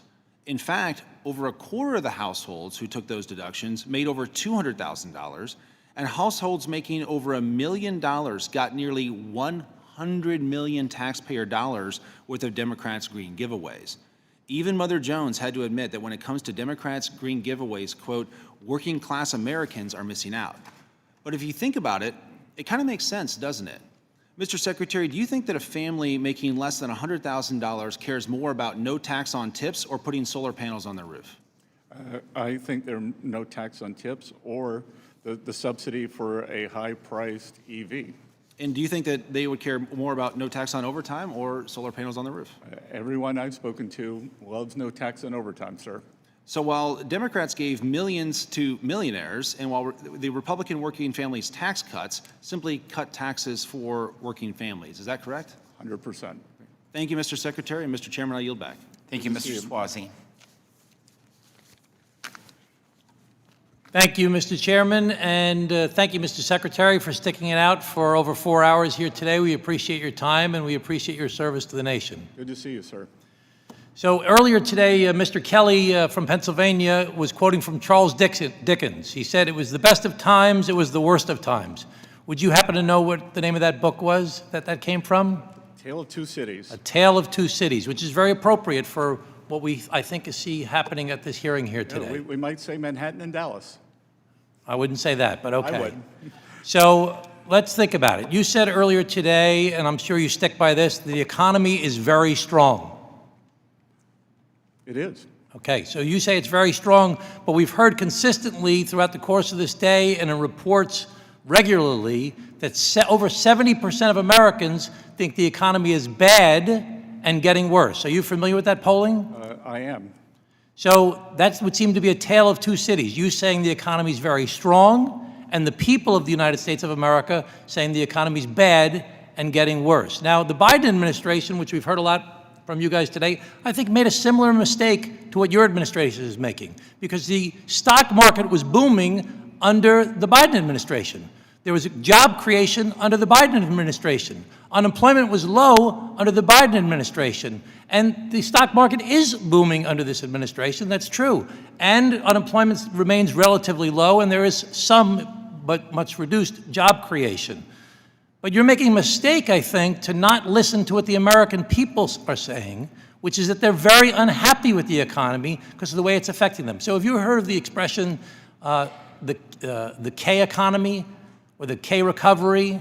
Yes, sir, but I think we're probably moving to a C economy where the top... Okay, but I want to talk about the K economy for a second. We can get to C a little bit later. Is that okay? Okay, so the K economy has one group of people going up and another group of people going down. It's a K economy. So in the K economy, the top group sees a booming stock market. But as you mentioned earlier, one of the reasons you wanted to do what you call Trump accounts is because 93% of the stock holdings in America are held by the top 10%. But the lower income Americans, 50% of Americans, have only 1% of the stock holdings. So while the stock market may be booming for much of the people in the United States of America, they have booming gas prices and booming grocery prices. In the K economy, we have your friends and some of friends of the people here that talk about buying second homes. But in the other part of the K economy that's going downwards, people can't afford to buy a home. Young people especially are foreclosed from being able to buy a home in this K economy. In the K economy, you have a group of people that their friends are talking about the great vacations they're going on. They're going to these exotic places. They're doing these interesting things. In the other part of the K economy, people have a hard time paying their bills. So there's these tale of two cities that's taking place in the K economy here in the United States of America right now. Now, Mr. Secretary, you attended the president's inauguration, were you? I did. Yes, and at his inauguration, he said, "We're going to rapidly reduce prices." That was one of the quotes the president made during his inauguration. He made many quotes like that during his campaign as well. Do you think that the prices in the United States of America have been rapidly reduced? I think before the Iran conflict began that the rate of change for inflation, both headline and core, had come down substantially. Well, people don't think that prices have been rapidly reduced. So you do admit, though, that the war has caused prices to go up for gasoline, for example. 100%. And you also agree, well, they didn't go up 100%, they only went up 50%. No. You agree with me 100%. Okay, that's better. I'm glad to see somebody on this side is funny. Okay, so the second thing is that the tariffs. Do you think tariffs have caused prices to go up? Negligibly. You don't think prices have gone up significantly because of, you just reduced tariffs the other day on farm equipment because you wanted to reduce prices on farm equipment because you thought it caused the prices to go up. Again, overall, the levels, what we saw last year was goods inflation was down. Well, I would argue that tariffs have caused prices to go up, and there's a lot of economists and groups such as the Yale Budget Lab, which you used to teach at Yale, didn't you? Yeah, Used to and teach it? the Yale Budget Lab is a bunch of Biden-era second stringers. Okay, well, you taught at Yale, I understand. You taught 3 classes, the 20th Century Financial Booms and Bust, Hedge Funds, and a seminar on financial panic of 2000 to 2009. So I don't know why you're knocking Yale. You used to teach at Yale. You went to Yale. Didn't you go to Yale? That's why I get to knock Yale. Okay, so tariffs have caused prices to go up. The wars caused prices to go up. Do you think the deficits that were created by the big, beautiful bill are causing interest rates to stay artificially high? No, but what I can tell you is that, let's cite MIT. MIT said that 50%, actually, let's be precise, like they are, 44% of the 21.5% inflation we saw during the Biden years came from the Biden deficit. No, but I'm asking you, do you think the deficits that were created by the big, beautiful bill are causing interest rates to stay artificially high? Yes or no? That's simple. I'm out of time. Come on. No, Congressman, we had a fiscal contraction last year. Okay. So the deficit went down.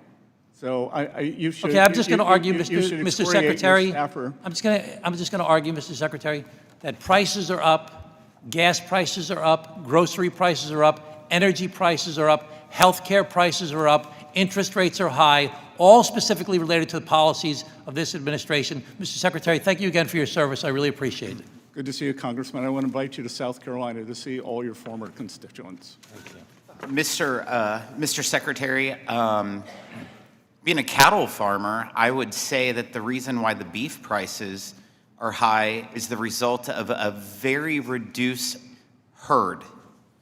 We don't have as many cattle today as what we had decades ago. I know everyone keeps talking about beef prices around here, but it's a simple fact that we've had droughts and people had to sell their herd to be slaughtered, and so that they no longer have the reproduction status quo, and that is why the beef prices are high, regardless of what anyone wants to say. With that, Mr. Secretary, thank you for being here with us today. Thank you for the over 4 hours. Please be advised that members have 2 weeks to submit written questions to be answered later in writing. Those questions and your answers will be made part of the formal hearing record. With that, the committee stands adjourned.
The committee will come to order. Welcome back, Secretary Bessent, to the best committee in all of Congress, the Ways and Means Committee. Since you last came before this committee, the average American has more money in their pocket from the working family's tax cuts. This filing season, refunds were up more than 11%, and tax refunds totaled nearly $325 billion. A family of four with 2 kids making $73,000 or less owed $0 in federal income taxes. 62 million Americans claimed at least one of President Trump's new tax relief priorities, such as no tax on tips, no tax on overtime, no tax on Social Security, and no tax on auto loan interest. Your department just revealed that the majority of Americans who benefited from these policies earn under $100,000. Nearly 6 million kids now have Trump accounts to save for their future. Nearly 40 million families claimed the child tax credit that was increased to $2,200 and permanently indexed for inflation so that the credit never loses value. Americans across the country are experiencing what tax relief means for them.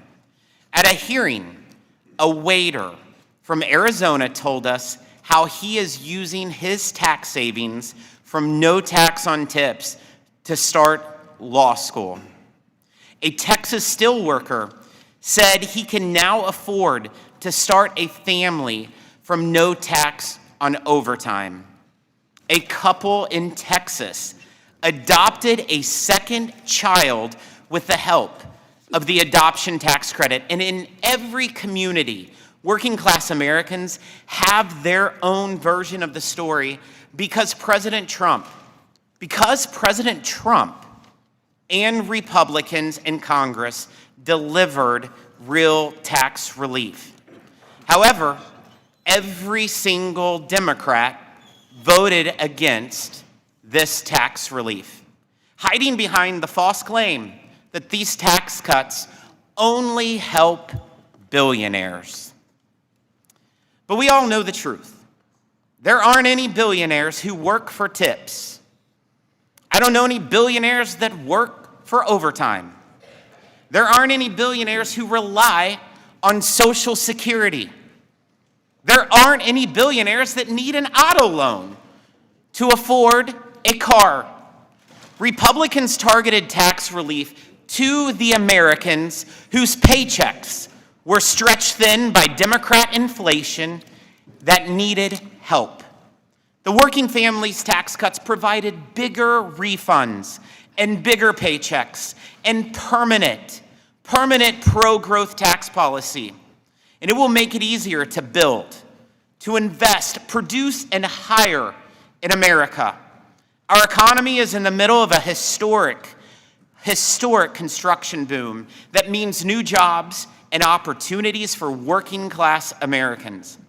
Factory activity grew every month this year and reached its highest level since May of 2022. Equipment investment rose 17%, and investment in intellectual property rose 11% in the first quarter of this year. In the same period, economic growth was driven by two things: investment and exports. Republican policies are making investing in America a solid bet for companies after decades of America's manufacturing power declining. The president's tax and trade policies work hand in glove to fuel the economic investment that creates great paying jobs. Reciprocal trade agreements have secured $10 trillion in investment commitments in leading industries, opened new markets formerly hostile to U.S. exports and made our trading relationships fairer for American workers, farmers, manufacturers, and producers.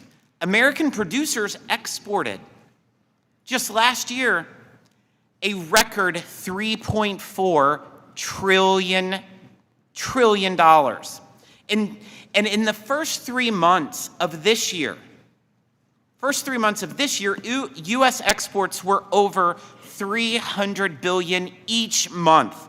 That's the highest in 250 years of our country's history. America is becoming less dependent on China, a goal long promised by Washington politicians with no actual progress until President Trump. Our trade deficit with China fell 32% last year to the lowest level since 2004. The Chinese recently agreed to purchase at least $17 billion annually in U.S. agriculture products through 2028, alongside more Boeing airplanes. President Trump and Republicans in Congress repealed the de minimis privilege that mostly benefited Chinese companies, shipping products undercutting American producers and manufacturers. Our economic security is a cornerstone of our national security, and therefore must not be abused by bad actors. Yet this committee's investigation into U.S.-based non-for-profits revealed many are funded or operate under the influence of foreign countries like China. And they sow division and chaos in our communities that weakens America and strengthens foreign adversaries. Tax-exempt status is a privilege, not a right. We have called on the IRS to investigate and, if necessary, revoke the tax-exempt status of 11 different organizations who are the focus of our investigation. It is critical that the IRS take close look at tax-exempt organizations with documented histories of activity that destabilizes society and supports terrorism. Looking ahead, our tax policies must continue to make our economy the most competitive for innovative sectors of the future, including digital assets and the over 60 million Americans who own cryptocurrency. America needs clear, modern tax rules to ensure we remain the crypto capital of the world. Next week, we will be holding a legislative hearing on policies that offer solutions to pressing issues surrounding digital asset taxation. Mr. Secretary, I know you are a strong advocate for ensuring Main Street shares in the prosperity of our economy.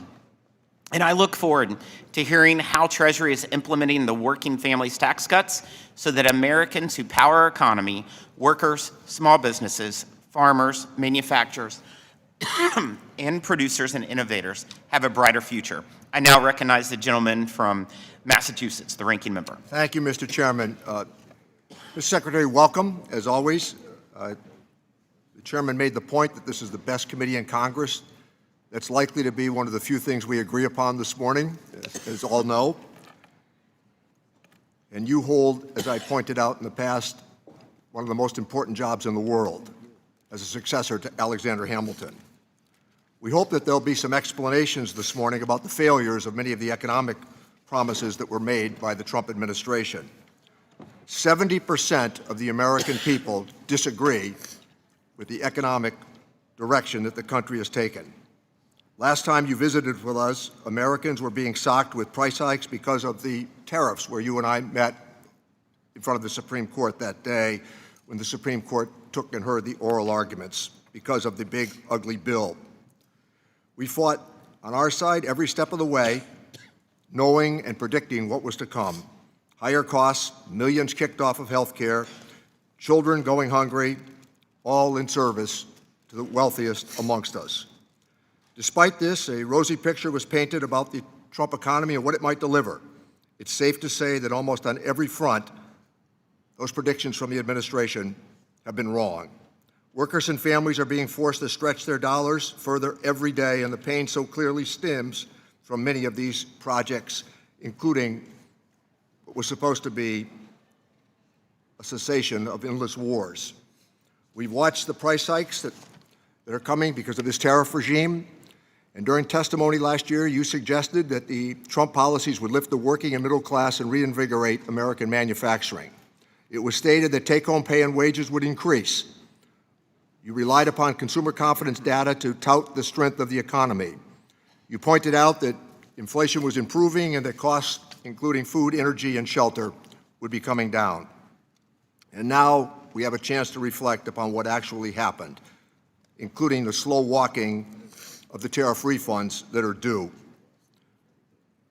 Families are forced to shell out $1,700 more last year to cover many of the costs that were estimated to be rosy here not that long ago. Between the tariffs, the Iran war, prices are rising faster than they have in years. Last month, the inflation rate ate up paychecks. Appreciated the chairman's position on pointing out that there has been a routine of 3% increases, but when you're paying more for everything else, that quickly goes away. The price of a tank of gasoline in many places has gone up by almost 50%. That's a staggering amount.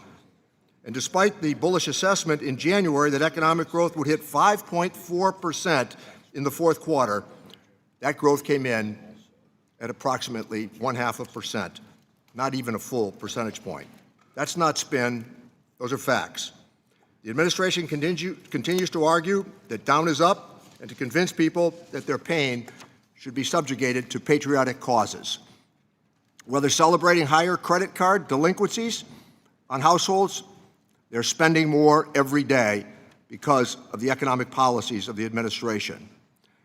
As if the $1,700 to cover the tariffs wasn't enough, estimates are now showing that the war in Iran has already cost households another $750. And while an extra $200 in gas costs might not be a lot for some folks in the administration, it sure is for a lot of working families. I'm sure we're going to hear that there are many attempts to save the economy by touting the refunds. Those refunds were eaten up almost overnight because of increases in gasoline prices. Tax refunds fell short of the promises by 65% and have been completely wiped out, as I noted, by price hikes. The president's attention remains everywhere but what's most important. As he said, he's not thinking about people's financial situations. He tends to be focused on more vanity projects, including a ballroom and an arch, and painting the reflecting pool. We are now ready for a cage fight on the South Lawn and perhaps a $250 bill with his photograph on it. We look at what has happened recently with the slush fund that was created, and our Republican colleagues continue to go wobbly on their defense, perhaps not understanding how this is playing with the American people. I know the administration has been busy trying this week to explain all of it, telling members of Congress that the slush fund is dead, apparently not consistent with what the president offered but 24 hours ago. Let's be real. The $250 bill might be needed because of the price hikes that are coming to the American people. Americans have made this very clear. 77% say the policies have increased the cost of living, and more than half say it's worse than they can previously remember. Consumer sentiment is currently at a record low. The savings rate for American has dropped to 2.6%, cut in half in just a year. When we look at this economy, we see failure upon failure. The policies that have been proposed have really not worked for average Americans. Families are getting crushed, and we would suggest today that a new course of action needs to be taken. Republicans have made it clear that they don't want to put a stop to the chaos, but Democrats are unwavering in our fight for American families to lower costs and to end the harm that is being done. Thank you, Mr. Chairman. Thank you, Ranking Member. Today's sole witness is United States Secretary of the Treasury, Scott Bessent. The committee has received your written testimony, and it will be part of the formal hearing record. Secretary Bessent, you have 5 minutes to deliver your remarks, and you may begin when you're ready. Good. Chairman Smith, Ranking Member Neal and members of the committee, thank you for convening today's hearing. I'm grateful for this opportunity to discuss President Trump's 2027 budget, which builds on this administration's progress in unleashing a new era of economic expansion. I last appeared before this committee just a few weeks before the House passed the Working Families Tax Cuts. So on the heels of the most successful filing season in IRS history, I'd be remiss if I did not begin by thanking the committee for helping to deliver this once-in-a-generation bill to the President's desk. This tax day, under President Trump, we celebrated how much more money hardworking Americans kept, not how much the government took. Over 62 million tax returns claimed at least one of President Trump's signature new tax cuts. No tax on tips, no tax on overtime, deductibility of American car interest loans, and an enhanced deduction for low and middle income seniors. All told, the average refund increased by over 11%, with total refunds increasing by 18%. But as important as what the legislation achieves, it is what it prevented. If opponents of the Working Families Tax Cuts had had their way, our economy would have absorbed the largest tax hike in its history, over $5 trillion. 90% of American taxpayers would have seen their standard deduction slashed, while 40 million families would have seen their child tax credit halved. Instead, this committee held the line, and the American people had a better tax day because of it. Notably, President Trump's pro-growth policies don't stop at putting more money back in the pockets of working and middle-class families.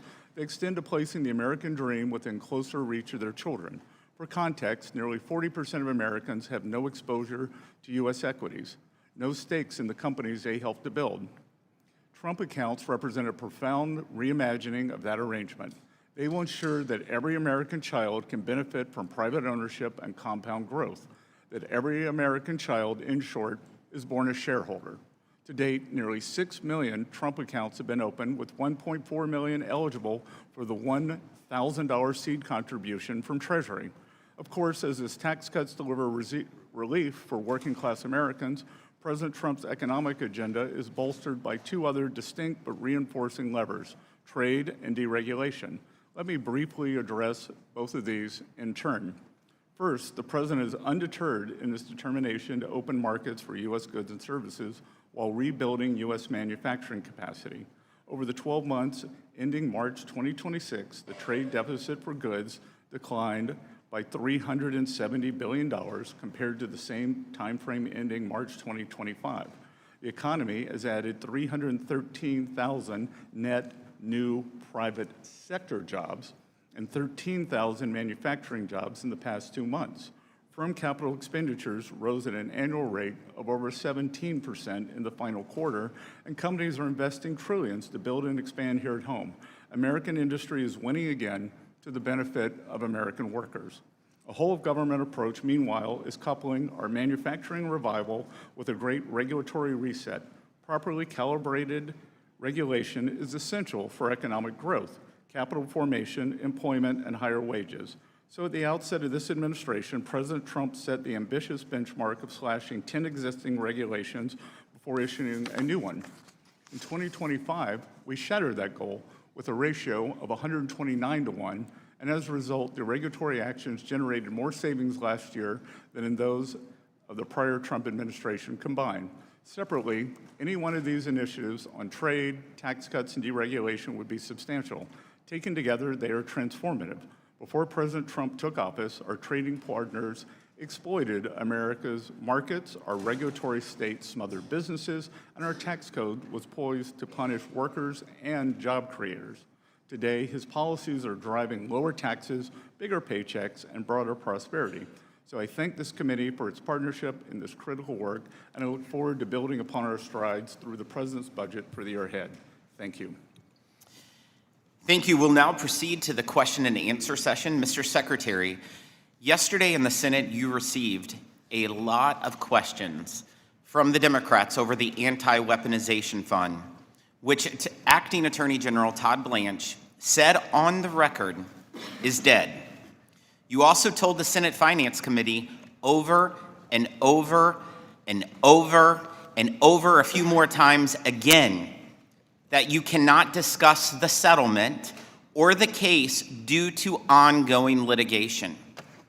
Can you please set the record straight right at the top of this hearing. So members do not need to use their limited time asking you questions you cannot answer.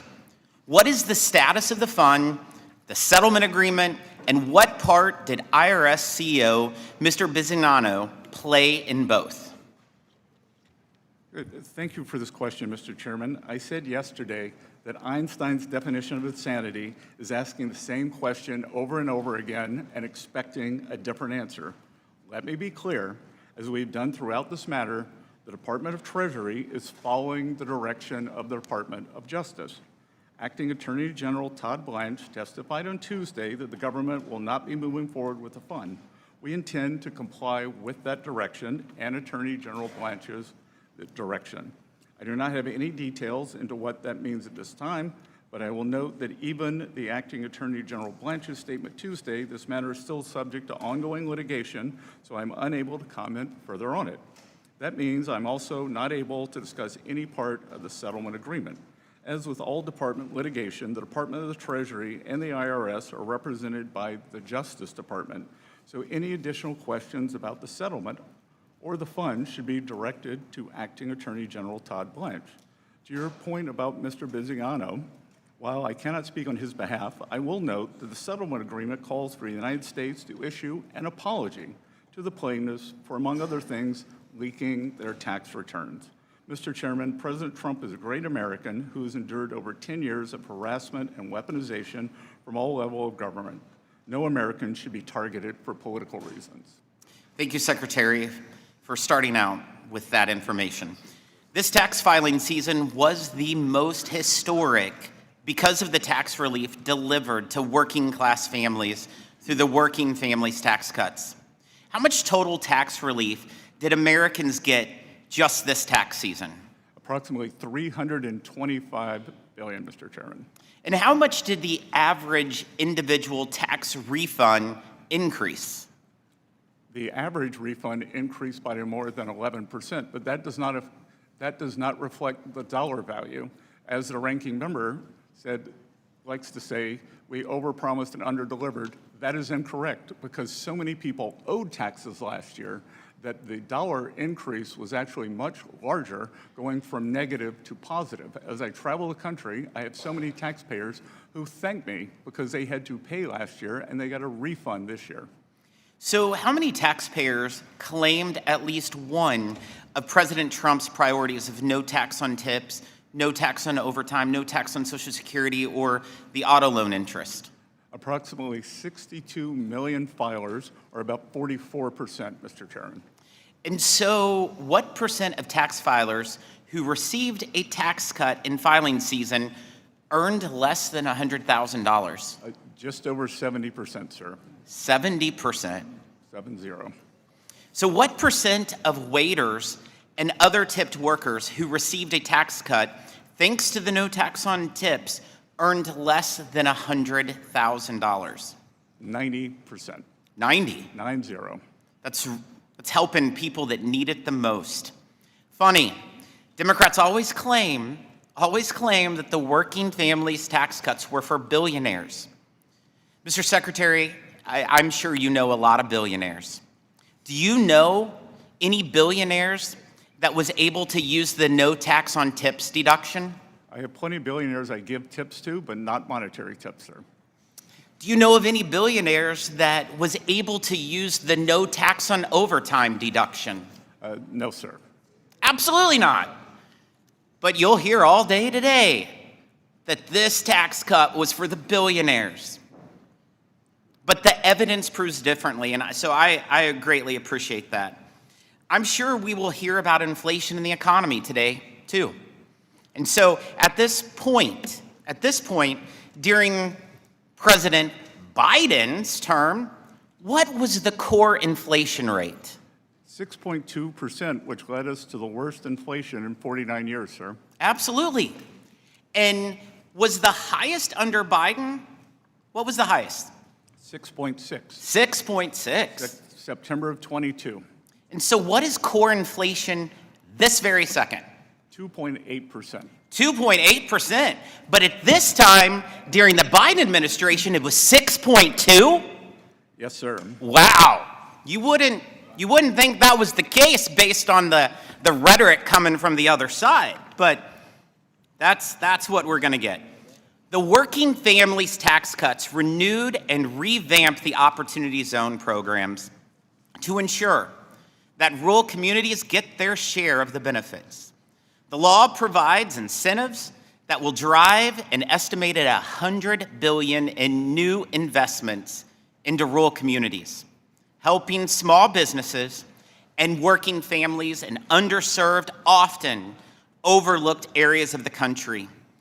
How is the Trump administration implementing this improved Opportunity Zone program to ensure rural communities that I represent are in fact benefiting in the way Congress intended? And how is Treasury utilizing the new transparency requirements within the program to reinforce this effort to target those underserved communities?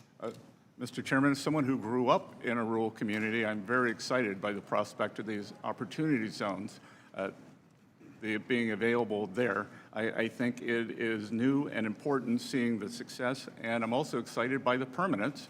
And I would also point out that many members from the other side of the aisle have called Treasury concerned about losing opportunity zones in their districts or states in the case of senators. And I pointed out to them that they voted against them, but we will work with them on these opportunity zones. Congress wanted to